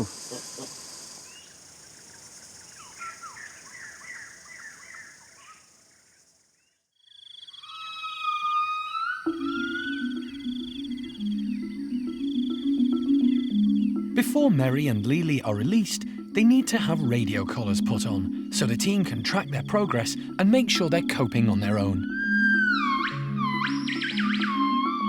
put it through up there, Yeah. secure it, and then decide where your weak link is. But once they know they're okay, the team want the radio collars to fall off the gibbons so they can use them again. They've called a meeting to try and work out the best way of doing this. A big needle, you can actually just thread this onto a needle. You can use it. We're trying to estimate which material will keep these attached to the gibbons, but then at approximately 10 months will drop off. And if they're doing well, then we want to leave them alone. We don't want to have to try and dart them or catch them again. I reckon these things will go quicker maybe than the dental floss with wax. I think that should work. In the end, the dental floss wins. Good for your teeth, good for your radio collar. Mary and Lily are going to be released into a 20-hectare site at the top of the island. The team have erected a huge fence to cordon off the gibbons' special area. This was a massive undertaking, and several members of staff from Monkey World, including Animal Director Jeremy, who has built many electric fences at the park, flew to Vietnam to help. The fence has been cleverly designed to protect Mary and Lily in all seasons. We're in the dry season now. The river will probably go 2 metres above my head at high floods in the wet season. So the way this part of the fence has been designed by Jeremy is that we have floodgate controllers. Is so that when the water comes up and hits the first electric wire on the fence, the floodgate controller will feel the resistance, and the way it works, it'll actually stop that part of the fence working so that the rest of the fence doesn't stop, because it's vitally important that, we've got to keep the gibbons in. There are currently 27 golden-cheeked gibbons at Dao Tien, but not all of them are suitable for releasing back into the wild. 7 of them have diseases which could spread among the wild golden-cheeked population. They can't stay at the centre because, unlike Monkey World, Dao Tien is not designed to provide a home for these primates for the rest of their lives.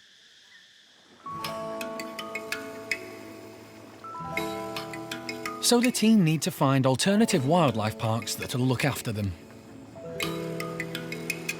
Today, Alison and Marina are travelling to Madagoy Forest Park, which cares for a variety of wild animals.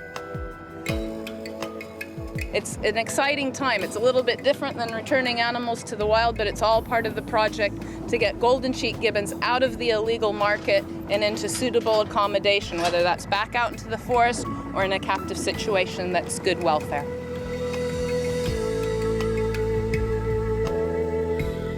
Marina and Alison are working with the full cooperation of the Vietnamese authorities. Madagoy want to help, but at the moment their facilities aren't good enough. However, they are keen to learn from the team at Dao Tien. The situation's not ideal, but we're trying to embrace Madagoy because it's a local park and get them to start displaying the wildlife that they do have in a more natural way and to work with us on conservation. And we have to begin somewhere, and it's a place like this. It's just nothing like I imagined. I think I need 5 minutes just to come back down to the real world and realise there's a lot of work to do. I need to realise it's lots of little steps. It's not big leaps. The good thing is they're willing to listen to our advice and they want our help, which is great. And I think once they see that, they will then rise to the challenge and move on. While Marina and Alison head back from Madagoy, Vet Uli is getting ready to dart Mary and Lily. To be able to put the radio collars on the gibbons, she'll have to anaesthetise them. Oh boy. She starts with Lily. As he's been around humans all his life, the blowpipe doesn't bother him much. Uli soon gets a clear shot. Once they hang on with their hands really, really long, that's the last thing that basically falls asleep. It only takes a few minutes for the drug to start taking effect. Once it's safe to go into the enclosure, Uli and Lee carefully put Lily into the carrying crate. You're next. Mary's been keeping a careful eye on her mate. As there are risks involved with anaesthetics, the primates are only put under when absolutely necessary. Uli takes the opportunity to do a quick health check on Lily. Otherwise, you look good. Yes, the tops of the canines clipped. It's either broken on the cage, biting in the bars, or they're intentionally clipped by people to make them less sharp. We've checked his teeth, we've double-checked his DNA, so when he goes into the forest, yes, he's very strong. Now the pressure's on. The anaesthetic will start to wear off in 20 minutes. If it's too tight, it will affect swallowing, eating, and movement. Lily and Mary are about to make history. They'll be the first gibbons ever to be radio-collared. I think I'm happy with that, actually. When he's out of the box, then we'll see what he thinks of the next stage in his life, which is life with a collar. So, one down, one to go. Now it's Mary's turn. Oh, yeah. But she saw what happened to Lily and is wary. Can't even point at her properly because as soon as I do, she's gonna move. Mary is just too quick for Uli. It's just impossible. It's impossible to catch your breath. It's just impossible. Uli knew Mary was going to be more difficult to dart because, unlike Lily, she spent many years in the wild before she was taken into captivity. So her survival instinct and fear of humans is strong. You miss them once or twice, they'll learn it. They hear the sound, so they know exactly what's happening, and then it gets worse. The more she tries, the more agitated Mary is getting. We have to delay her, darting her to it another day because she's so upset now. It doesn't work.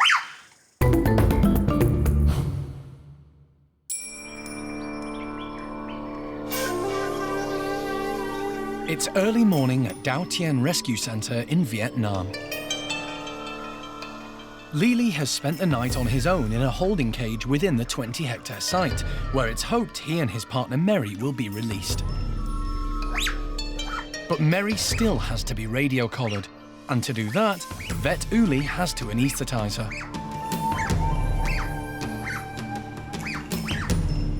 The team were hoping she would have calmed down overnight. But she's still agitated. And Uli can't get a clear shot. Just a bit awkward high to shoot. That's the problem. This is bad news for the team. If they can't get a radio collar on Mary, the release will have to be abandoned. Marina and her team have done a brilliant job keeping Mary very wild, but it just means that when we have to get hold of her to put the radio collar on, it makes it really difficult and hard. The team do their best to distract Mary while Uli tries again. So sad. I just wish that somehow we could tell her, if you just come with us into the box, we'll put a little collar on, then you can go out into the forest and we'll leave you alone. Lee stands ready with a net to break Mary's fall, but she's outwitting them all. Finally, Uli takes a shot. It's a direct hit. Having spent so long trying to knock her out, the team move quickly. At this point, we just need to quickly get the collar on and get out of here and get her down into the forest. With her radio collar secure, Uli gives her a quick once-over and finds a rather large bump. It feels quite nice and solid. It's not just fat, so it's very possible Mary and Lily have been together long enough. Could well be that she's pregnant. And if the next generation is actually born in the trees, that would just be a really, really nice situation. And also it would make Mary's and Lily's pair bond stronger. So, with a possible baby on board, Mary is taken to the holding cage to be reunited with Lily. Hello, mister. I think this morning when he woke up out here all by himself, imagine that was a bit scary. And they do have all of the same emotions as us. Out you go. Yeah. Little rocket lady. If you go through, that'd be great news. Good girl. Brilliant. Fantastic. Nice job. My chest is starting to tighten and feel a bit emotional about it, because this is the first pair of gibbons that we've got radio collared, and we've got 20 hectares of rainforest stood behind me right now that is going to become their home. You know, you sort of say it flippantly, but it's never been done before. Having lived in the wild for years before she was captured, the team are hoping that Mary will be able to look after Lily and teach him some survival skills. I'm very confident that because all the preparation we've done before, and I'm very confident that it's going to work. But for the release to be successful, the local community needs to be on board. So officials from Cat Tien National Park and the team from Dao Tien have invited villagers to a meeting. It is very important to have the local communities to understand what we are doing. We also need the local community to support our project. It's very exciting because this is the final thing now before the gibbons go into the semi-free, and we need to make sure before they go into the 20 hectares that the local people are actually very, very happy. The biggest problem is local people fish on the edge of the island, and their wives and children sometimes come on the island to cut grass, but we need to make sure that stops now, because now it's the time that gibbons are going to be in those trees, and those gibbons need to be away from humans. A representative from Cat Tien National Park tells the locals that under Vietnamese law, it's illegal to hunt primates or keep them as pets. It's gone very well. The local people who stood up said they were just so pleased we had come to talk to them, and that they now know, and they actually all want to come to Dao Tien to see as well, so it's very good. For Mary and Lily, this is the last time they'll bed down in captivity.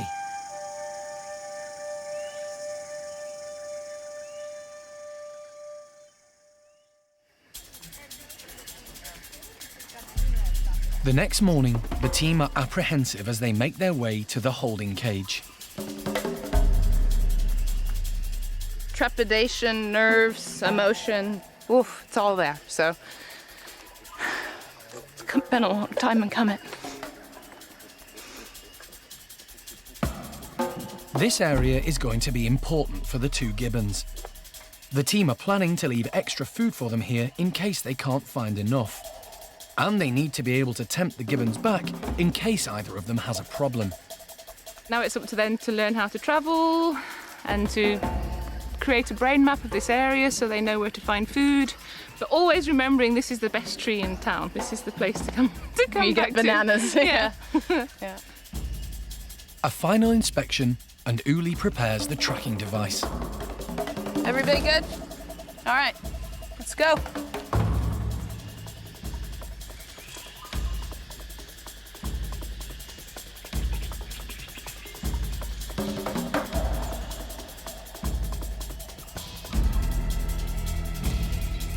Mary is the first to make the break for freedom.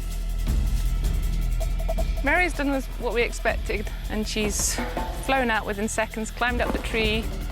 Lily is nervous and holds back. She's waiting for him. Hopefully she might start talking to him, just kind of remind him, come on, follow me. Go on, Lily, come on. Lily was caught from the wild when he was very young, so has never known anything other than captivity. Lily's had 20 years in a cage. He'd have been 6 months old probably when he was last in a tree. So he's just trying to pretend that nothing's happened and it's just a normal day in a cage. Mary seems very confident, and to Uli's delight, the radio collars are working. It's still in the same direction where we saw her last. Probably about 50 to 70 meters away. Ooh, there she is. She's coming to the front. She is still waiting for him, and it's been a while now.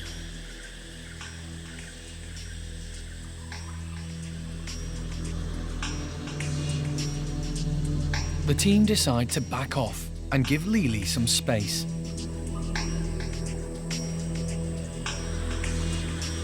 He's exhibiting all kinds of displacement activities, scratching a lot. He can't get comfortable, so I think we're gearing up for going out. Hopefully.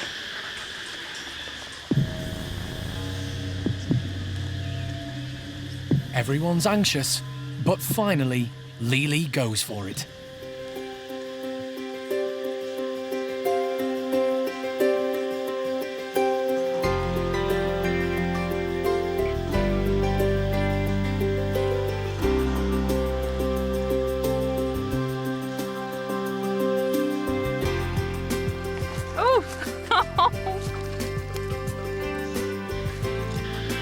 At long last. Yeah, it's fantastic. It's an emotional time for Alison. Her late husband Jim had dreamt of this day. Jim knew that a few people could do big things and prevent species from facing extinction. I think if Jim looked around and saw the centre, he'd be really pleased because we're doing just that. We really are fulfilling Jim's dream. It's very hard, but it's wonderful. Now it's up to Mary and Lily to create a new life for themselves and their baby.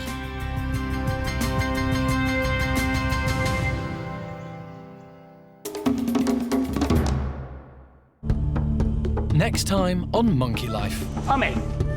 After her unsuccessful meeting with A-mei, overweight Oshine is introduced to 2 more orangs in the nursery.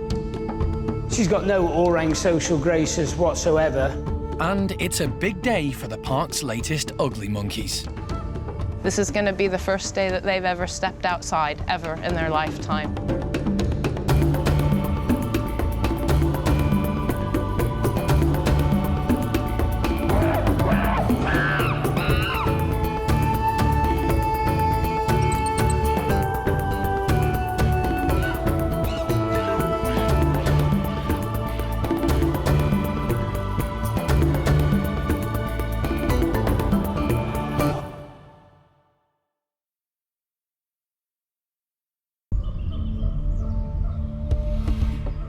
Today on Monkey Life.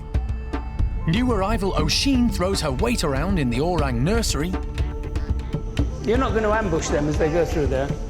It's a big day for the park's latest stumpies. This is going to be the first day that they've ever stepped outside, ever in their lifetime. And woolly monkey Lena takes a shine to new arrival Oaska. She's being a little bit flirty, so we've got high hopes that this is the start of something really quite positive.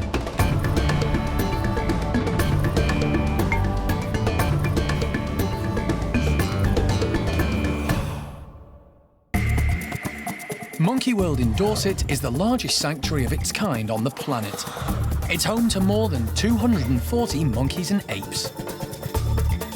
Dr. Alison Cronin and her team dedicate their lives to rescuing and rehabilitating primates from all over the world. The monkey's gotten really aggressive and has started self-mutilating.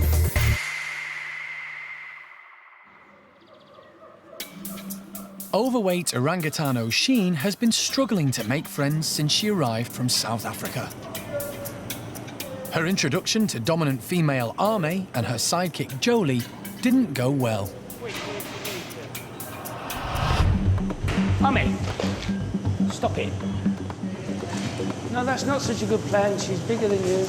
Oshine's frightened and in a new place. A-mei's offended that there's somebody new in her house. She knows you're there. You'll lose. The 2 females couldn't find any common ground, and so have been kept apart ever since. Today, Animal Director Jeremy has decided it's time for Oshine to meet the 2 youngest members of the orangutan nursery, Linga and Dinda. They've both lived in the nursery since their mothers rejected them. These 2 orangs are mischievous and playful and much smaller than A-mei, but Jeremy isn't taking any chances and is on hand to referee. We just got to evolve into this, and everybody does their huffing and puffing and handbagging and all that sort of stuff. And then when that wears thin, you take it to the next level. The 2 girls seem keen to meet a potential new playmate, but Oshine is wary. Until she arrived here, she'd never had any contact with other orangutans, so doesn't really know how to behave with them. Girl, be careful. She's a good girl. Things haven't got off to a great start. Linga's in one of Oshine's favourite spots, her hammock, and she's not happy. As Oshine lunges at the young orang, Linga makes a sharp getaway. You green-eyed monster. Oshine reclaims her hammock and stays put. Jeremy is keen not to take sides. I'm trying to be less a part of it, just backing off like this. I don't think she's going to go wading in all guns blazing. Jeremy decides a bit of refreshment might help. If Oshine has something else to occupy her, she may not be as aggressive towards Linga and Dinda. But once the food has disappeared, Oshine decides it's time to throw her weight around again and show the younger girls who's boss. At least he's got a good exercise routine going.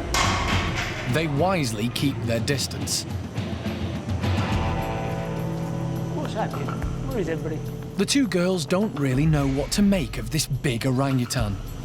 Linga tries to get a reaction, but Oshine isn't interested in making friends, and Jeremy decides to call it a day. He doesn't want any of the orangs getting stressed. You're not going to ambush them as they go through there? No, you go back that way. No, Oshine. Jeremy always knew it would take a while for Oshine to integrate into the nursery group. When you think about it, she's 13 years old, she doesn't know an orang, she's never socialised with anything other than human beings. So it really isn't surprising, but it's not a problem. We just keep exposing her to these individuals until at some point they relax and coexist. But friendship at first sight is only happens in fairy tales. It isn't real.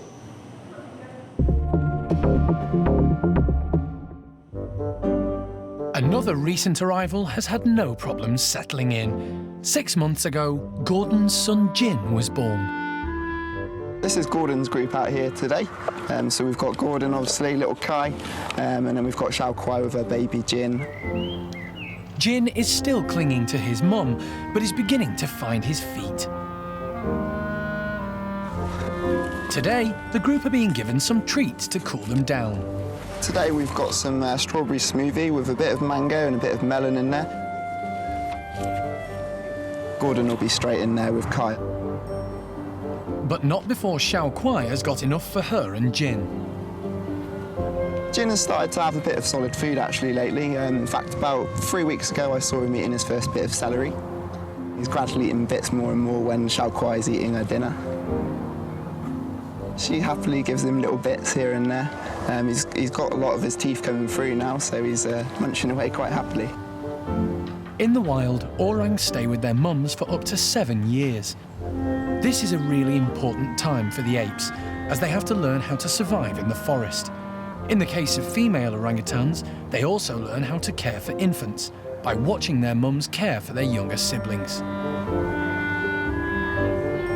Kai is now 6 years old. He no longer has his mum's full attention, but he does still have a lot to learn from Xiao Kuai.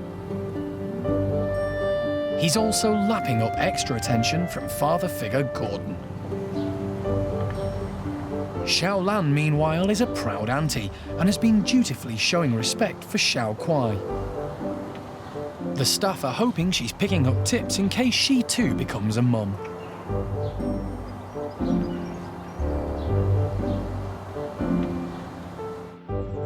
Orangs are sedate creatures. Nothing much phases them. Chimps, on the other hand, can be very lively, and over at Hananya's enclosure, they're about to get a treat which will send them wild. A large donation of fruit has arrived, and Shamak is keen to check there's enough to go round.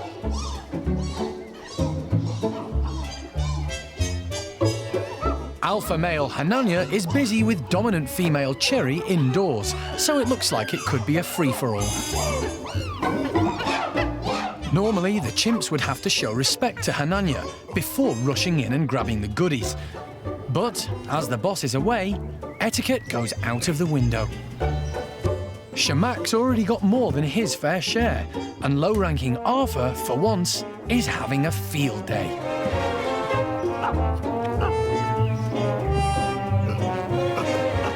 Trudy quietly makes the most of the boss-free zone.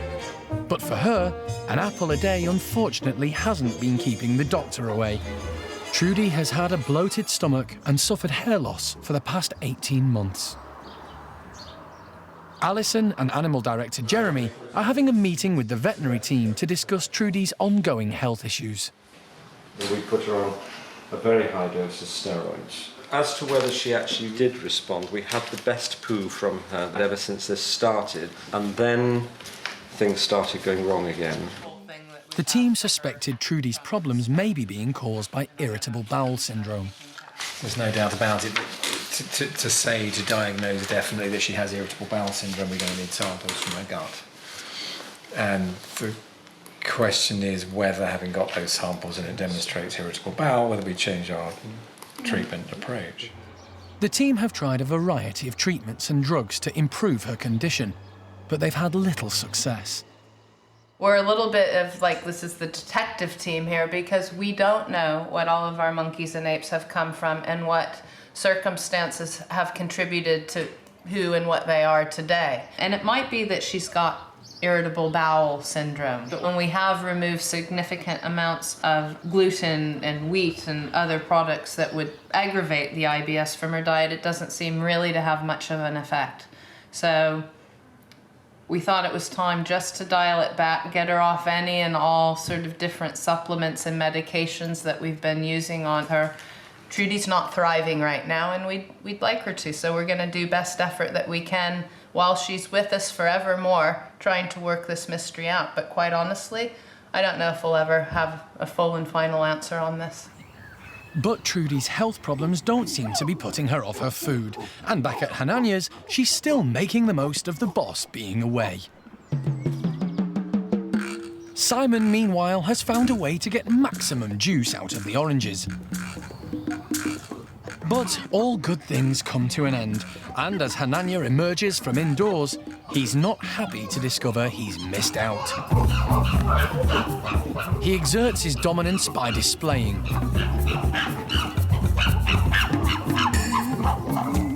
Arthur creeps off to avoid being mugged.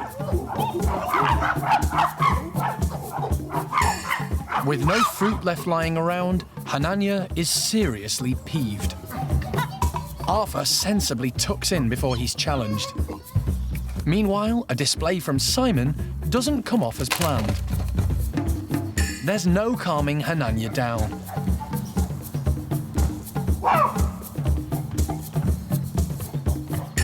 But he does eventually realise he'll have to make do with the leftovers. Just this once.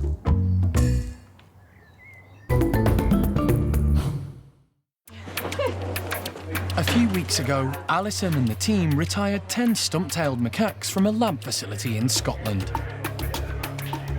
Wilmot, the only male, and the 9 females have always lived indoors. Today is a big day at the park because the stumpies are going to be allowed outside for the first time in their lives. But this morning, Alison woke to some bad news.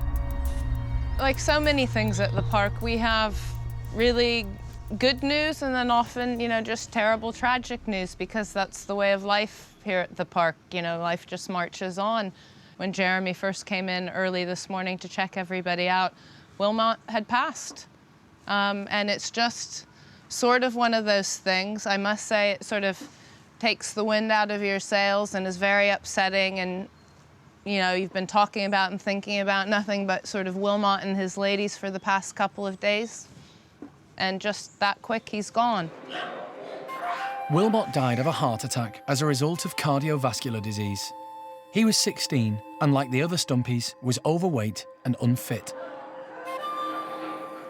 His sedentary lifestyle before he arrived at the park contributed to his death. But Alison has no regrets about moving Wilmot and giving him a chance at a new life. It was the right thing to try and do that with Wilmot because he had no future where he was, and just very sad for him as an individual that he didn't make it. But as I'm telling all of the Primate Care Staff and everybody else that's involved, we now got to look to the 9 faces that are sitting there looking expectant in the windows right now This is going to be the first day that they've ever stepped outside, ever in their lifetime. A final safety check and a few touches to encourage wild behaviour. In their natural habitat, they'd forage through leaves to find food. I think we're ready to go. No one's quite sure how the Stumpies are going to react to their newfound freedom. So this next step for them, for the ladies, is going to be quite a big traumatic thing. And the things we need to look out for, are they agoraphobic? Will they come walking out into the great outdoors? Because they've never been out into an environment without a roof over their heads. Maureen is the first to take a look outside, but she's not brave enough to go any further. Kelly, too, is rather hesitant. It takes one of the dominant females, Miriam, to make the first move. She's quickly followed by some of the others. Stump-tailed macaques come from Southeast Asia. They're mainly ground-dwelling, which accounts for their shape. They don't need long arms and legs to swing through the trees like orangs and gibbons. Miriam has a quick look around, but decides that's enough fresh air for one day and heads back inside. Quickly followed by the rest of the gang, who aren't brave enough to stay outside on their own. This morning's gone really well so far. We've had 8 of the 9 females have actually come out into the outside enclosure. The only one who's not been out so far is Charlie, who seems to be sort of probably the lowest ranking of the group. With everyone else inside, Charlie takes a chance and goes for it. She's the youngest of this group of girls and is a bit of a loner. Being way down the pecking order, she's happy to keep out of everyone's way. It may take a while for the ugly monkeys to get used to having fresh air on their coats, but the staff hope eventually their exciting new enclosure will encourage them to get more exercise and lose some of their excess weight.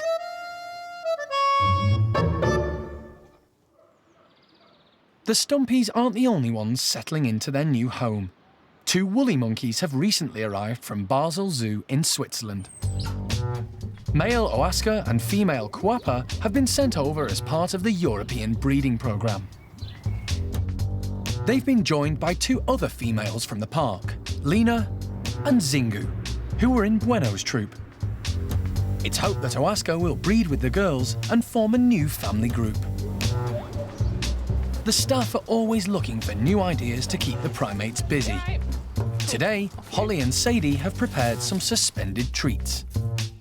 We're going to be seeing how they get on with some lollies we've made for them. We've tried to freeze lots of different flavours of things along a string to make big garlands of little ice lollies. So we've done a few different flavours. We've got baby rice that's been made up with strawberry flavoured squash. We've got different flavoured fruit juices, plain yoghurt and peach melba flavoured fruit yoghurt. So if they don't like these, I don't think there's any pleasing these guys. We want the woolies to always be thinking about trying to behave naturally, so we want them to be hanging upside down with their tails like they would do in the wild, exercising their bodies and having to put in a little bit of effort for their treats.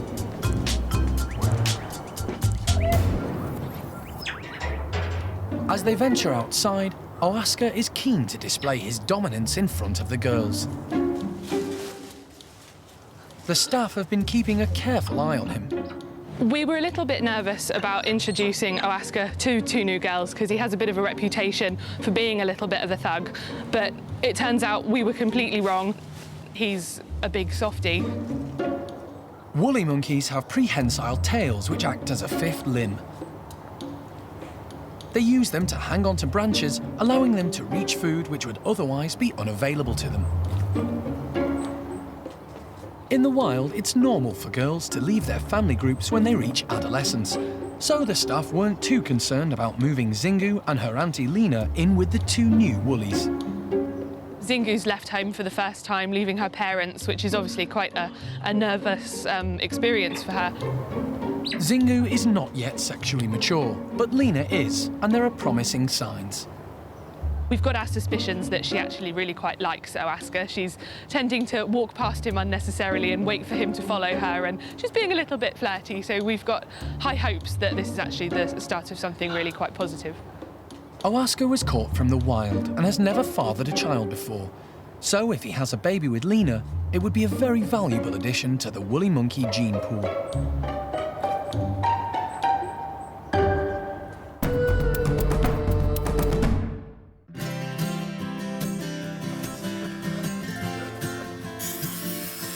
Another group of New World primates in for a treat are the squirrel monkeys.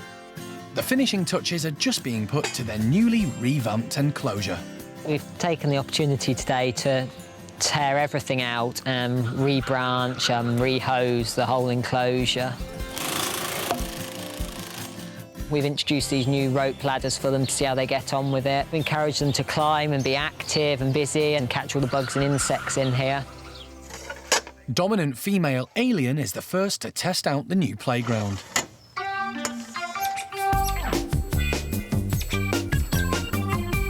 Closely followed by Samantha. Squirrel monkeys are social animals and in the wild live in groups of around 30 individuals. Here at the park, there are 5, and they're all quite elderly. Topsy heads straight for some food,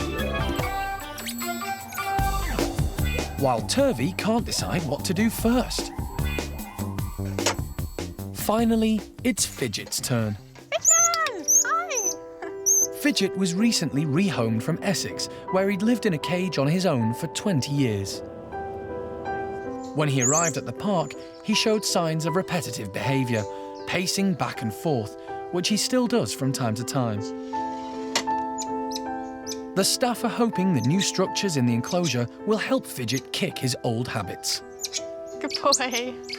We're hoping by putting some hose there that it sort of will discourage him from pacing a little bit more and he'll wander off and just find a nice quiet place to sit if the girls come over towards him. Suddenly he's gone from living on his own for many years to having these 4 bolshy females in here who give him a bit of grief if he steps out of line. However, the girls are way too busy to be bothered with Fidget. Girls just have taken it right in their stride. They seem to be exploring and sort of climbing everywhere. Squirrel monkeys are very nimble.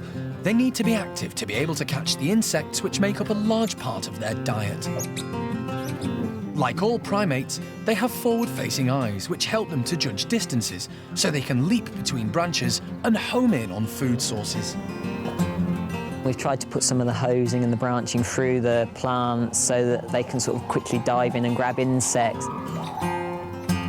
As Turvy demonstrates, squirrel monkeys are dexterous. They use their hands to catch insects and grab grubs from underneath pieces of bark. Fidget surprised us all, really. He's been climbing the hose, he's been at the highest point in the enclosure. We've never seen Fidget climbing quite so high. And he's just showing a really great improvement from when he first arrived here. Not to be upstaged by Fidget, Samantha has one last trick up her sleeve.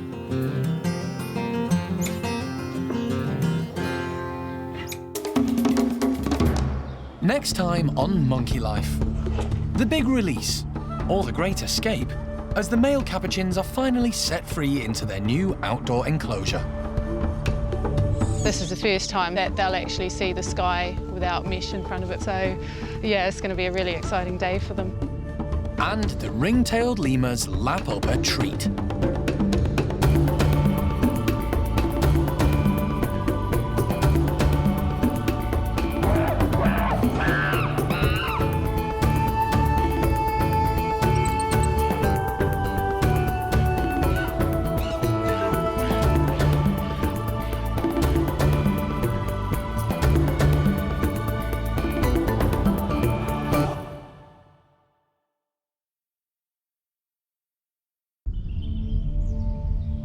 Today on Monkey Life.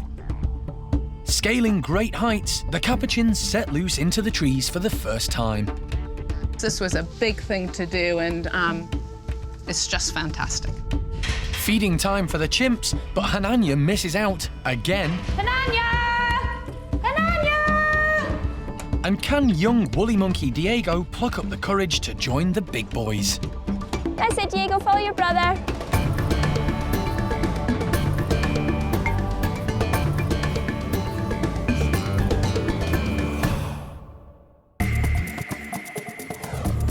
This is Monkey World in Dorset. Buried deep in the English countryside, it's the largest sanctuary for apes and monkeys on the planet.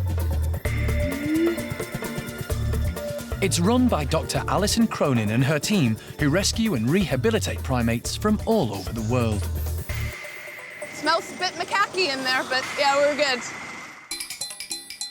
It's a big day for the park. For the last 5 months, workers and Primate Care Staff have been busy building a new male capuchin enclosure, and it's finally finished. 88 capuchins were rescued from a laboratory in Chile in 2008 in a mammoth operation involving the Chilean Air Force. When they arrived at the park, there was enough space for the girls to have an outside enclosure. But until now, the boys have only had a small outdoor space to explore.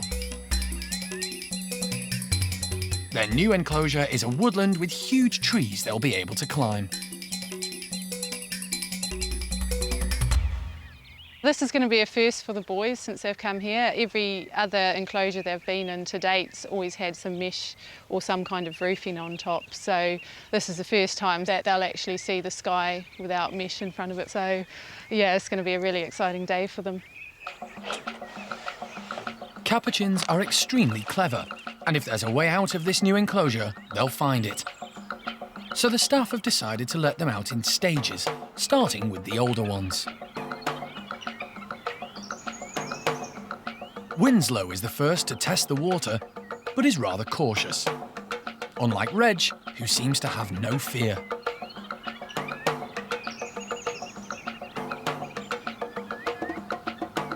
Boise, meanwhile, is straight out onto the hoses. In the wilds of Central and South America, capuchins spend most of their time high in the canopy, so climbing trees comes naturally to them. These small monkeys are very agile and walk along branches rather than swing between them. Boise, who was originally caught from the wild, shows he hasn't lost his touch when it comes to scaling heights. Oh, wow. Do you know how to get down, mate? However, the capuchins who were born in the lab aren't so confident. Norman hasn't had the chance to climb trees before and prefers to stay on the mesh. Although he does seem to have made a new friend, even if it is his own reflection. Gorillon confidently tackles the swing bridges. Capuchins are very dexterous, so grasping onto log steps like this is no problem. To sort of think back to when they first arrived and the condition that they were in, you know, a lot of them only really moving in small circles. To see them, you know, in this lovely big outside area, clambering along trees, doing what a capuchin's supposed to do is, yeah, it's just really rewarding and a lovely thing to see. So the trial with the oldies seems to have gone smoothly. None have escaped and none of the equipment has been destroyed. But the real test will come later, when the rest of the boys are let loose.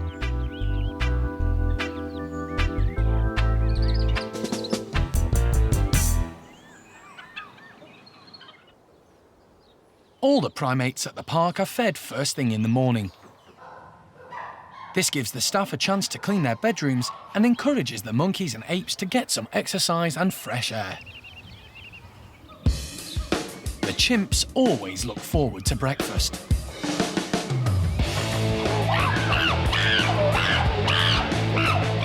Hananya leads the way at his enclosure, putting on a fine display to make sure everyone knows who's boss.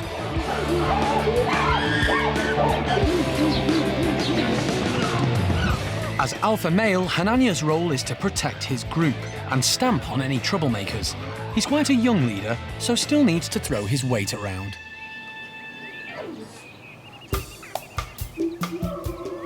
Over at Paddy's, things are a lot calmer. Paddy is a well-established leader and well-respected by everyone in his group, so breakfast is a far more chilled-out affair.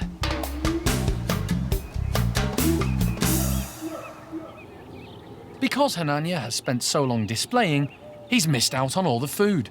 Again. As the dominant male, he needs to keep up his strength, so along with some of the lower rankers, he's given extra feeds. I'm just making up the supplementary drink that we give to certain individuals within the group. It's basically packed with loads of calories. We do like to give it to Ananya just because he does spend a lot of the time displaying within the group. He's using a lot of adrenaline and he's running around. We also like to keep him looking nice and buff. So yeah, we give him this every other day. We put 2 scoops of multi-milk powder, which is used to feed up piglets, so it's full of calories and it's got lots of vitamins and stuff in it. Lots of protein, a couple of bananas and a couple of tablespoons of peanut butter. This is full of nutrients as well as calories. They really, really like the taste of it as well. I don't know, I might like it too. In chimp society, there's a strict hierarchy. High-ranking members of the group always have priority over the low rankers. So when it comes to food, some of the less dominant chimps can miss out.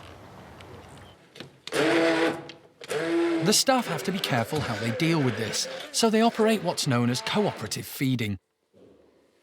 In order to give a low ranker the extra food they need, they have to get permission from a high ranker first. They do this by offering them an extra treat too. Cooperative feeding is a really good technique to use for feeding low-ranking animals in the group, just because it can be very stressful. They also find that they'll not come over to you, and then they may receive less of the item you're giving out just because they don't want to come up because they think you're going to endanger them of causing a fight within the group if you try to give it to them next to a high-ranking animal. So also when you're giving out items, you need to have an understanding of the group dynamics as well, so that you don't try and, you know, get someone in trouble. Really. Hananya! Hananya! Go get him, Jess.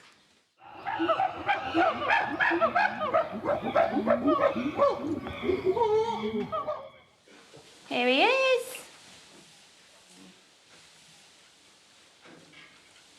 So this is Hananya. He's quite laid back in some respects. Good boy. He likes roast pudding as well, don't you? And a banana as well. A little bit. So Simon's quite low ranking. So that shows he's really wary that Hananya might not let him take it, but he is going to. Good boy, Hananya. Hananya, here. You finish it off. Good boy. With a full belly, Hananya resumes his role of leader and takes the best vantage point to watch out for any signs of trouble.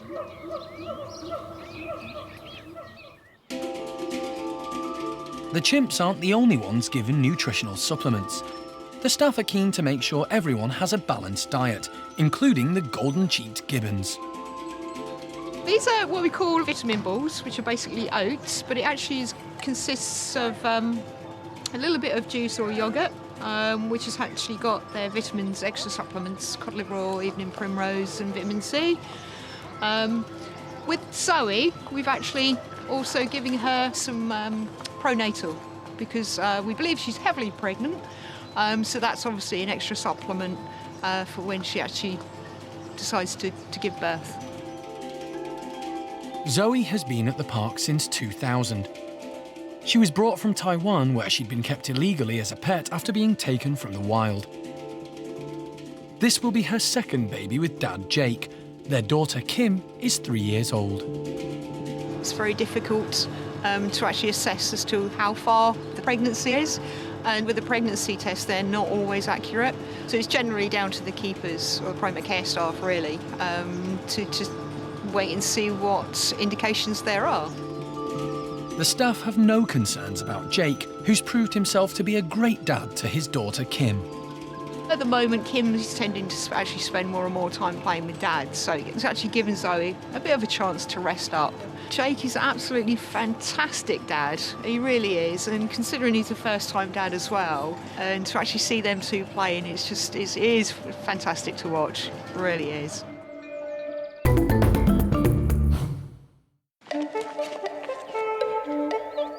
At the new capuchin enclosure, the younger boys can't wait to get out and explore their new playground. Some of the more senior guys, including the oldest, Gorillon, were released first to test the new equipment and make sure there were no escape routes.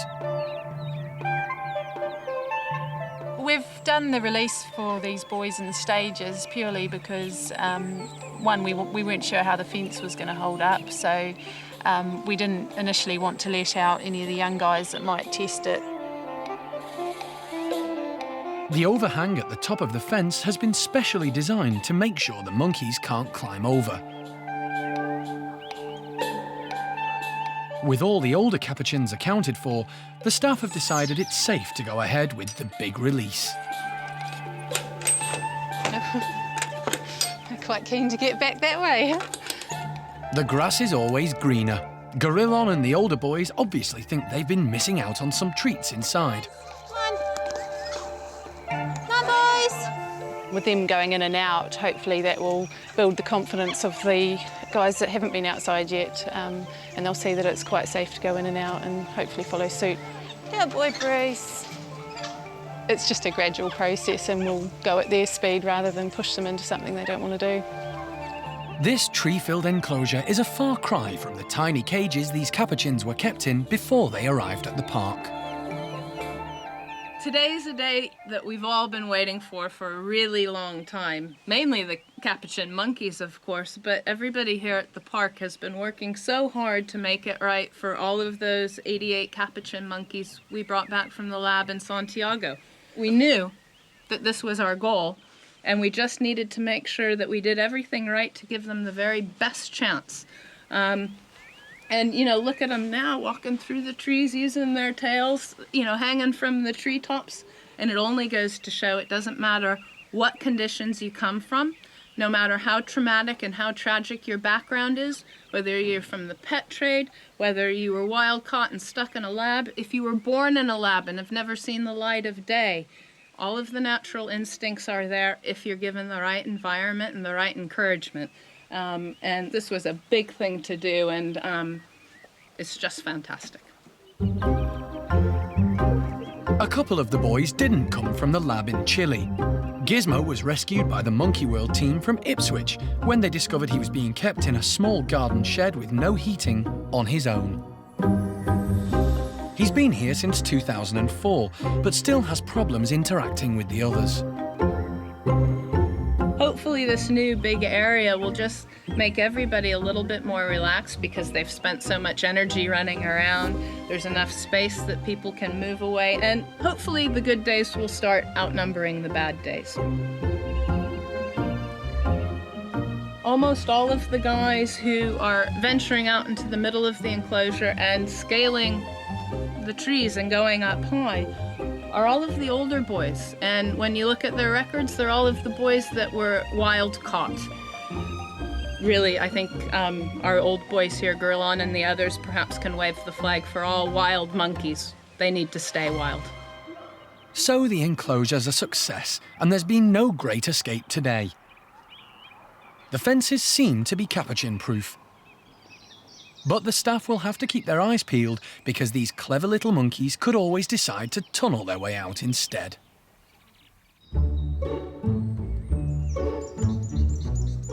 The park has a colony of ring-tailed lemurs. Their enclosure is intended to replicate their natural environment as far as possible. Lemurs come from Madagascar. There are 99 different species, with new ones still being discovered, and they all live in slightly different environments. Ringtails hang out in dry scrubland areas where there isn't much water. They spend a fair amount of time on the ground, as they need to cover large distances quickly in search of food. The lemurs at the park have a woodland enclosure, but there's plenty of room for them to hang around on the ground. Today, the staff are making them work for their food. We've got jelly with fruit in for the ringtails today, and it's just a fun enrichment for them really. It's just a treat, something different for them. It's got melon and grapes, which are usually in their diet anyway, so just as an added treat. Unlike the other primates at the park, A lemur relies more on scent than it does on vision, so they have long, pointed, wet noses. They use these to find each other and sniff out other groups. They also use their noses to get into flowers and lap up the nectar. Their tongues are long too, which can prove very useful for getting at hard-to-reach food.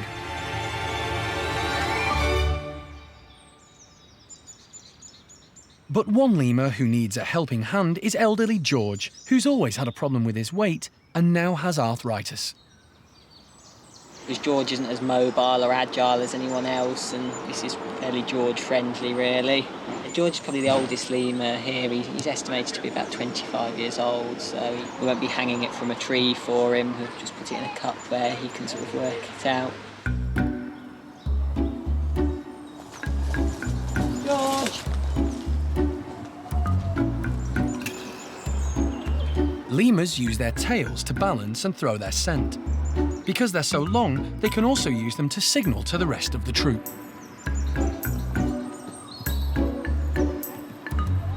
This is Blue. She's our lone rough lemur. She's quite an old lady now. She's estimated to be about 24. Let's see what she makes of it. And help herself. This is the feeding style of the rough lemurs. They like to sort of suspend themselves to feed, which is why with Blue we do try and put a lot of her food in baskets around the outside and the inside enclosure to try and get her to feed naturally. Not long enough, Blue.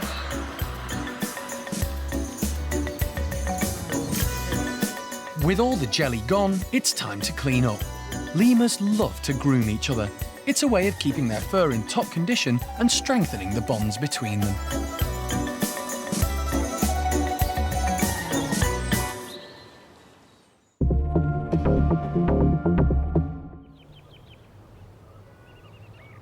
For the last year, Lavar's troop of woolly monkeys have only had use of their woodland enclosure.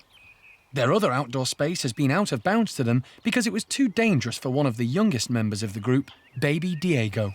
But today, they're being let back in. For the past year or so, since Diego's been in the house, we've only given them this outside area, but Diego's a bit bigger now, and we feel he's ready to explore the rest of the enclosure. Diego was hand-reared because his mum, Kuna, wouldn't let him suckle. When he returned to the group, he integrated well, but had no one to watch over him. Normally, a mother and baby would stick together for at least 18 months. The woolly's second enclosure is more exposed than their woodland area, so without a mum to cling to, Diego would have been a sitting target for birds of prey. The group have no problems remembering where to go. Come on then, good boy. That's it, Diego, follow your brother. Come on then. But Diego is a little daunted. Good boy, Julio. Diego, I think his bravery's deserted him slightly. He made it about a third of the way down the tunnel before he turned back. So we'll just keep trying and hopefully we'll be able to tempt him out. Diego! Come on then! Good boy! Diego, come on! He finally plucks up the courage to join the others. And there he goes! He's in the outside enclosure!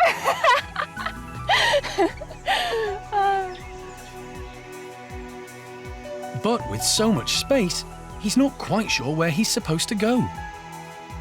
Totally didn't expect this. He's a little bit unsure just now, but it'll just take him time to get used to the new surroundings. But yeah, he's just not quite sure what's going on or where he is. Fortunately, his big brother Julio hangs around to give him some moral support. Hi, you all right? Just a little bit shocking, isn't it?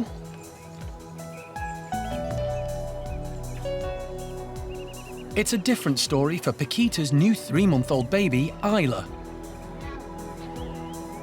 We've got no worries about Isla getting lost down there because she's going to be permanently attached to Paquita, so there shouldn't be any issues there at all. Paquita is proving to be a great mum this time and never lets Isla out of her sight. There's even a rare appearance from the oldest woolly monkey. Susie came down as well to make sure that Diego went off into the big wide world nice and safely. And as far as anyone in the park can remember, the last time Susie did that was on Julio's first day down in that enclosure. So she seems to be carrying on a bit of a tradition there. For Diego, it seems that's enough excitement for one day. But he's proved he's one of the big boys now.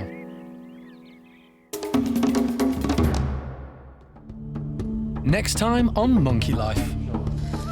A day at the dentist proves painful for the new Stumpies. The infection was extremely bad, it was extremely smelly, and it would have caused her a serious infection in her body. And Ben comes of age with the boisterous bachelor boys. I think he's got ambition. I think one day we might see him ruling the roost in here.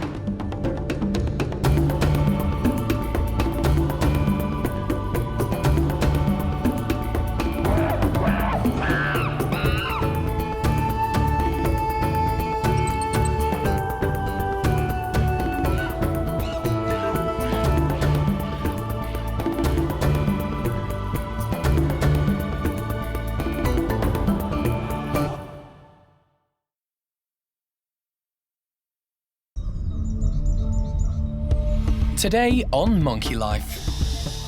Overweight and rotting teeth. It's bad news for the Stumpies.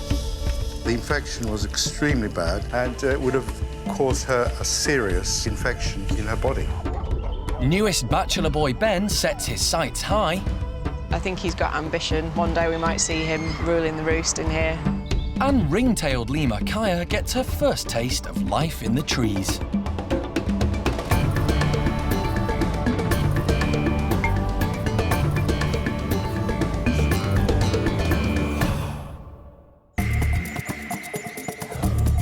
Monkey World is based in the English county of Dorset. It's home to more than 240 monkeys and apes and is the largest sanctuary of its kind on the planet. Dr. Alison Cronin and her team rescue and rehabilitate primates from all over the world. The sun is still beating down. He must be in the shade. Please, put him in the shade. The 9 stump-tailed macaques that were recently retired from a medical research facility in Scotland are settling in well. But as with all new arrivals, they need a thorough health check. This is all the notes that Alison gleaned. So, at the park's hospital, wildlife vet John Lewis is preparing for a long day in theatre. Looking through the notes from all of them, the pattern of injuries, the pattern of disease, the pattern of dental problems, etc., and orthopaedic issues, this is just very typical of highly captive primates.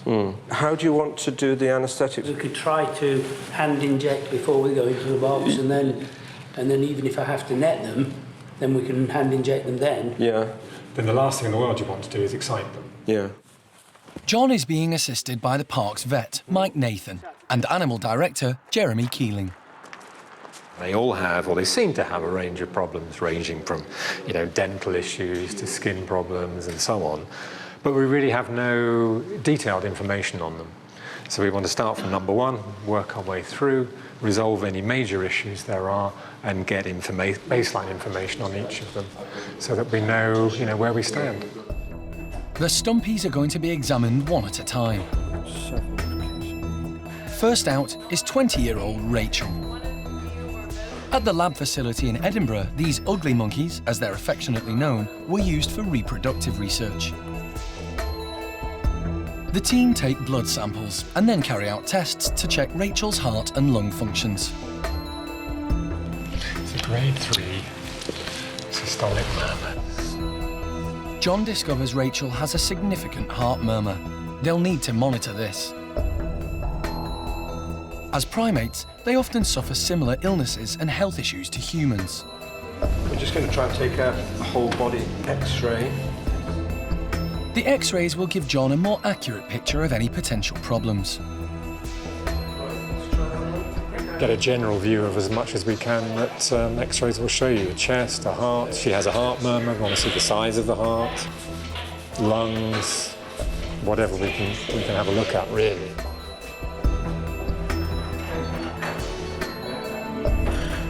It doesn't take long to process the images.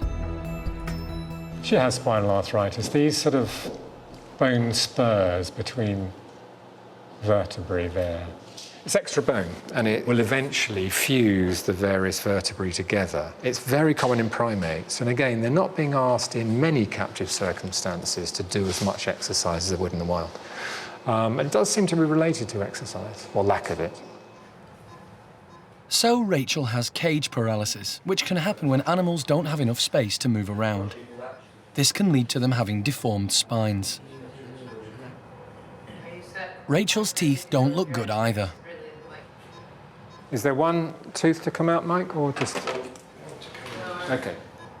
She needs to have an extraction. This shattered root is doing his best to come out. Which doesn't take long, as the tooth is rotten. OK, dentistry is finished as far as I'm concerned. Let's give her a long-acting antibiotic.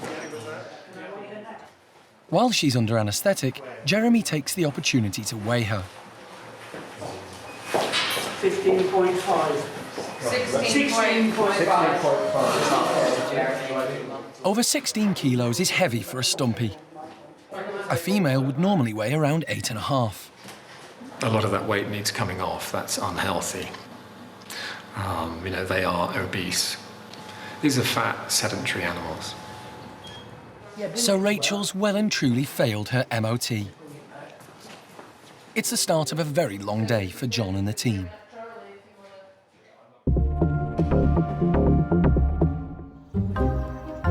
Over at the lemur enclosure, extra staff have been called in to keep an eye on the youngest member of the group. Kaya was rehomed last year from Northern Ireland when her owners realised they could no longer look after her. Until now, she's been kept in a smaller outside area so that the Primate Care Staff can control her introductions to the rest of the group. Just going to let Kaya out for the first time into the enclosure and see how she goes, really. We're just going to open the door, let her come out with everyone else so that she's not coming out on her own, and hopefully she'll just follow their lead, really. She's sort of full of energy, so I imagine she'll soon be off exploring. The lemur enclosure is different to others at the park because visitors can walk through it as long as they stick to the path. This has never been a problem because the group are not interested in people. However, Kaya is young and athletic and used to human interaction, so the staff have had to take extra precautions. Past couple of days, we've sort of been in and checked all the tree line and cut the trees back as well, just to make sure that there's no sort of potential escape route for her. To start with, we'll have people around, we'll have sort of staff with nets around the outside of the enclosure just in case as well, and also to act as a deterrent, and then also we'll have people in here as well just to keep an eye on her and make sure that she's doing what she's supposed to.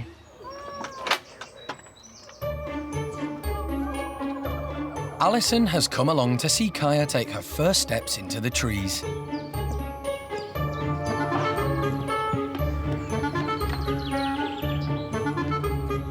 A quick look round, and Kaya is off.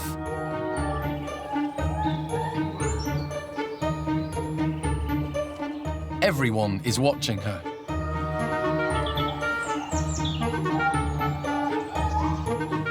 Female Fennel sticks close by. She's the dominant lemur in the group. She's moving well through the trees, but most importantly, she's actually following the group. And Fennel seems to be showing a fair bit of maternal behavior towards her in terms of Fennel keeps coming back, and if she starts to wander off towards the edge of the trees, Fennel's over sort of saying, no, no, no, back this way. So her skills in the trees are just phenomenal, and if, you know, that's got to be really instinct and innate behavior.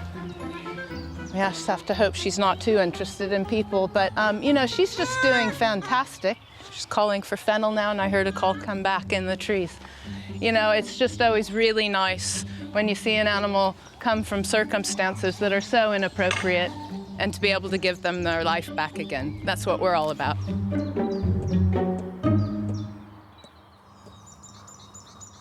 Back at the hospital, Jeremy has brought another stump-tailed macaque for John to examine. This time, it's Cola's turn. Could be here for days. Look at those teeth. Cola is the oldest of all the latest stumpies, and she too needs a fair amount of dental work. She appears to have lots of broken teeth. That was a canine remnant, lower left. So I've taken the upper left incisor number 1 out. If John doesn't sort out Cola's teeth, as well as being in pain, she could get an infection which could spread into her sinus. As soon as one's out, another one's in, and Charlie is next on the table. Okay, you're ready. But when John sees her x-rays, he's concerned.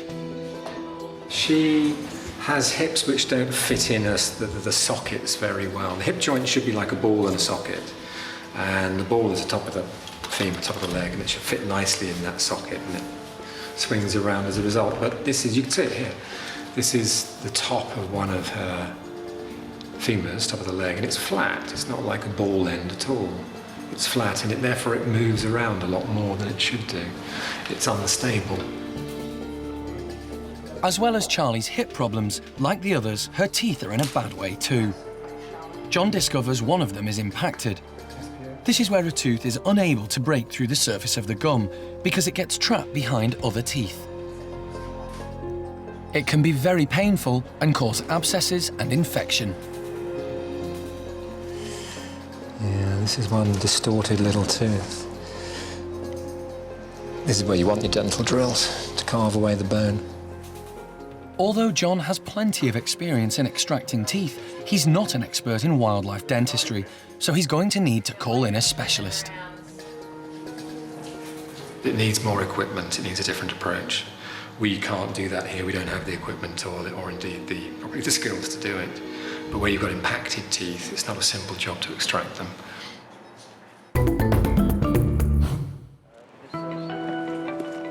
Jeremy and vet Mike are taking Stumpy Charlie back to the hospital. Gas on? Yeah. She's been put under anaesthetic again so that wildlife vet John Lewis can take another look at her.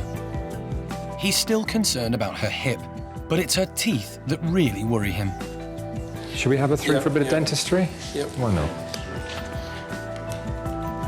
He's called in the services of London dentist Peter Cortez. As well as treating humans, Peter has a keen interest in wildlife dentistry.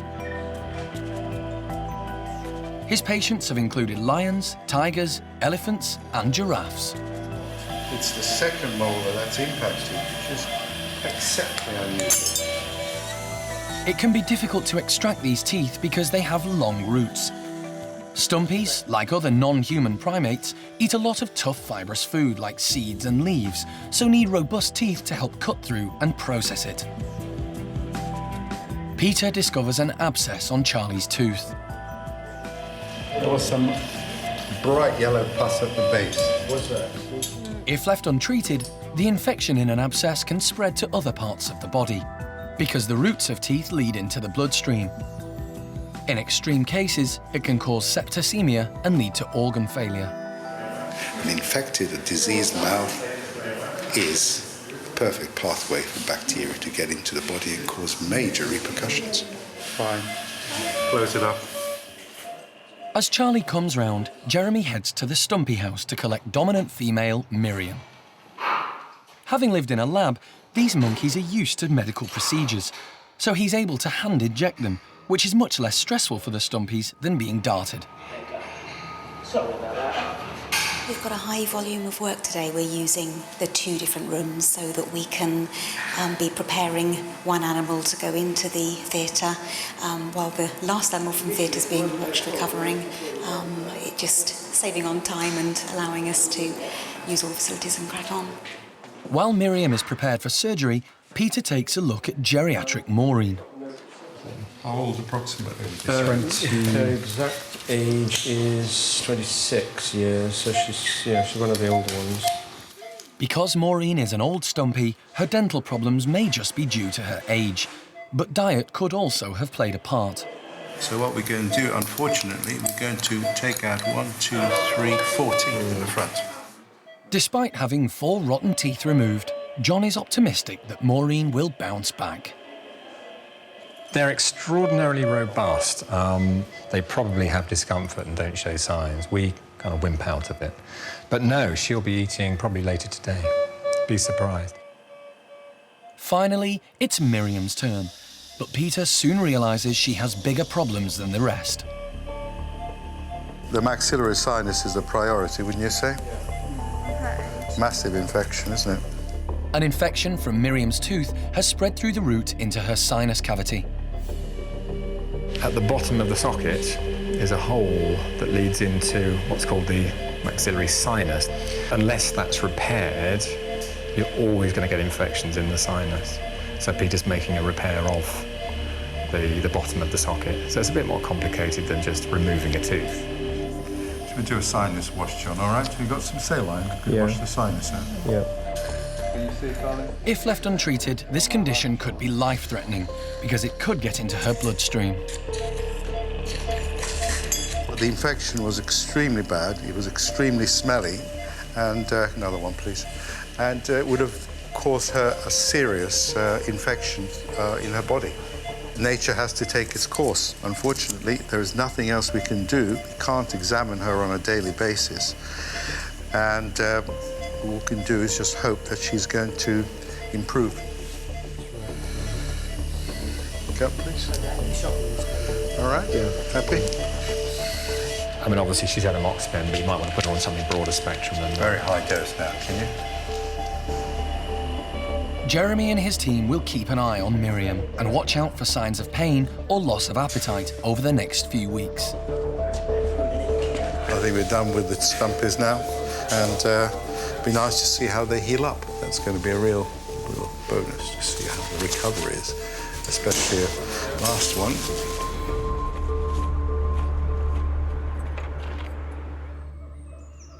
At the park, staff try to make sure the primates' teeth stay as strong as possible by feeding them the correct diet.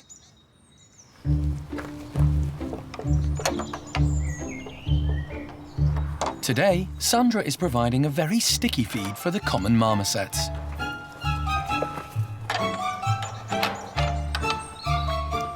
We're at Harry's Marmosets today, and we're filling up this feeder with gum. Not chewing gum, but the kind of gum that seeps out of the bark of trees. What we've got is an artificial gum that we buy in, and it replicates the stuff that they would be eating in the wild. Common marmosets come from Brazil. Along with insects, tree saps and gum form a large part of their specialised diet. Like many small primates, they're very active. But their small body size means they have a fast metabolism and so need high-energy food. The gum is perfect because it's available all year round. They normally strip bark from the trees, and they've got really specially adapted teeth that gouge holes in the bark. Marmosets use their incredibly long tongues to reach down into those holes and get the insects and grubs hiding under the bark. The tongues are quite strong as well and quite muscular, so yeah, they're quite well adapted for doing that kind of thing. There are 12 marmosets at the park, living in 4 different groups. Harry was an unwanted pet. When she arrived, the staff presumed she was a male, so were amazed when she gave birth to twins. There's 5 in this group. It's a family group led by Harry, who's the mum, unbelievably by the name Harry. Louis, her husband, and they've got their 3 children who are Lionel, Henry and Hazel. Harry and Louis are great parents, and like all marmosets, everyone in the family group helps to look after the youngsters.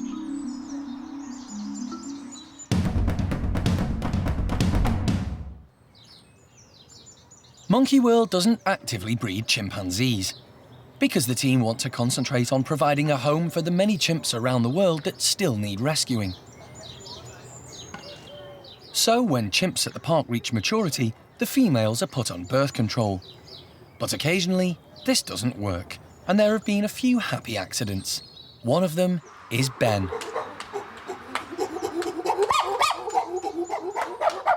10-year-old Ben lives with Butch's group. Ben's been in here for just over a year now. He's doing really well. He's definitely one of the bachelor boys. He's a very political individual. He knows who to rub shoulders with. But it hasn't all been plain sailing for Ben. The boisterous chimp was rejected by his mum, so was originally looked after by Jeremy and other Primate Care Staff. He was then handed over to Sally in the chimp nursery, who looked after him until he became too big and had to move on. The team tried to move him in with Hananya's group. When you're ready, Ruth, open the door.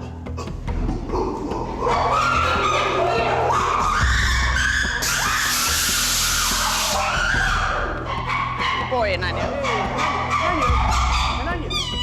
But Hananya made it clear he didn't want any new males around.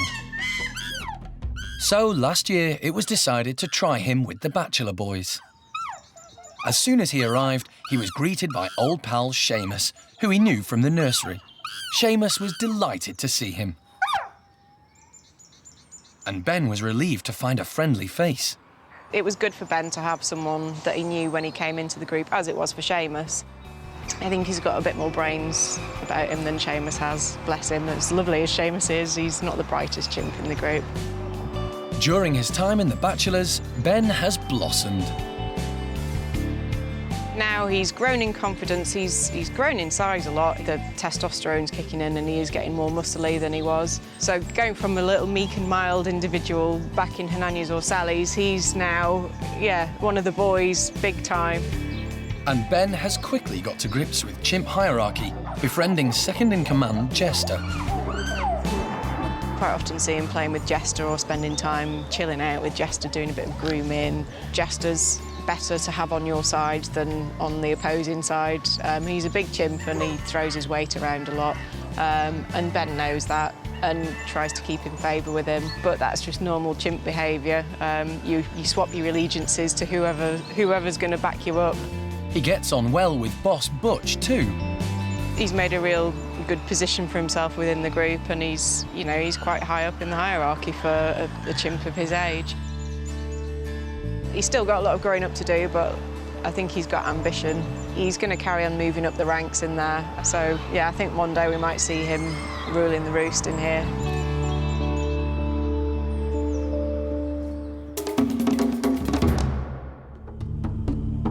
Next time on Monkey Life. Come on, Puddin'. Overweight Oshine takes her first steps outside at the park, but needs a helping hand from Jeremy. Here you go. What we got here? Is that worth a little bit of a flapjack? I'm thinking possibly so. And Stumpy Jonathan gets overexcited when he's introduced to the park's new female ugly monkeys.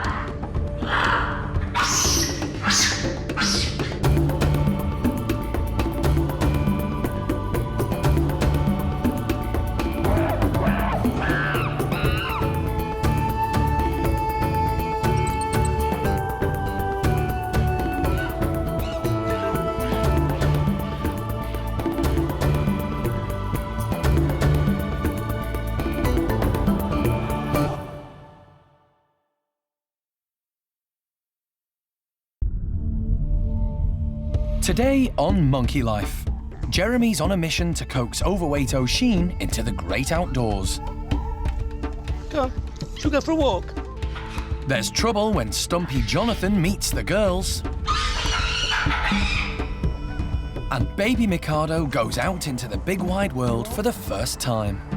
It's just going to be so nice now. He's going to get out and he's going to develop faster than ever.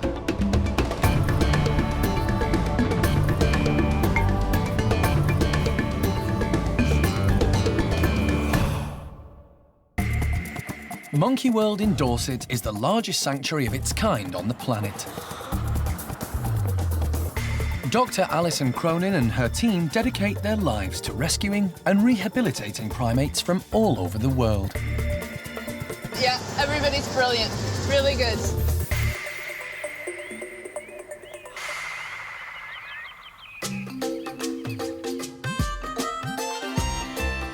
It's been several months since overweight orangutan Oshine arrived from South Africa. She hasn't had an easy time at the park so far, finding it difficult to make friends. The 13-year-old grew up with humans, so doesn't know how to interact with other orangs.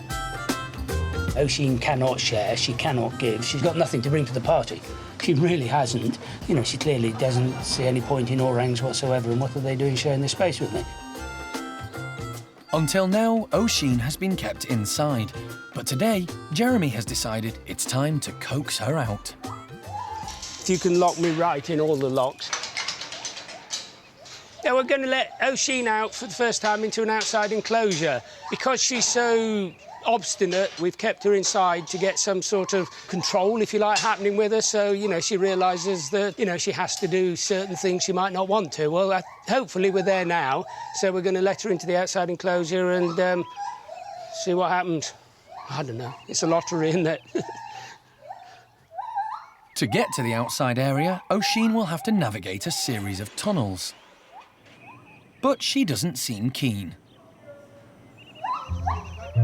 It looks like Jeremy will have to go in to guide her through. If I could stick my head in there, that might just get her curious.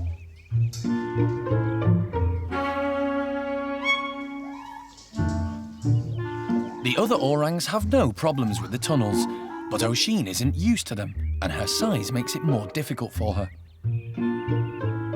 Oshine. But eventually, curiosity gets the better of her. Good girl. Come on. This is where I get stuck trying to negotiate this corner. Oh. Come on, Puddin'. Come on. Here we go. Here you go. What we got here? Is that worth a little bit of a flapjack? I'm thinking possibly so. Jeremy has worked hard at building a relationship with Oshine over the last few months so that she trusts him. Come on, shall we go for a walk? Hold my hand, come on, let's go for a walk. He wants to familiarise her with the enclosure so that she feels comfortable enough to come out on her own. Oshine has never had much exercise, but her recent weight loss has made her surprisingly nimble on the climbing frame.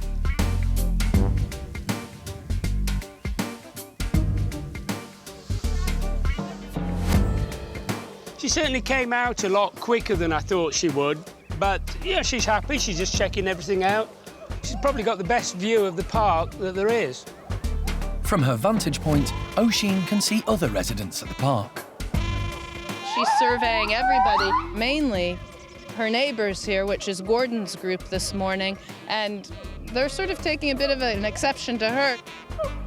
Gordon's checking out the new silhouette of the new lady and realising I think he's going to have his hands full if he were ever to meet her. Oshine doesn't seem too keen on him either, but it's Xiaolan who's most indignant at the new landmark. We've got Xiaolan out there all puffed up and displaying. Xiaolan's not impressed that there's another woman around and shows her disapproval of Oshine by blowing raspberries.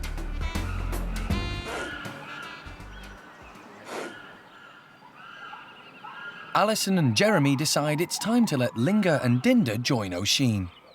Yeah, Cara and Penny, if you guys are happy, we could try letting the little guys out. Oshine doesn't let the young orangs out of her sight as they make their way cautiously around the enclosure. Last time they met, she was rather aggressive towards them and made sure they knew who was boss. You're not having that. You're not having it. Linga is more interested in Jeremy's bucket than she is in Oshine. Stop it. Can I help you? Can I help you? As long as they don't get in her way, Oshine seems happy enough for Linga and Dinda to be there. This is big progress. We've just gone great guns this morning, actually. It's a big change from her life in South Africa, and she's taken everything in her stride. She's settled into the new house really well. She's graduated every hurdle we've given her so far with flying colors. We're really pleased. If you want to feed that through, and then I'll go around the other side and pull it through. Another new arrival being allowed outside for the first time is baby golden-cheeked gibbon Mikado. Primate Care Staff members Mike and Jill are adding new hoses and toys to the enclosure. We're putting up some new bits of rope and climbing frame for him so that it's easy for him to get in and out. Hello, Alex. There's Alex come to say hi. Hey, Mikado. Mikado was brought over from a zoo in France after his mother died. Mike hand-reared him until he was old enough to join his new foster mum, Alex. The relationship between Alex and Mikado is getting on really well. They are interacting much, much more now. He's sort of getting to the point where he's that irritating little thing that keeps flying around the enclosure. He sort of just flips her hair or her hand or her tummy, and she just tolerates it. She's quite happy about it.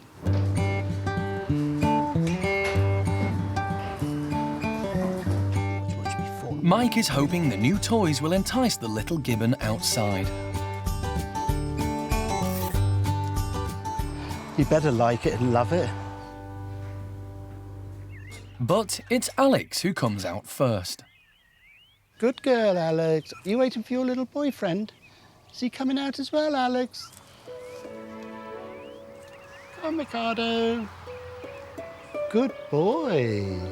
Hello, little one. What? There's a brave little gibbon. Yeah, what do you reckon to that? Good girl, Alex. It doesn't take Mikado long to start exploring his new playground. Whether Alex would be really happy about this, because if you like these outside enclosures for her as a bolt hole to get away from him, now he's going to be following her all over the place. So she's going to be a lot fitter, I can see. In the wild, gibbons spend all day in the trees. Good boy. Yes, it's okay, I'm still here. This enclosure has lots of branches and foliage to help Mikado strengthen his arms and improve his coordination. It's just going to be so nice now. He's going to get out. He's obviously got all the trees to explore, and he's going to develop faster than ever.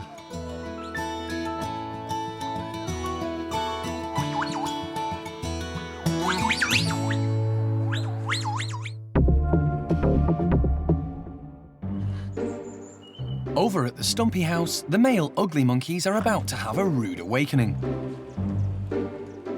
Alison and the team are going to put them in with the girls.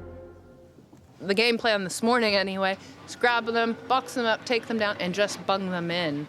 And we'll act like it's no big deal, and hopefully the macaques will think so too. The 5 male macaques have been at the park since 2000, and in recent years have been starved of female company. The team decide to introduce them to the girls gradually, starting with Jonathan and Sam. Look at him. Yeah. Belly straight in there. The 9 girls came to Monkey World after being retired from a medical research facility in Scotland. Oh my word. Oh, look at that.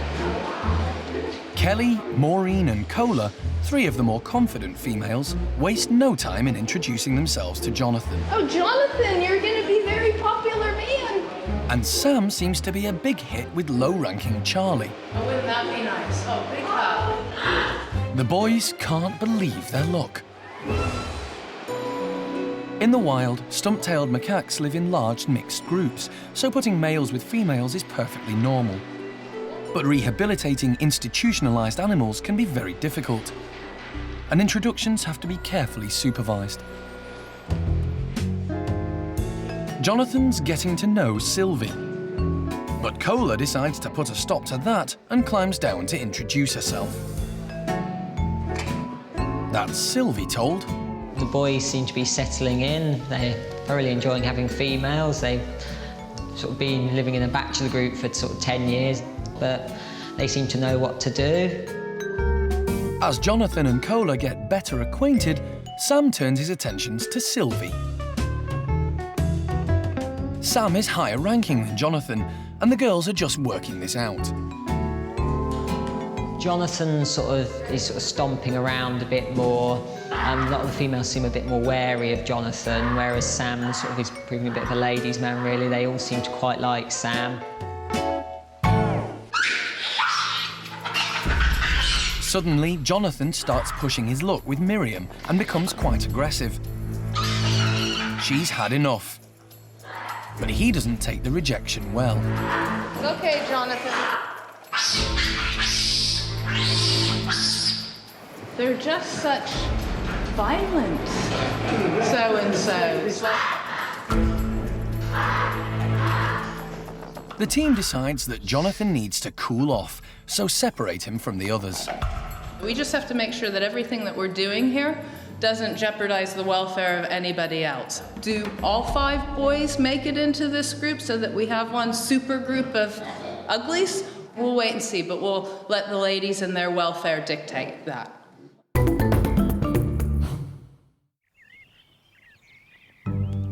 It's an early start for Jeremy at the chimp nursery. Good morning. Hello, Sal. What's happening? Every morning, he gives Sally, Lulu and the youngsters any medication and dietary supplements they might need. Sally. Hello. Sal. Come on, Sal. Sally is getting one to help ease stiffness in her joints. You look all stiff on me. Here's your pro-soluble. One for you. It's like a yogurt, it's a probiotic, isn't it? Yeah, keep you all regular. Hello, Ash. Brian. Come on, Brian. Rodders, Ash and Brian are very cooperative, but Lulu is having none of it. Lulu, are you coming over? Come on, darling. Lulu. Have it your way. You usually do. This morning, Jeremy's giving them a special treat. Smoothies. What we're having today, huh?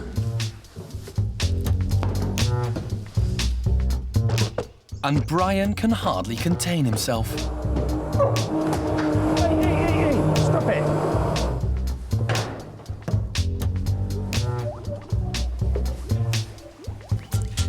Here you go. That's for you. Here you go, Sal. Jeremy wouldn't normally go in a chimp enclosure, but he's known the youngsters all their lives and has worked with Sally for many years. There you go. However, one chimp is still refusing to take her medicine. Lulu. Hello, Lulu. Hello. Are you coming? You're not, are you? No, you're not playing. Okay. Is that good? Is that good? All the female chimps at the park are on birth control, so Jeremy needs to get Lulu to take her pill. Lulu, come on. Come on, Lulu. Here's your pill and your pro-soluble. Lulu, you are very, very, very special. Come here. At last. Although young Rodders thinks he's in for second helpings. Good girl.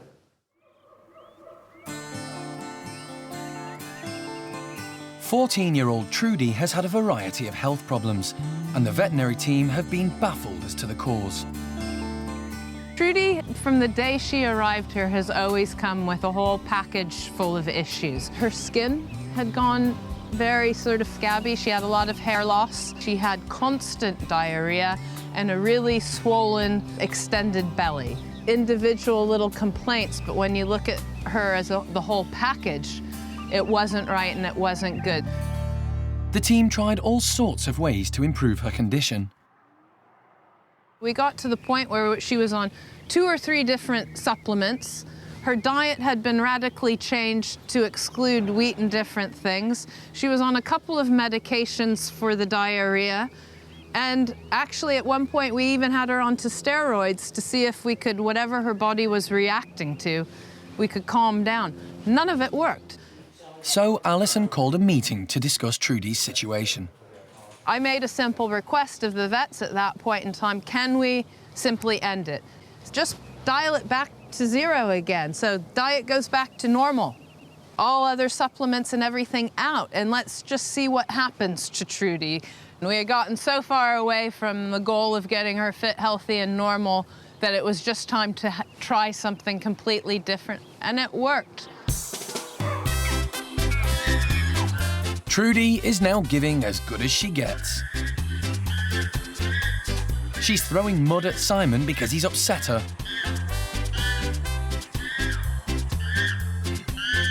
Boss Hananya comes over to make sure things don't get out of hand. And high-ranking female Cherry tries to calm her down. Everyone in the group is protective of Trudy. She persuades Hananya to sort Simon out for her, which he does.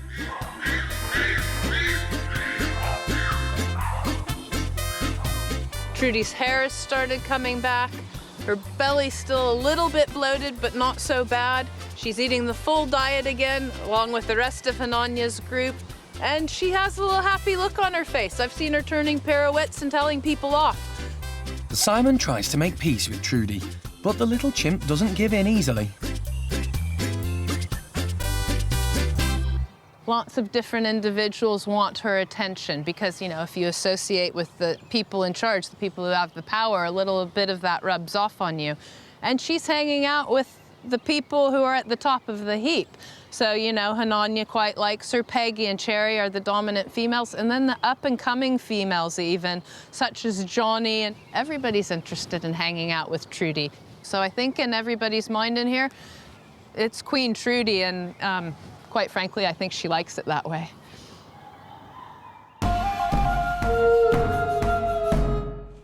At the Stumpy house, the team are about to put all the boys in with the girls. They're hoping things will go more smoothly this time.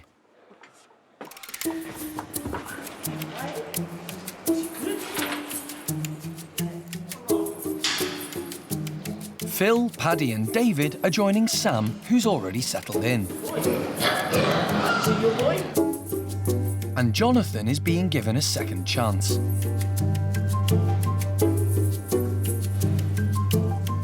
Jeremy's come armed with a carbon dioxide fire extinguisher, just in case things get rough again.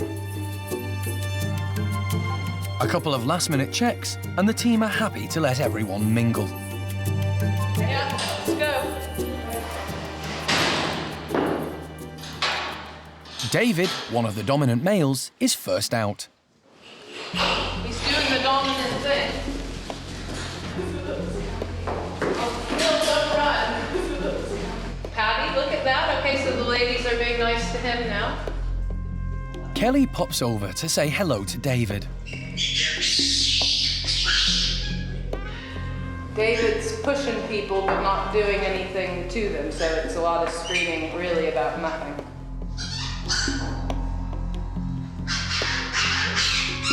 Sam steps in to keep the peace.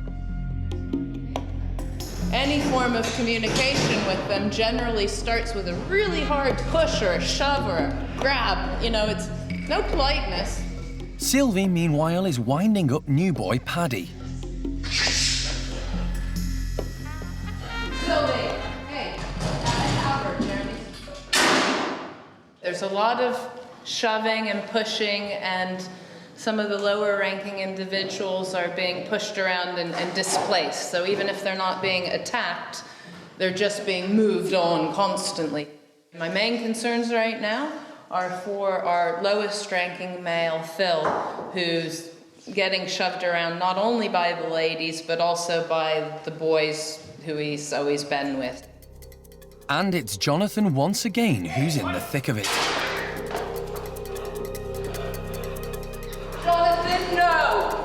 No! Don't do that! Let's get Jonathan out. Ideally in this bedroom, Jeremy. Yeah. I don't see him stopping. No. So Jonathan's in the doghouse again. And with him out of the way, the others are able to get on with making friends. David with a much calmer Sylvie.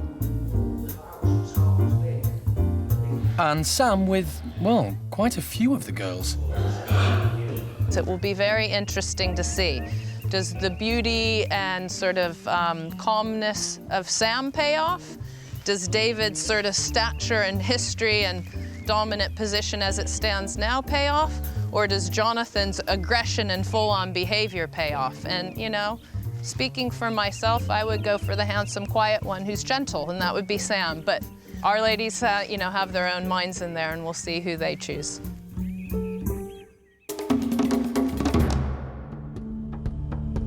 Next time on Monkey Life, the team travel to the Middle East to rescue a very lonely chimp. Getting her into the transport box has to go smoothly. But Jeremy has to resort to drastic measures to get her out of her cage.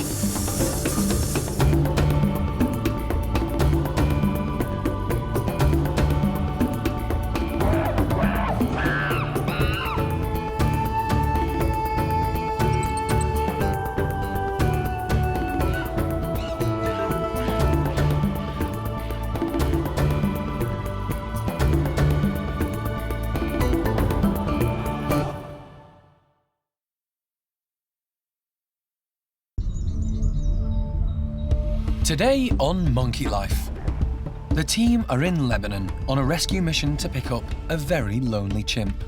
Good girl. She's got no company, she hasn't got any space. But they hit problems when they realise they can't get her out of the cage. You're going to be really angry with me when I attack this with a big hammer. And overweight orangutan Oshine is a surprise star pupil. Good girl.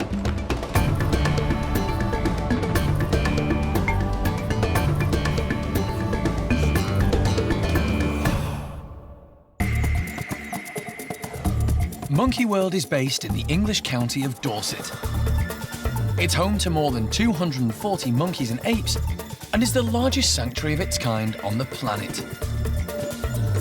Dr. Alison Cronin and her team dedicate their lives to rescuing and rehabilitating primates from all over the world.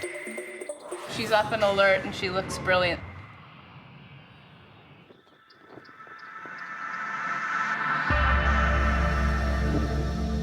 Lebanon has been at the centre of many bloody wars in the Middle East.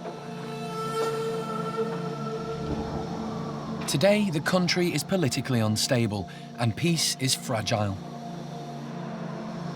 Alison, Animal Director Jeremy Keeling and wildlife vet John Lewis have flown 2,000 miles from the UK to the capital Beirut to rescue a chimp called Kiki and take her back to the park.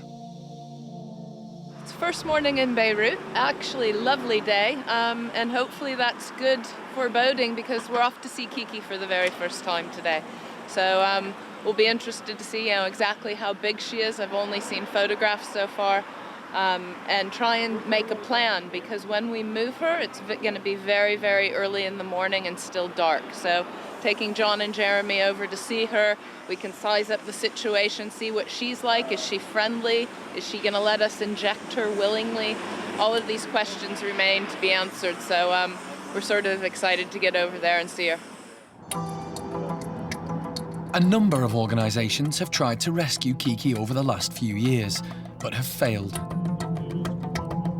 However, after several months of discussions, Alison has now managed to convince Kiki's owners that she would be better off at Monkey World.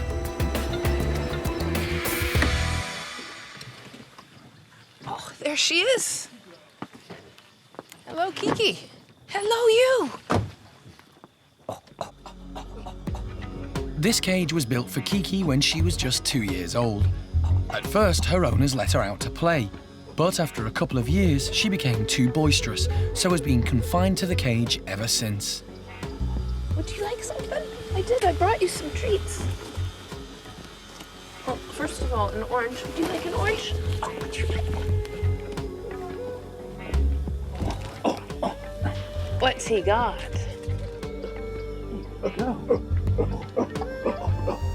Good girl.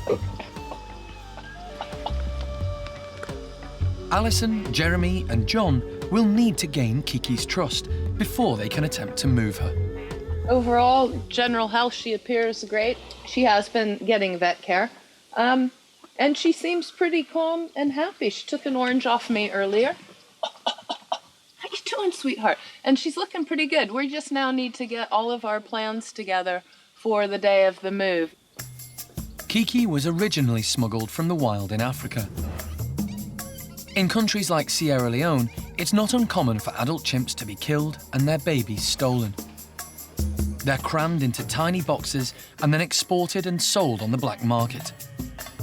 Many of the chimps at the park are the victims of this illegal trade. Kiki's owners bought her when she was very young, so she's never really experienced life with other chimps. It would be so easy for an animal in this situation to be obese. You know, she's got no company, she hasn't got any space for exercise or anything, but she looks fine. She really does look fine, and she looks actually quite well adjusted as well.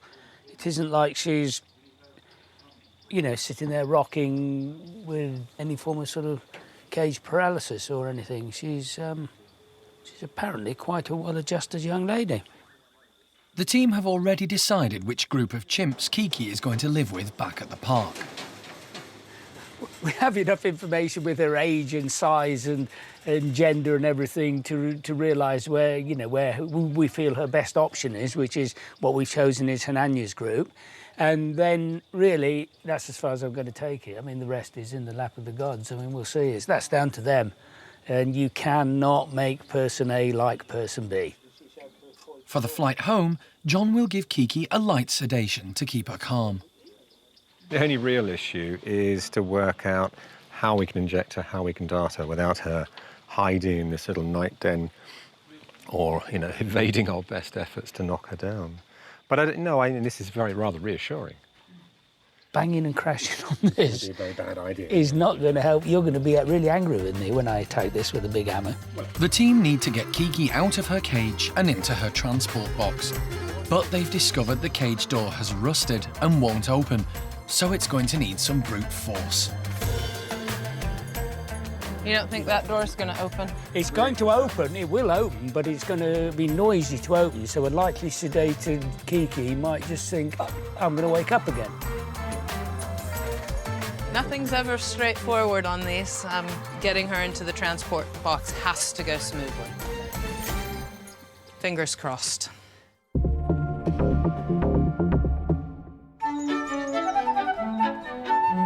At Monkey World, all the chimpanzees live in large social groups as they would in the wild, which means there's always someone to play with.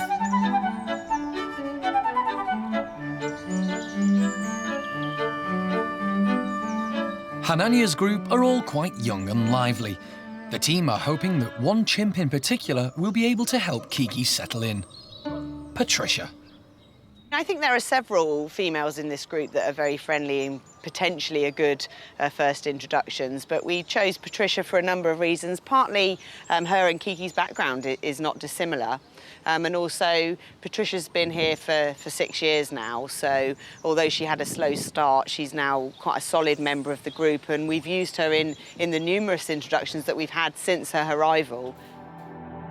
Like Kiki, Patricia was smuggled from the wild for the illegal pet trade and spent the first 6 years of her life living in a small cage on a patio on the Spanish island of Fuerteventura. Jeremy and the team brought her back to live at the park. It was difficult at first because she wasn't used to being with other chimps, but has settled in well. I would describe Patricia as a fun-loving chimp, a playful chimp, a very sweet-natured chimp who really brings out the best of the other individuals in the group and really is an integral part of the group now at Hananya's and really encompasses everything that Monkey World's about because she's come from a deprived background and she's now in a social group and doing really well. It'll be important for Kiki to get on well with leader Hananya. Patricia found this relationship difficult at first, but now they're the best of friends. I think at the beginning she was moving away from him because she was very fearful and that frustrated Hananya. Now she actually welcomes his proximity and she brings out his playful side. You know, we often see Hananya and Patricia play and that's really nice to see the dominant male have those down times when he's relaxed and he's not having to worry about the stress of running the group. So all eyes are going to be on Patricia for the next few days. I think we're optimistic that she will make that very important first contact. It's going to be the first contact that Kiki's had with chimps for many, many years, and that physical contact is important, and it's important to do it quickly as soon as Kiki arrives. We're confident Patricia's the right one to go with first, but we'll just have to wait and see.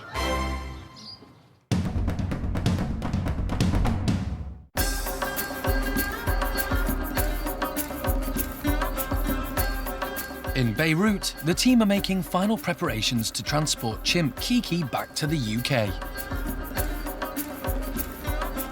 At her hotel, Alison is sorting through last-minute paperwork. Last night, I was lucky enough to be able to sit down for an hour or so and meet Kiki's owners. And, you know, they've been very nervous because they're worried that people will criticize them for having the chimpanzee. But what you got to remember is they were the ones that contacted us. They want Kiki to have a good future with a family of her own kind, and we can help them do that. And she gave me some baby photos, which are just fantastic. So by looking at them, and knowing that the owners had her for 7 years, we can estimate that Kiki's 9 to 10 years old, which is interesting because she's actually quite a small chimpanzee, but that might be because she's led such a limited existence in that small cage. She hasn't really been able to develop fully. So it's always interesting what you learn when talking to the previous owners about the animals' backgrounds, and nice to see some baby photos. Wildlife vet John Lewis has decided Kiki will need a full anaesthetic, so the team can get her out of the rusted cage and into the transport box. Well, we don't want to make up the darts in front of the cage because it's just an extra unusual event that could excite Kiki, wind her up. She may have seen darts made up before, I don't know. And if she has, she knows what is coming. So, because you always get a better, smoother, safer anaesthetic if the animal is not excited, we're going to make it up here. Transporting a chimp across the world is never straightforward. But this rescue is particularly difficult because Lebanon has not signed up to CITES, the Convention on International Trade in Endangered Species. This means that the Lebanese government has had to agree with the UK authorities to let Alison take Kiki out of the country. Nervous time because I'm just hoping and assuming that we've got everything done, because the whole journey and getting her on board the plane could fail at the last minute if any one of these papers isn't just perfect. We came a couple of days early just to make sure that all of these I's were dotted and T's crossed, and I think we're there now. It's time for Kiki to come to Monkey World.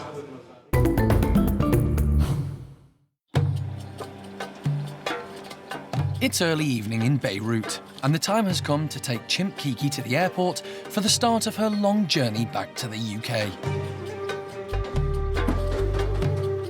The team are anxious. They need to anaesthetise the chimp so they can get her out of her rusted cage and into the transport box.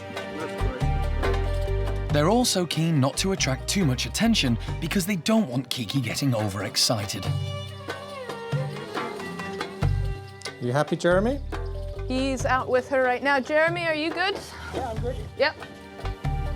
John doesn't want Kiki to see the dart gun in case it upsets her. He needs the chimp to be as calm as possible so that he can get a clear shot.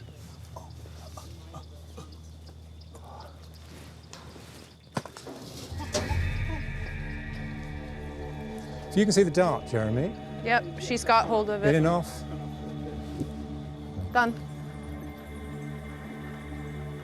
We're trying to keep everything quiet and calm around here so that now she'll actually start falling asleep. So we're hoping within the next 7 to 10 minutes she'll go down, and then we'll have to break into the cage. So now it's just a waiting time, but Jeremy's over there keeping an eye on her. So.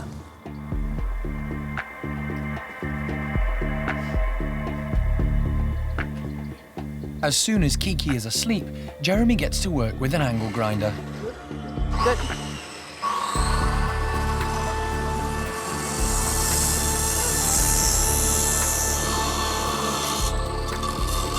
It's the only way to get Kiki out of the rusty cage.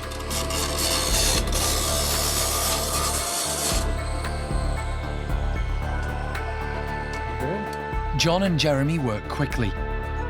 They only have 10 minutes before Kiki starts to wake up. All good. Let's give it a once over.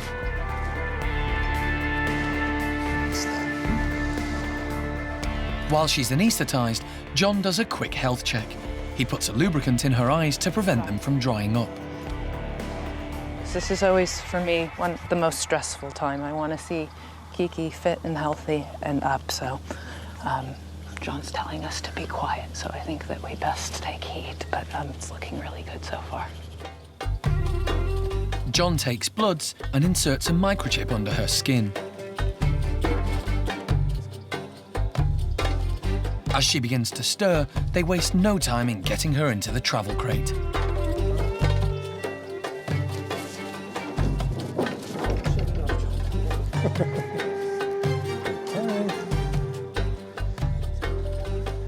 She was getting light, and I think the moving stimulated her a little bit, so she's starting to move ahead a bit.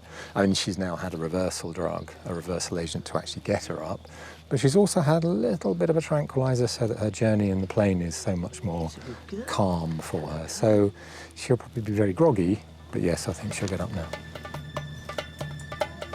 John really got the anaesthetic dose just right, and she went down really nicely, and the length of anaesthesia was exactly what we needed. I keep telling him he'll get it right one day, and it was exactly right. And she woke up just when we were ready to put her in the box. And if you see now, she's good.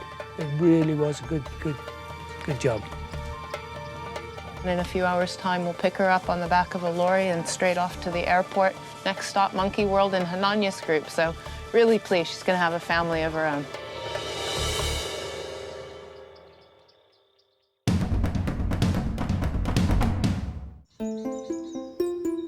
There have been several new arrivals at the park this year.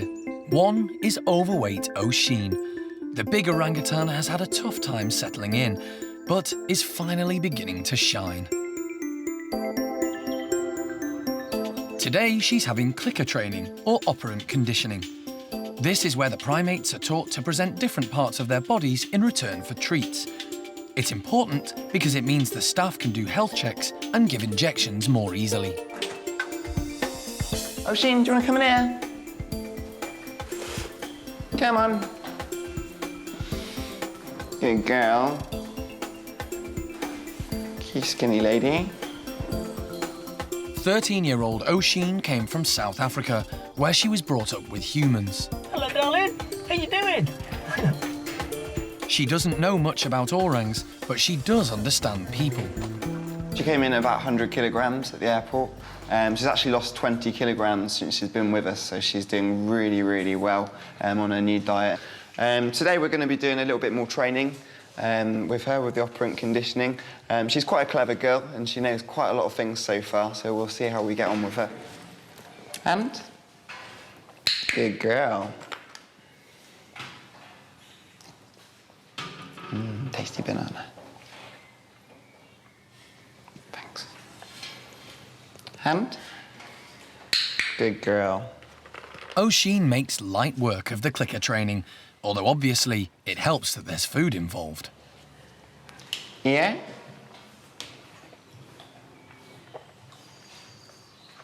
Good girl. She needs a lot of things to enrich her life here, to keep her happy. So the more regularly we do things like operant conditioning and enrichment for her, generally I think the more happier she is. Good girl. Oshine's diet has changed radically since arriving. When she first came to us, she looked at sort of things like carrots, and especially the greens, turned her nose up and just didn't want to know, didn't understand what it was that she was eating, I think. But she's eating pretty much everything we give her now.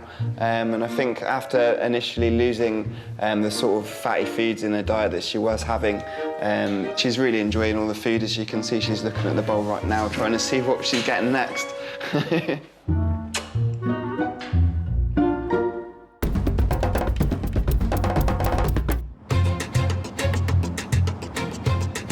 In Beirut, Kiki's on the transporter which will take her to the airport.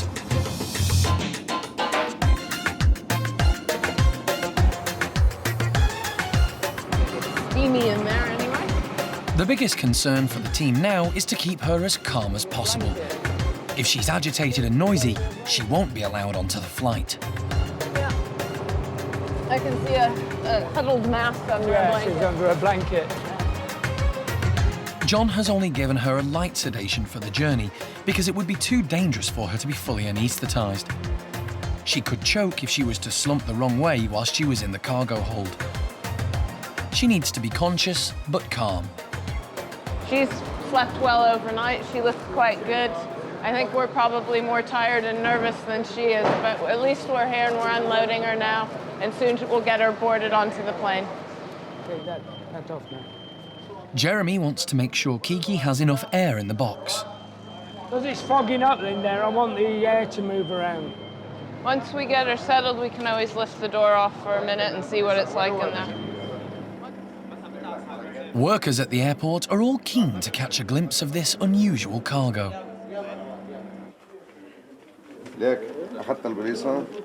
This point in a rescue is always a tense time for Alison, as she knows if any of the paperwork isn't correct, Kiki won't be allowed out of the country. I think we've got it labeled with all of her appropriate documents, and I think we're ready to go now. I've weighed the box. I'm not sure what the grand total was on that. It'll be about 330 kilos, I expect. But so nice, big, strong box. She's got comfortable in there. Bit angry right now because there's so much activity, but we'll get her inside and settled down. Should be good. The team have been given special permission to go airside at Beirut to make sure Kiki is loaded safely. Jeremy wants to give Kiki food for the journey. Medicine? Food. Food. Okay. Yeah. Okay? Okay. Good. Yeah, good. Very good, darling. Good girl. Is it good girl? I'm just going to load her up with some breakfast here to just keep her going. It's a good girl. You good girl. And he makes sure she has enough water so she doesn't get dehydrated. For the next 5 hours, she's going to be on her own in the cargo hold. It'll be an anxious time for the team before they can check on her again at Heathrow.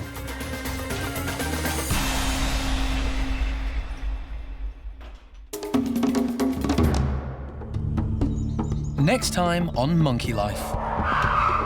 Kiki has a rude awakening when she arrives at the park. All of that's a little bit intimidating for a person. And bedtime blues at Paddy's when grouchy Grisby tries to take Kay's bedding.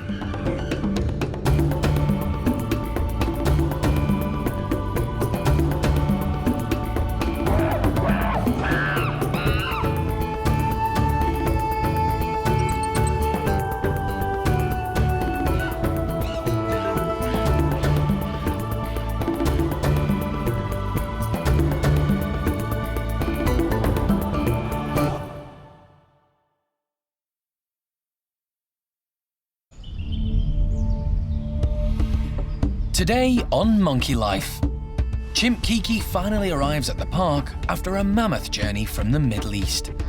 Excellent job! What a good girl! There's exciting news at the Gibbon house. At the moment, she's just sitting up there sunbathing, trying to get the baby nice and warm. And Paddy the Peacemaker has his hands full at bedtime.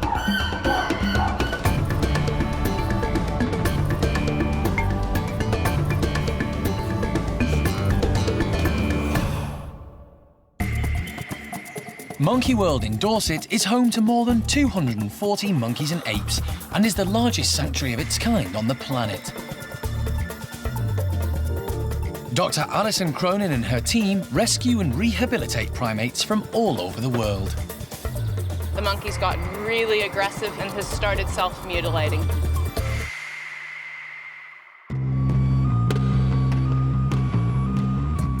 At Beirut Airport in Lebanon, Alison and the team have time for one last check on Chimp Kiki before she's loaded onto the plane for the flight back to the UK.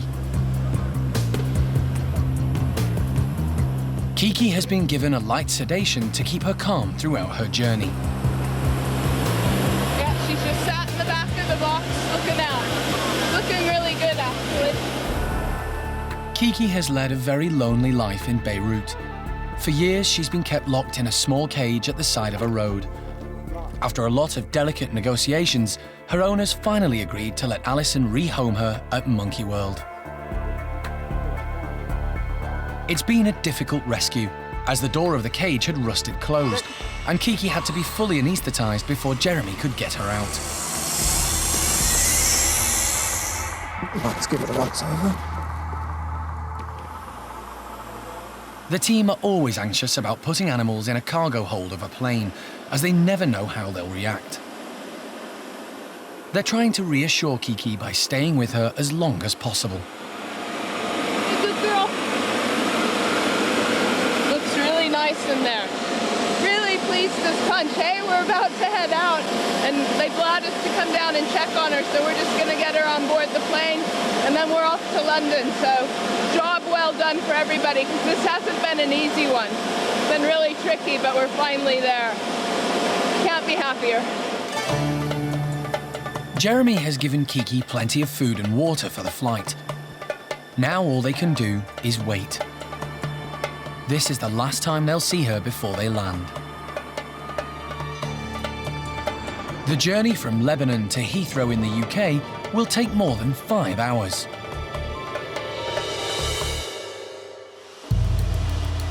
And when the plane finally touches down in London, the ground staff waste no time in unloading the live cargo. As with all animals that arrive in the UK, Kiki and her documentation will have to be thoroughly checked out in the airport's Animal Reception Centre before she's allowed to carry on to the park. We will health check the animal, and we'll check the paperwork relating to that animal in order for any animal to clear customs, and that's purely to ensure that there's a registered point of entry for Kiki, so that if any time in the future she's got a record that she was legally accepted into the UK.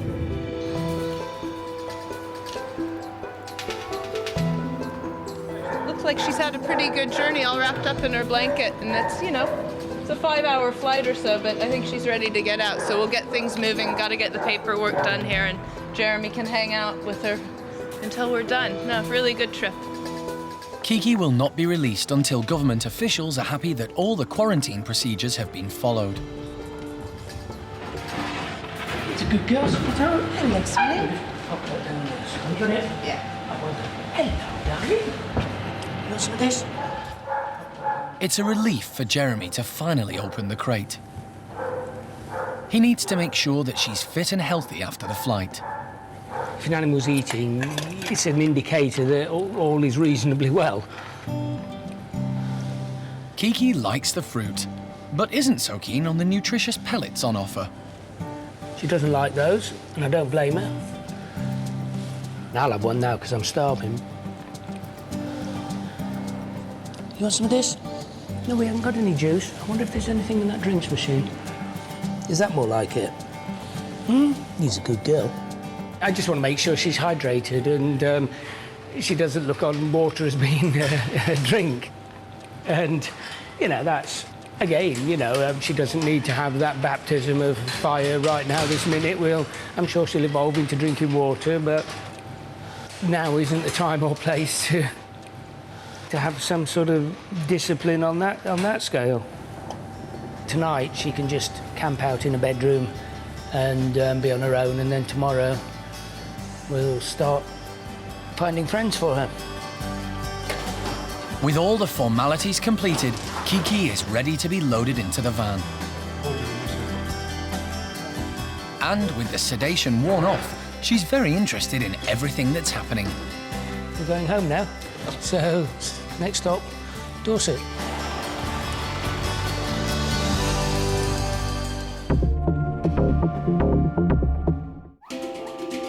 For weeks now, staff have been eagerly awaiting the birth of a golden-cheeked gibbon. They knew Zoe was pregnant, but weren't sure exactly when she was due. They set up a CCTV camera in her bedroom to record the happy event, and when they arrived into work this morning, they noticed a little addition to the group. We got a call this morning to say that they'd just seen her swinging by the camera with a little baby attached. She's doing really, really well. She's moving about. The baby is holding on really tightly, which is great. But obviously we will, throughout the day, keep a really good eye on her and make sure the baby is suckling, make sure it's still holding on tight and make sure it's doing really, really well. Breakfast is always served outside, and today is no exception. The staff want to keep the gibbon's routine as normal as possible. Zoe and her baby follow the rest of the family into the enclosure. She came straight out just as well as she does every other morning. She's doing really well. She went immediately to start to feed, which is a really good sign. She's obviously really nice and relaxed.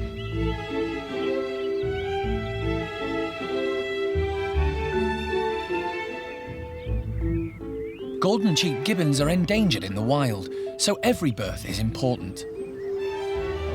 At the moment, she's just sitting up there sunbathing, trying to get the baby nice and warm, keeping herself nice and warm.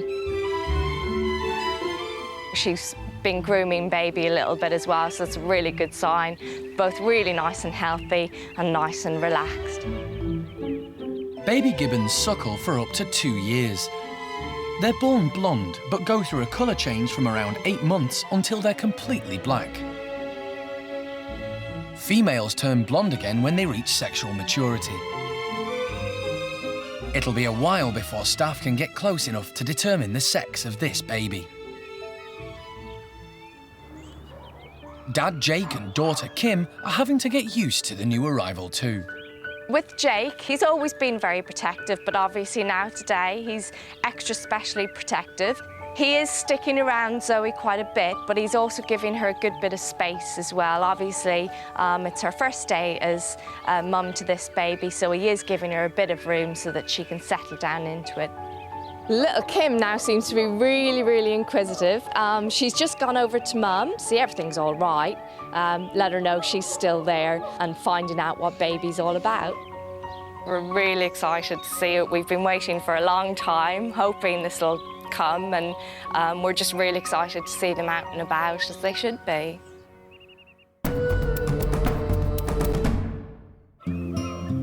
The park provides a home for 16 different species of primates. One of the more unusual is the cotton-top tamarins. It's feeding time for Alice and Uncas. And Toby is putting out some of their favourite insects.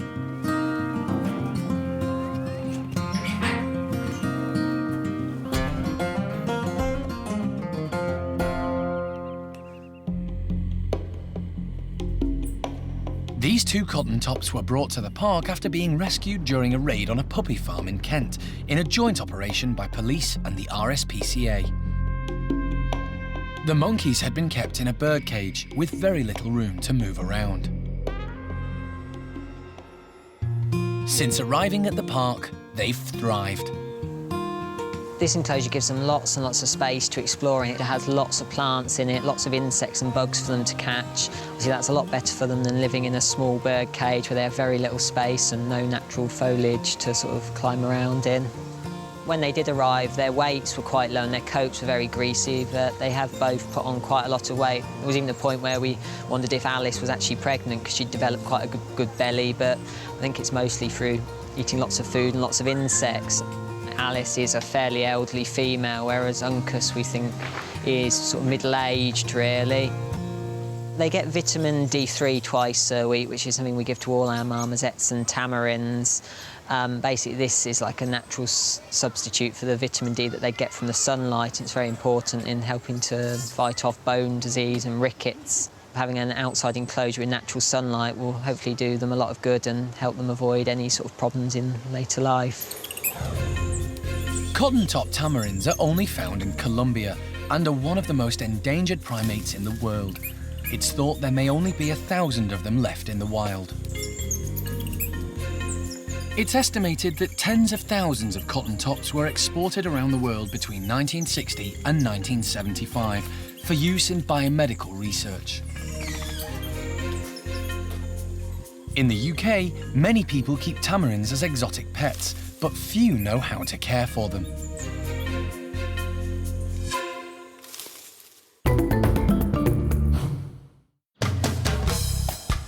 Lavar's tree-filled woolly monkey enclosure has recently undergone extensive refurbishment, and it's finally finished. We've had it empty for a little while doing a bit of renovation work, putting some new ropes in and things. We've completely overhauled the enclosure with cargo nets, all sorts. Hopefully, when they come back in here, it'll all be quite exciting. The woolies are keen to get outside to find out what's been going on. Livar and adopted son Julio lead the way.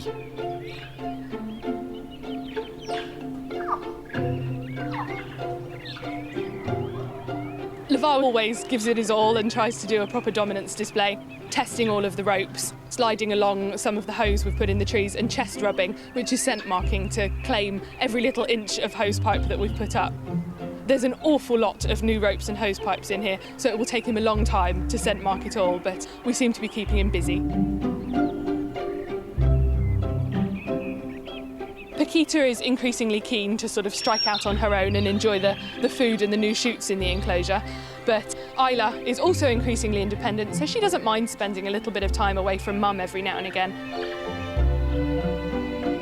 Susie, however, is not so keen on the idea of venturing out.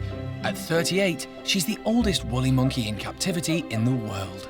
Susie, true to form, is a little bit more cautious. She likes to stay out of the chaos that is most of the woolly monkey group and just mosey along at the end.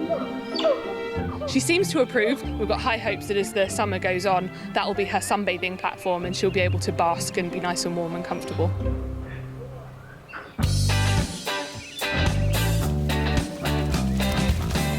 Julio's doing really well. He is going through a very difficult period of his life at the moment. He's doing the sort of equivalent of teenage years. He's starting to get the big dominant male muscles. His shoulders are getting bigger. He's got a very big jaw, but his moods are all over the show. Sometimes he's an absolute sweetie, and other times he's going completely bananas practicing dominance displays. He hasn't quite got the hang of it yet.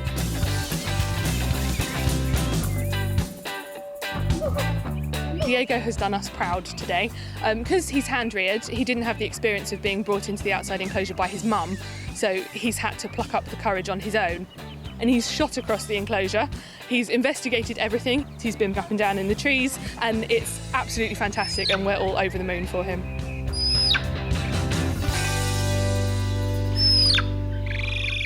The little chirrups that you hear are contact calls. It's just a way of the group telling each other where they are.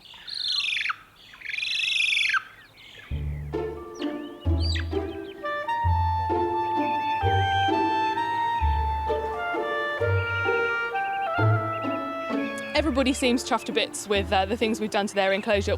We're really happy because it's keeping them busy, keeping their minds working, and all in all, it's been really, really positive.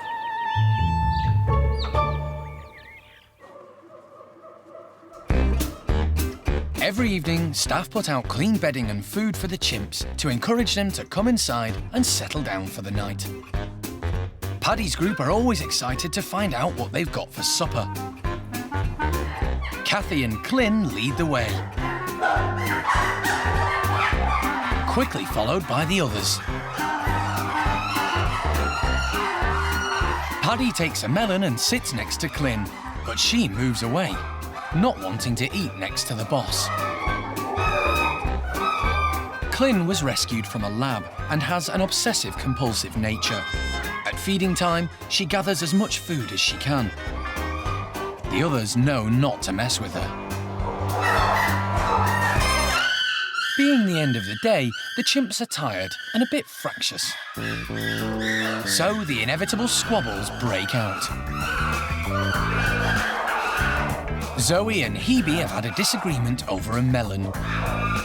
And leader Paddy steps in to try and calm Zoe down.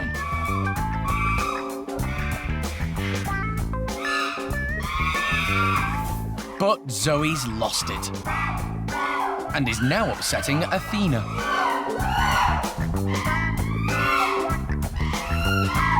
Paddy has to sort her out too. This can be a busy time of day for the leader.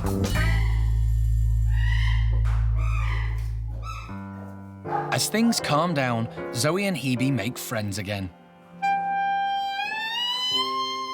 And the chimps turn their attention to bedtime. They all know that a comfy bed is the key to a good night's sleep, so they begin to build their nests. Susie gathers blankets for her and son Bart. Gamba, meanwhile, is on a mission to gather as much wood wool as possible. He likes his bed nice and soft. But there's trouble brewing. Bart is still in a playful mood, and Hebe thinks he's about to steal her bedding. Once again, Paddy has to step in to keep the peace. As leader, it's his job to keep the group together and deal with these temper tantrums. And now Grisby is trying to pinch Kay's bed.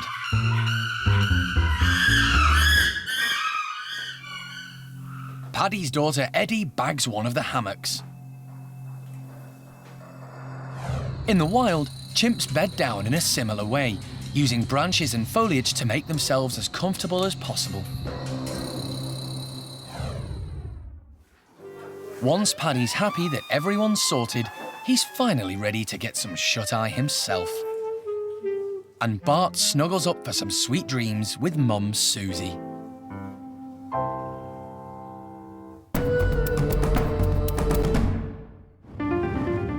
Chimp Kiki is nearing the end of her long journey to the park. The weather isn't quite what she was used to in Lebanon, but the staff are preparing to make her arrival as comfortable and welcoming as possible.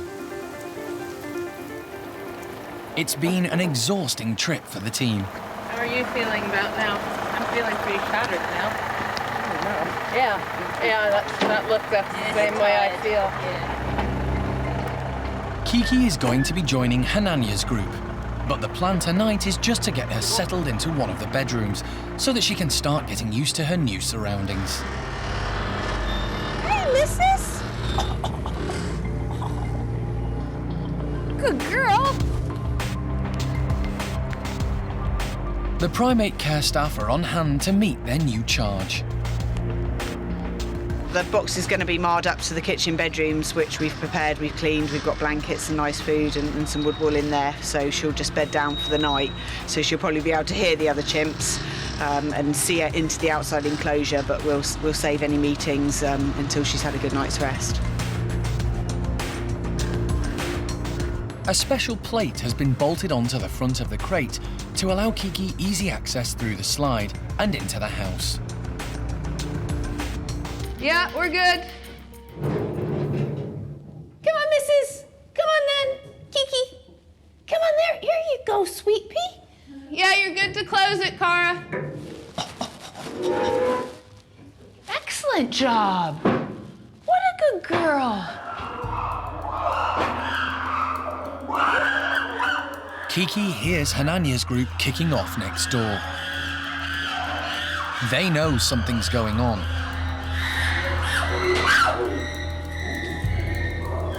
You're okay. You're all right. Alison tries to reassure the nervous newcomer. Every time they kick off next door, it's a little bit of a shock, but she doesn't know who's on the other side of the door, so, fair enough. She's gonna test everything out. She's had a drink, she says hello to me, which is nice. But no, she looks good. I mean, bright as a button, really, so.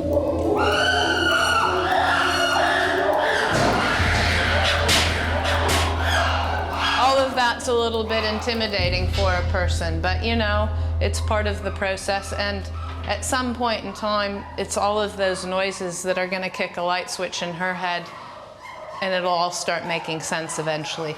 Tomorrow, we'll crack on with picking out some non-threatening females and seeing if we can bring somebody in who will be kind and nice to her, and we'll start it out slowly. But tonight, she's just gonna have to live with noisy neighbors next door, and hopefully she'll just get used to it and realize it's a lot of bluster and that nothing's happening for tonight.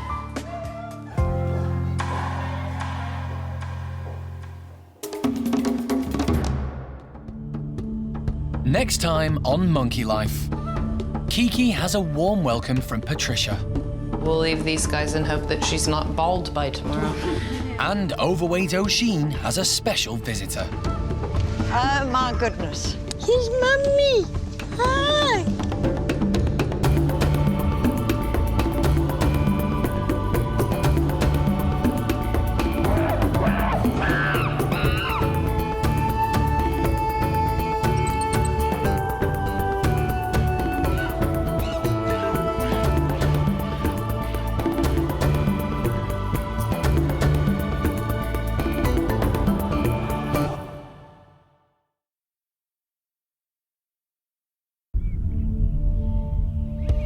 Today on Monkey Life. New arrival Kiki has her first encounter with another chimp. Patricia, modify your behavior. Emergency dental treatment for woolly monkey Bueno. Difficult extraction, isn't it? And a blast from the past. Overweight Oshine has a special visitor. Kissy mama.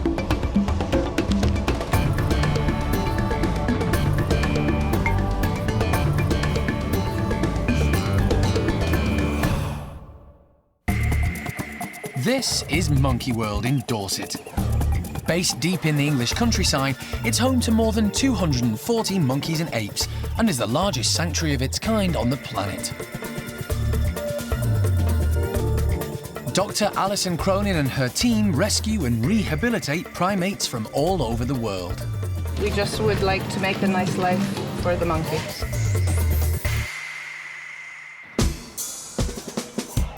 It's early morning, and at Hananya's enclosure, the chimps are already in fine voice. But, unbeknown to them, there's about to be a new addition to the group. Kiki has been brought over from Lebanon, where she lived on her own in a cage for 8 years. What? Kiki, what are you thinking? She's never known other chimps, so this whole experience is going to be a bit of a culture shock. We're just going to get started this morning. First full day here at the park, and it's time for her to start meeting some chimps. Cara's got Patricia separated off next door. All of the others are outside, sort of looking in the window and throwing things at the window and pounding on the door. But it's time to get Kiki involved, because at this stage it's very delicate. You know, she could just start getting depressed and lonely and homesick and all of those things. The team have chosen Patricia to meet Kiki first because she's a friendly chimp and has a similar background to Kiki. She was smuggled from the wild as a baby and spent the first few years of her life living in a small cage on a Spanish island. Patricia, by all accounts, is the one that runs around giving everybody a hug and a pat on the back. So we'll see how we go with Patricia this morning.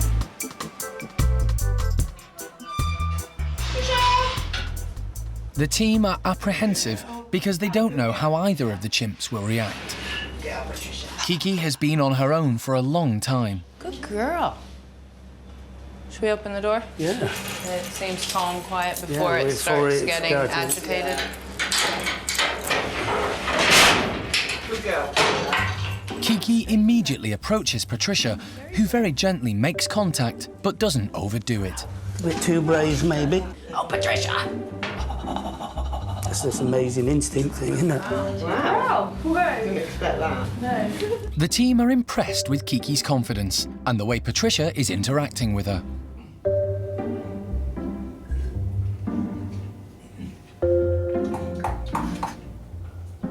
Patricia starts to groom Kiki. This is an important part of primate behaviour and consolidates friendships.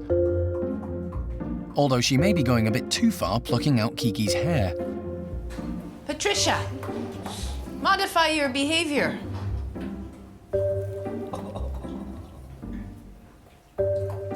The team couldn't be happier with the way this meeting has gone. She walks straight in and walks up to people like that. They might just go, oh, okay.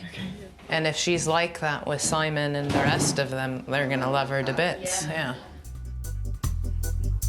So, once again, Patricia has proved to be the perfect choice for her first introduction and seems to have put Kiki at ease. It was very, very, very obvious that she's a bright, I was going to say bright cookie, a bright Kiki. Very clever girl, but that can go either way. That can make you a real nightmare, or it can make you a good diplomat. And she's obviously, so far, a diplomat.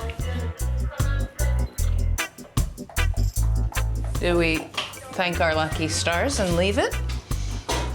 Do we bring anybody else into it? Do we need more space before anybody else goes in? I think we need more space. Yeah. Okay, so we'll leave these guys and hope that she's not bald by tomorrow. Yeah. Kiki's bald arms are a result of over-grooming. It's a behaviour pattern that's well known at the park. I think a lot of the time the over-grooming that we get here at the park probably relates to the traumatic background that a lot of our chimpanzees have come from. When I was first contacted about Kiki, I was sent some photographs, and one of the most notable things was she had these glowing white naked arms that looked almost like she had sleeves on. When you're sat in a cage all by yourself 24/7 with nothing else to do, you do sort of start picking either at your fingernails, or in Kiki's case, she simply plucked out every single hair on her forearms. Grooming is perfectly natural, and it's not just chimps who do this. All primates, from the smallest to the largest, groom both themselves and each other. It helps to keep their coats free of parasites, but more importantly, it's a social activity and helps strengthen bonds. However, sometimes, like Kiki, they can overdo it. One group in particular has perfected the art of over-grooming. Out of all of the chimpanzees here at the park, the most notable group that has an over-grooming tendency is Hananya's group.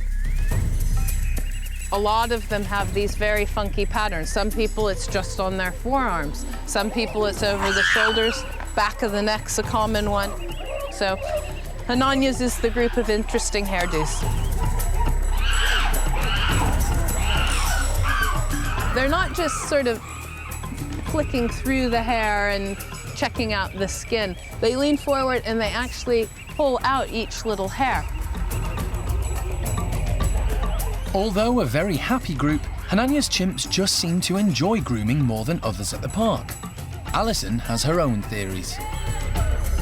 They are a relatively young group who are at that really delicate stage in life where times can be a little bit tricky and stressful, and often nervous behavior can be displaced by grooming.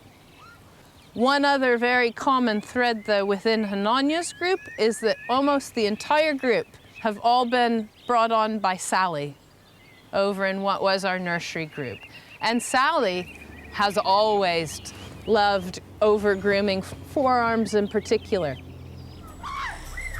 So I think it's probably a little bit of everything. Having Sally as a mother, being an orphan and not having appropriate social background, as well as now just a set behavior and culture in this group that's self-perpetuating.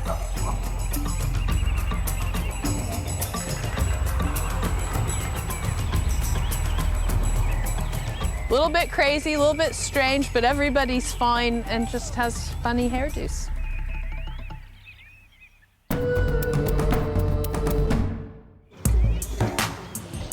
For months now, staff have been concerned about woolly monkey Bueno. He's been losing weight and has had a swelling on his face. So far, the veterinary team haven't been able to work out what the problem is. So they've asked wildlife dentist Peter Cortez to investigate. Sleepy Willy, excellent. This is a woolly monkey called Bueno, and occasionally he has signs that might be related to a dental problem. The occasional abscess which comes up around the face, either here or perhaps up here sometimes. And we have Peter here today, so we'd like to get it resolved. Wow. Which side of his face was it? The right. I'll bet it was the right. This is the first time John has put Bueno under anaesthetic.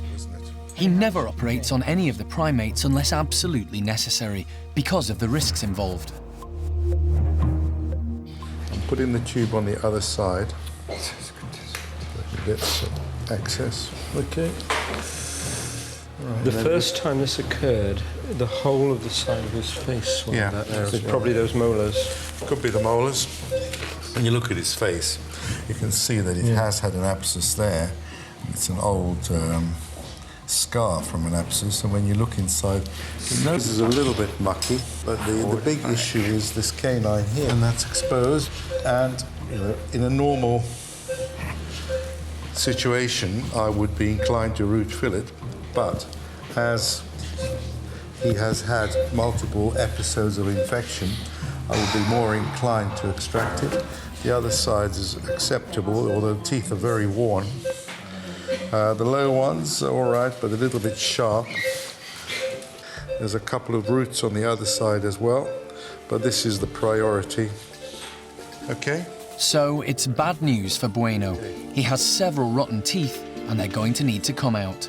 What we do is we just make a standard incision.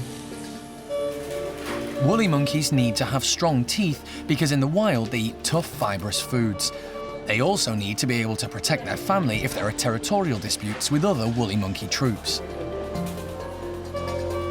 These teeth are designed to last. They're not like our pathetic little teeth.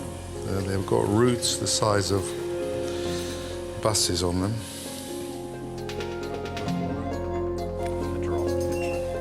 It's an anxious time for the whole team. Woolly monkeys are extremely rare, and John isn't keen for Bueno to be under anaesthetic any longer than he has to be. But this operation is going to take several hours.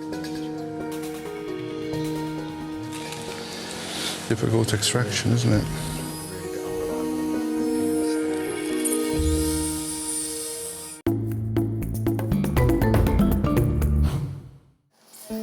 At the Park's hospital, woolly monkey Bueno is still in theatre. His teeth are massive, where they've got triangular roots. The team have worked out that his recent weight loss is due to his rotten teeth, which must have been causing him a considerable amount of pain and put him off eating.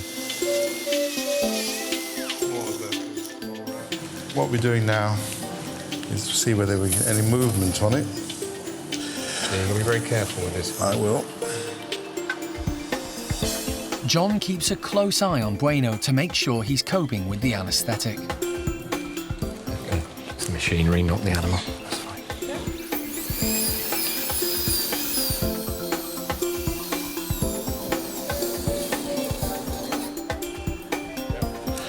You can see the length of that, and you're going to get some movement.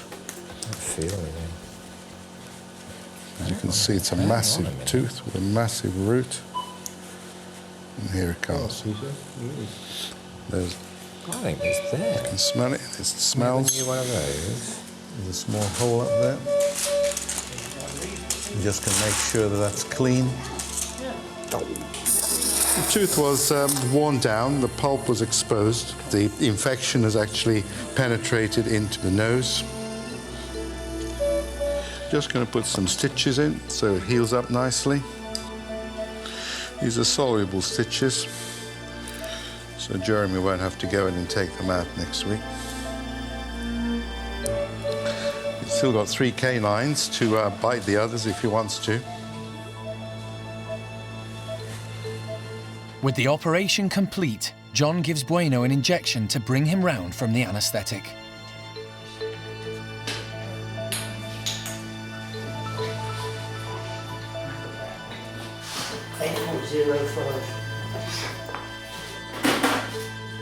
The team are on tenterhooks until they see him begin to wake up. Jeremy is keen to get Bueno back into his group as soon as possible to avoid any unnecessary stress.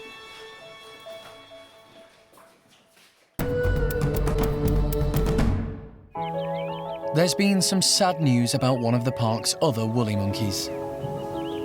Susie has passed away. At 38, she was the oldest woolly in captivity in the world. The night before Susie died, she was looking sort of gravely ill. We all knew it was probably coming to the end. We made her as comfortable as we possibly could, and the best thing to do in these situations is just to leave the group as they are. And when we came in the morning, Susie unfortunately had already passed away. Susie had been at the park since 1997 and was one of only 2 Colombian woolly monkeys in captivity outside South America. The woolly monkey population as a whole have suffered a huge loss.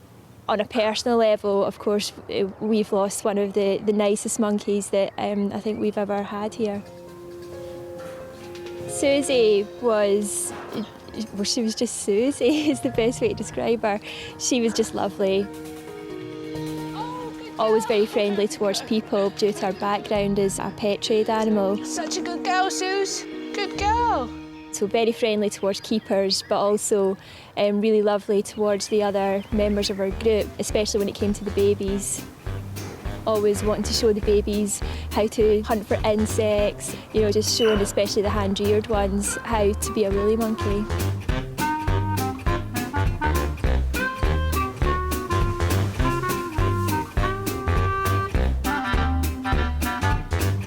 She did get on very well with Julio and Diego. When they first were introduced back into the woolly monkey family after being hand-reared, it was Susie that we turned to first. She was the one who showed them how to be a real woolly monkey, so she did have a particularly close bond with those two. Diego was her best friend.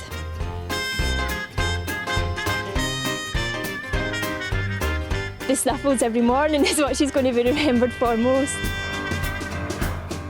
Every member of staff, as they walked past the woolly monkey house, called on Susie and she would call back with a little snuffle, and I think everyone misses that.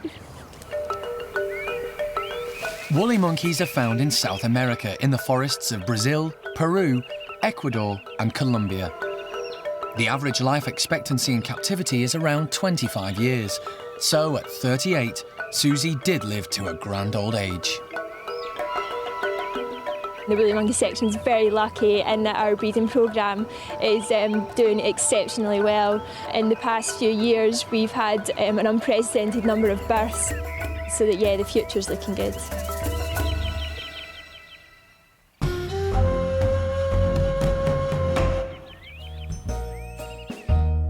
Overweight orangutan Oshine arrived at the park several months ago from South Africa. Today, she's having a special visitor. Her former owner, Brenda, has flown in especially to see her.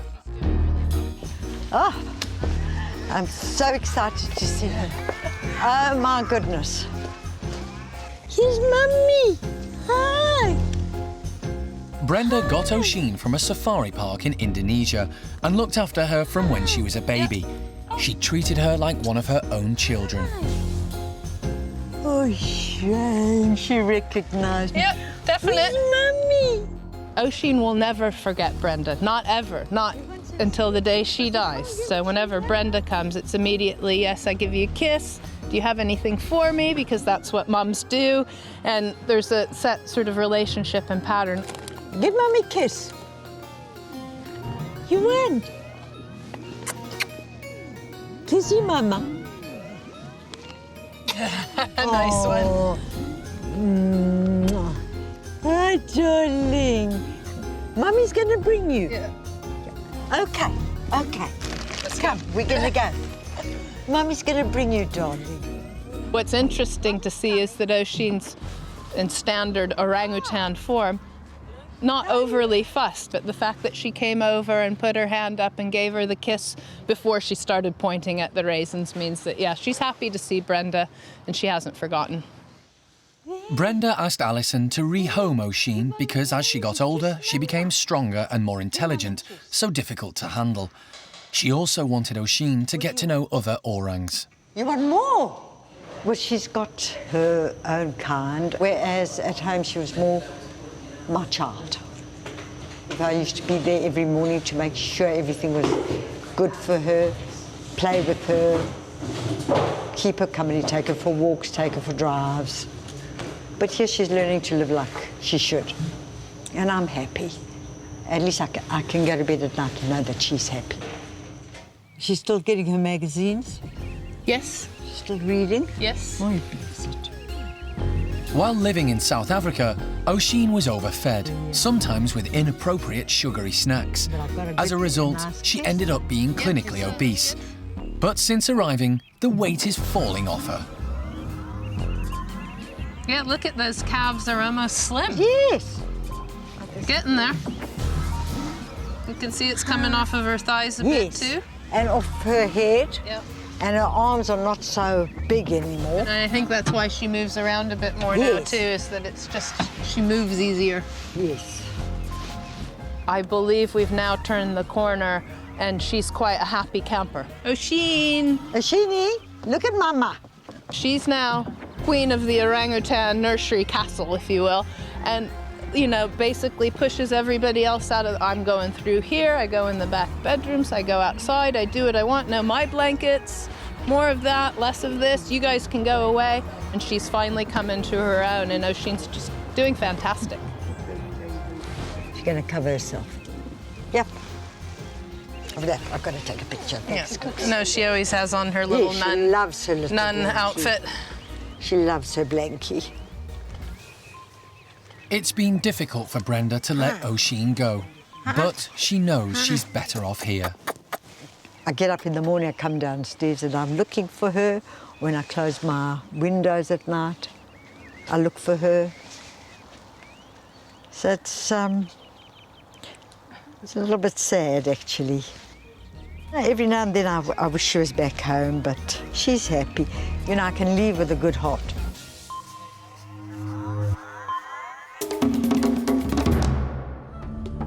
Next time on Monkey Life. Going, gone. It's Oshine's big weigh-in. Good girl. There we go. Sit down. Good girl.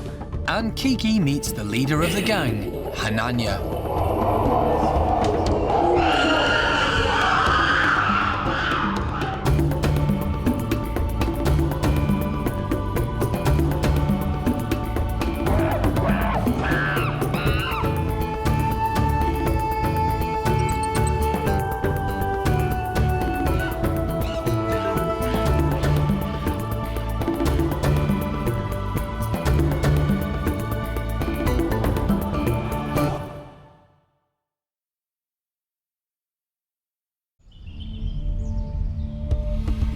Today on Monkey Life. Good girl. Oshine's big weigh-in. Good girl. There we go. Sit down. You've put on weight. Chimp Kiki gives Hananya a run for his money. Hananya's all puffed up, charging around, and what do? You run up to the biggest guy in the room and you smack him.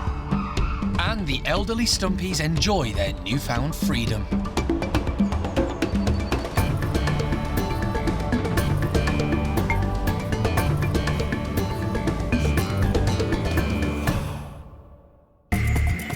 This is Monkey World in Dorset. It's home to more than 240 monkeys and apes and is the largest sanctuary of its kind on the planet. Dr. Alison Cronin and her team rescue and rehabilitate primates from all over the world. This is always, for me, the most stressful time. I want to see Kiki fit and healthy.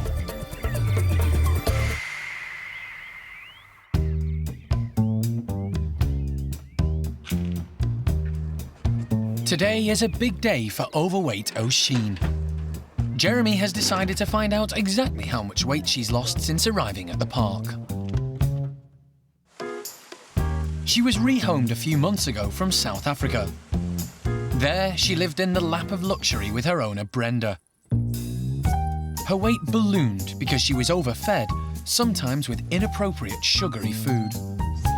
Time for Mama. Oshine was 100 kilos when she arrived. She was immediately put on a strict health regime and encouraged to exercise. As a result, the weight has fallen off her. And she's already seeing the benefits, moving a lot more easily around the orangutan nursery and the outdoor enclosure. From the beginning, when she first arrived here to today, I mean, radical changes. First up around her throat sac, all of that, like before it was almost like a collar of fat around her neck and over her shoulders. That's all gone. You can see the tops of her shoulders now. And definitely around her belly, because when she first came, that Buddha belly was just stretched taut and out in front of her. And you can see that the belly is actually saggy and a lot of wrinkly skin now. Jeremy is hoping to entice Oshine onto the scales. But there's never any guarantee she'll cooperate.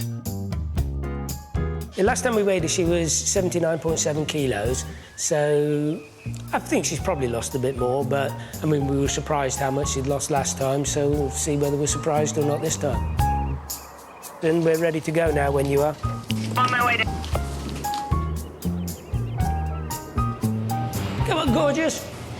Where are you going? Hello there. Are you right? Are you right? Good girl. Here we are. Come on. You know what this is, don't you? Good girl. So everybody's watching the weigh machine? Ready? Yep. Good girl. There we go. Sit down. Good girl. Have you got the weigh? And we're at 80 kilos bang on. 80 kilos. Have you got that? You've put on weight. You're a good girl. So, not quite Slimmer of the Month, but Alison is still happy with her progress. You know, Oshine's only been here a few months now, and already she's lost 20 kilos. So, you know, we were hoping to do a very slow and steady weight loss program by feeding her just the normal diet that we feed her at the park and letting the weight fall off naturally. And that's exactly what's happened. We're at a little plateau right now, which just means we need to think about it and maybe a few less bananas and a little more vegetable matter and carry on so that she continues with this really nice gradual weight loss program, because everybody knows that's the best way to lose weight, is slow and gradual. That is the last grape. Do you want it? Hey, hello? Yeah, Jean has a really lovely, nice relationship with Jeremy and is quite clearly very content and happy, you know, to come strolling in, sit on the scales, and I'm really pleased for her. I think we've sort of ticked all of the boxes that Oshine needs, and she's settled in now and is, I believe, quite happy and content. We're just having a moment here. We don't want to talk to you lot anymore. Oshine was the baby and the princess throughout her lifetime in South Africa, and that, you know, makes you a very spoiled individual because there's no competition. Now that she's in here with all of the youngsters, they provide stimulus and keep her busy. So slowly but surely, I think we're breaking down those social barriers as well.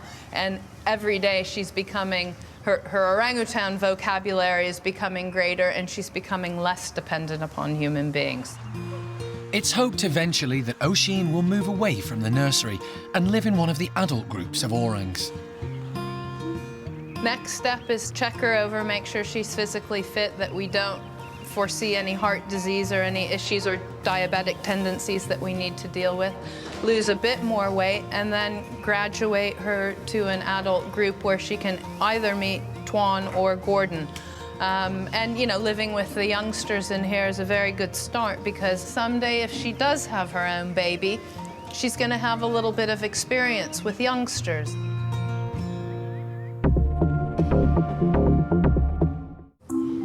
Hey, Mikado. Another recent arrival who's due for a weigh-in is Mikado. He's a good boy. The golden-cheeked gibbon was rehomed from a zoo in France when his mother died. He's now happily settled with his foster mum, Alex. You're going to sit in the scales for me? Hello. Hi, where are you? Oh, straight in. Sit. Good lad. He's a good boy. OK, how much does he weigh? Can you see? Yep, 2.3 kilos. You're a good boy. You're a good boy. He seems to be putting on a little bit of weight, which is good. Sometimes there may be a little bit of a loss. Once he started to go out, then of course he had so much more exercise, so he did sort of level out a little bit for a few weeks at the same weight because he was just burning everything up. And of course we don't want a fat gibbon. You know, I don't think you really ever see a fat gibbon. Most gibbons are very long and lanky, aren't they? The biggest difference in Mikado since Mike collected him from France is his colour change. To start off with, he was really bright orange, and then gradually he started to change to the black, which the adult males are, and they will stay black all their lives. The first noticeable change was really sort of around about his ears, and then it was the feet and the hands that went, and now the arms are going, the back's going, and if I don't happen to see him for maybe 4 days, there's a noticeable difference in his colour change. It really is quite dramatic at the moment. He's certainly a very confident lad, a little bit cautious with anything new, but then that's pretty good. He hardly ever sits still, just a typical little gibbon.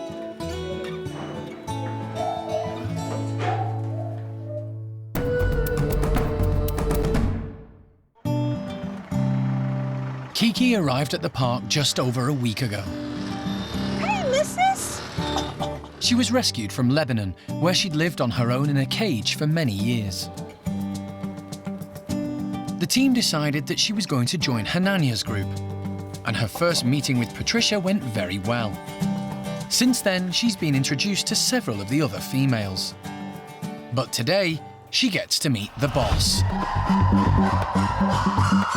Whenever we do these introductions, especially with adult chimpanzees, it's a dangerous situation because chimpanzees are naturally volatile and very aggressive and dangerous animals. And being very strong, it means that any of these introductions could go totally wrong, and it could be a bloodbath. Don't lock it so we can open it quickly if we need to. Jeremy and the other Primate Care Staff members are on hand with fire extinguishers in case things get out of hand.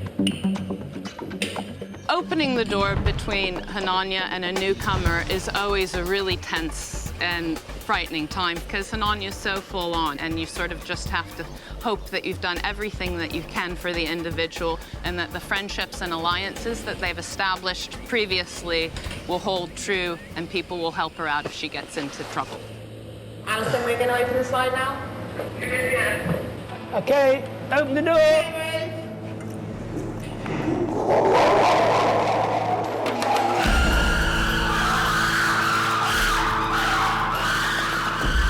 Not realising how important Hananya is, Kiki confidently chases him. Having lived on her own for so long, she's unaware of chimpanzee politics. It was really quite shocking because Kiki's first response, door goes open, Hananya's all puffed up, charging around, and what do? You run up to the biggest guy in the room and you smack him. The other females keep a watchful eye on Kiki, but don't interfere at this stage. Needing to assert his authority, Hananya starts displaying in front of Kiki.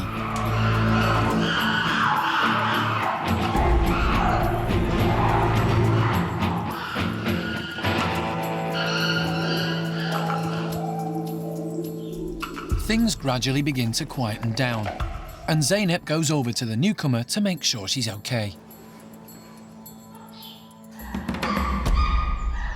Kiki's a little more wary of Hananya now, and sticks close to the other girls. Ladies that were with Kiki did a fantastic job of letting things play out, but then if it really started to get too much and Hananya's teeth started showing a bit too much, they were right in there to say, hold on, stop, pay attention to us, and basically take the focus away from Kiki. Giving Hananya his credit, he wasn't too overbearing. He sort of came in, made sure that he was very awesome and impressive and everybody else showed respect. But then, you know, there was a bit of sitting down and, aren't I beautiful? And Kiki was mesmerized, it worked. So, you know, Hananya actually played his cards very well, making sure she knew who was in charge, but at the same time, being rather available. So it's a really tricky balance between showing who's the boss yet wanting to attract the females, because let's face it, in the end, in the wild, if a female doesn't like the new alpha male or the group, she can just wander off potentially and try and find a new group to join. Kiki's new friend Patricia steps in to reassure her. Then Hananya approaches again, but this time more gently. Everyone starts to relax. The combination between the ladies playing and reassuring her, I think, really helped her out to feel not so intimidated by Hananya. And it shows two things. It shows actually that they're good, loyal friends to Kiki, but that also they're not terrified of Hananya. They like Hananya. It might be a bit intimidating and awesome and frightening to us, but it's what chimpanzees do. So we sort of try and prepare ourselves as best we can, knowing their behavior, knowing our individuals, and just taking our time. And if it takes Kiki months or years to get into Hananya's group, so be it. But I suspect, the way things have gone today, that it's actually going to only be a matter of weeks.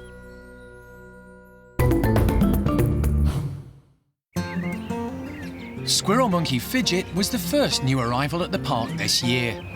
Alison rehomed him from Essex, where he'd lived in a cage on his own for 20 years. He joined the existing group of squirrel monkeys and has settled in very well. Today, they're having a special treat. In the world, over half of their diet would be made up of insects, and obviously a large portion of their day would be spent foraging around for them. So we do try and replicate that here at the park, just to really encourage them to work a little bit more for their food. They absolutely love their insects. The fact that these are slightly bigger will bring a slightly new challenge for them. In the group, we've got Alien. She came to us from a lab. We've also got Topsy and Turvy. They both came to us here from the pet trade. And we've also got Samantha. And then lastly, Fidget. Turvy is first out to investigate. They are really keen on their insects, so they'll always work that little bit extra hard to get to their insects. Group leader Alien realises there are surprises inside the box. Fidget seems rather nervous and stays on the sidelines. Fidget seems to be holding back a little bit. He's kind of hanging around the edge, and he'll probably get stuck in a little bit later on. The girls are really going for it now.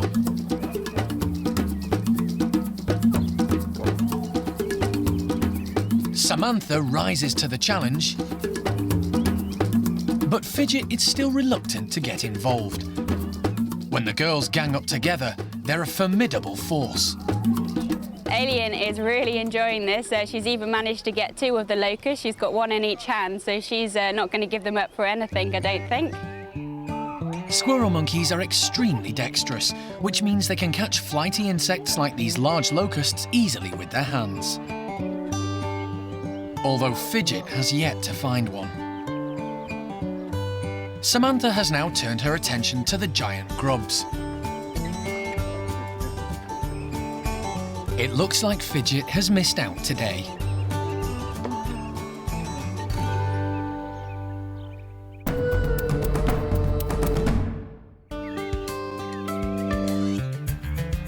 The finishing touches are being put to a brand new outdoor enclosure, which is going to house all the park's stumpies.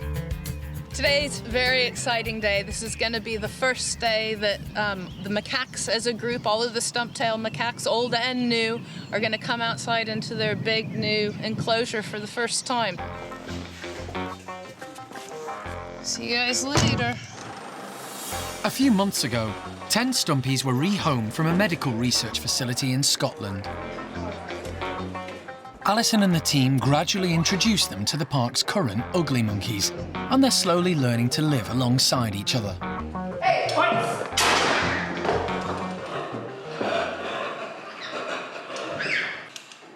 Many of the macaques are elderly, and a huge amount of thought has been put into the design of the enclosure.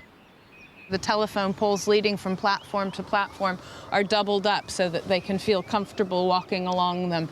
We've incorporated a lot of plants into the enclosure that they'll be able to forage from and eat. The Primate Care Staff are making final checks to ensure there's nothing harmful lying around after the building work. We also have to look out for any new plants springing up that either might upset their stomachs or cause them a problem. We're preparing their breakfast and some nice yummy scatter treats for them, just to try and encourage them to come out and explore their new surroundings. We're putting in some custard in this log for them. We've drilled out holes in the log to try and encourage them to forage around and use their fingers to get the nice yummy treats out. We'll now let them sort of take their time coming out into the enclosure, but you know, we're all just champing at the bit. You can hear it in my voice. We want them to get out here and use everything because we know how good they're gonna be. So we just need to be patient, and I'm sure the macaques will take care of everything else. Off you go. Come on, guys. Sam, Kelly, come on. Sam, the dominant male, pokes his head out to see what's going on. But it's the oldest female Cola who confidently leads the way. Miriam and Maureen are not far behind. Sam and Kelly seem quite impressed with the new playground. Sam sort of has taken over as leader of the group, I guess. You know, he's beautiful with his long silver coat, and he's come out and done a circuit of the whole enclosure, checking it out, and is testing everything. You see him walk along, trying to get anything and everything to bounce, which is a good male macaque display. Kelly is proving to be quite adventurous too. Until they arrived at the park, the girls had never been outside in their lives before. Miriam tries out one of the poles. But higher-ranking Kelly has no intention of sharing it. And low-ranking Charlie quickly gets out of the way.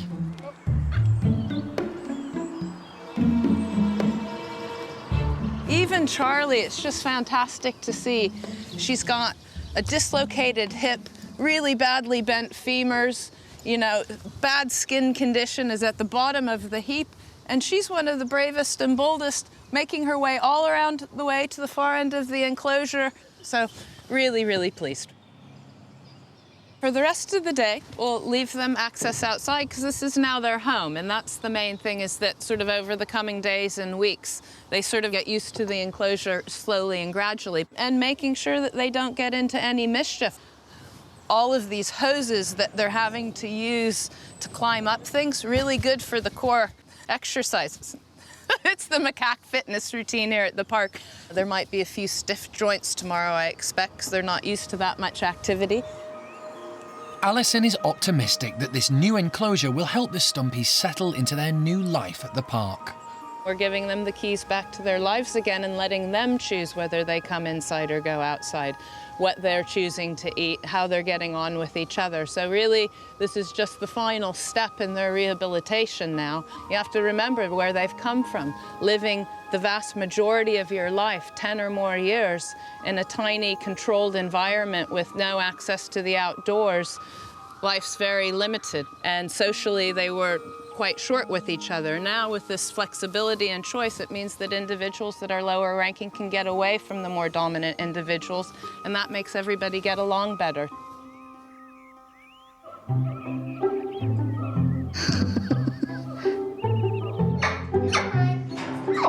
Staff have welcomed lots of new faces at the park this year.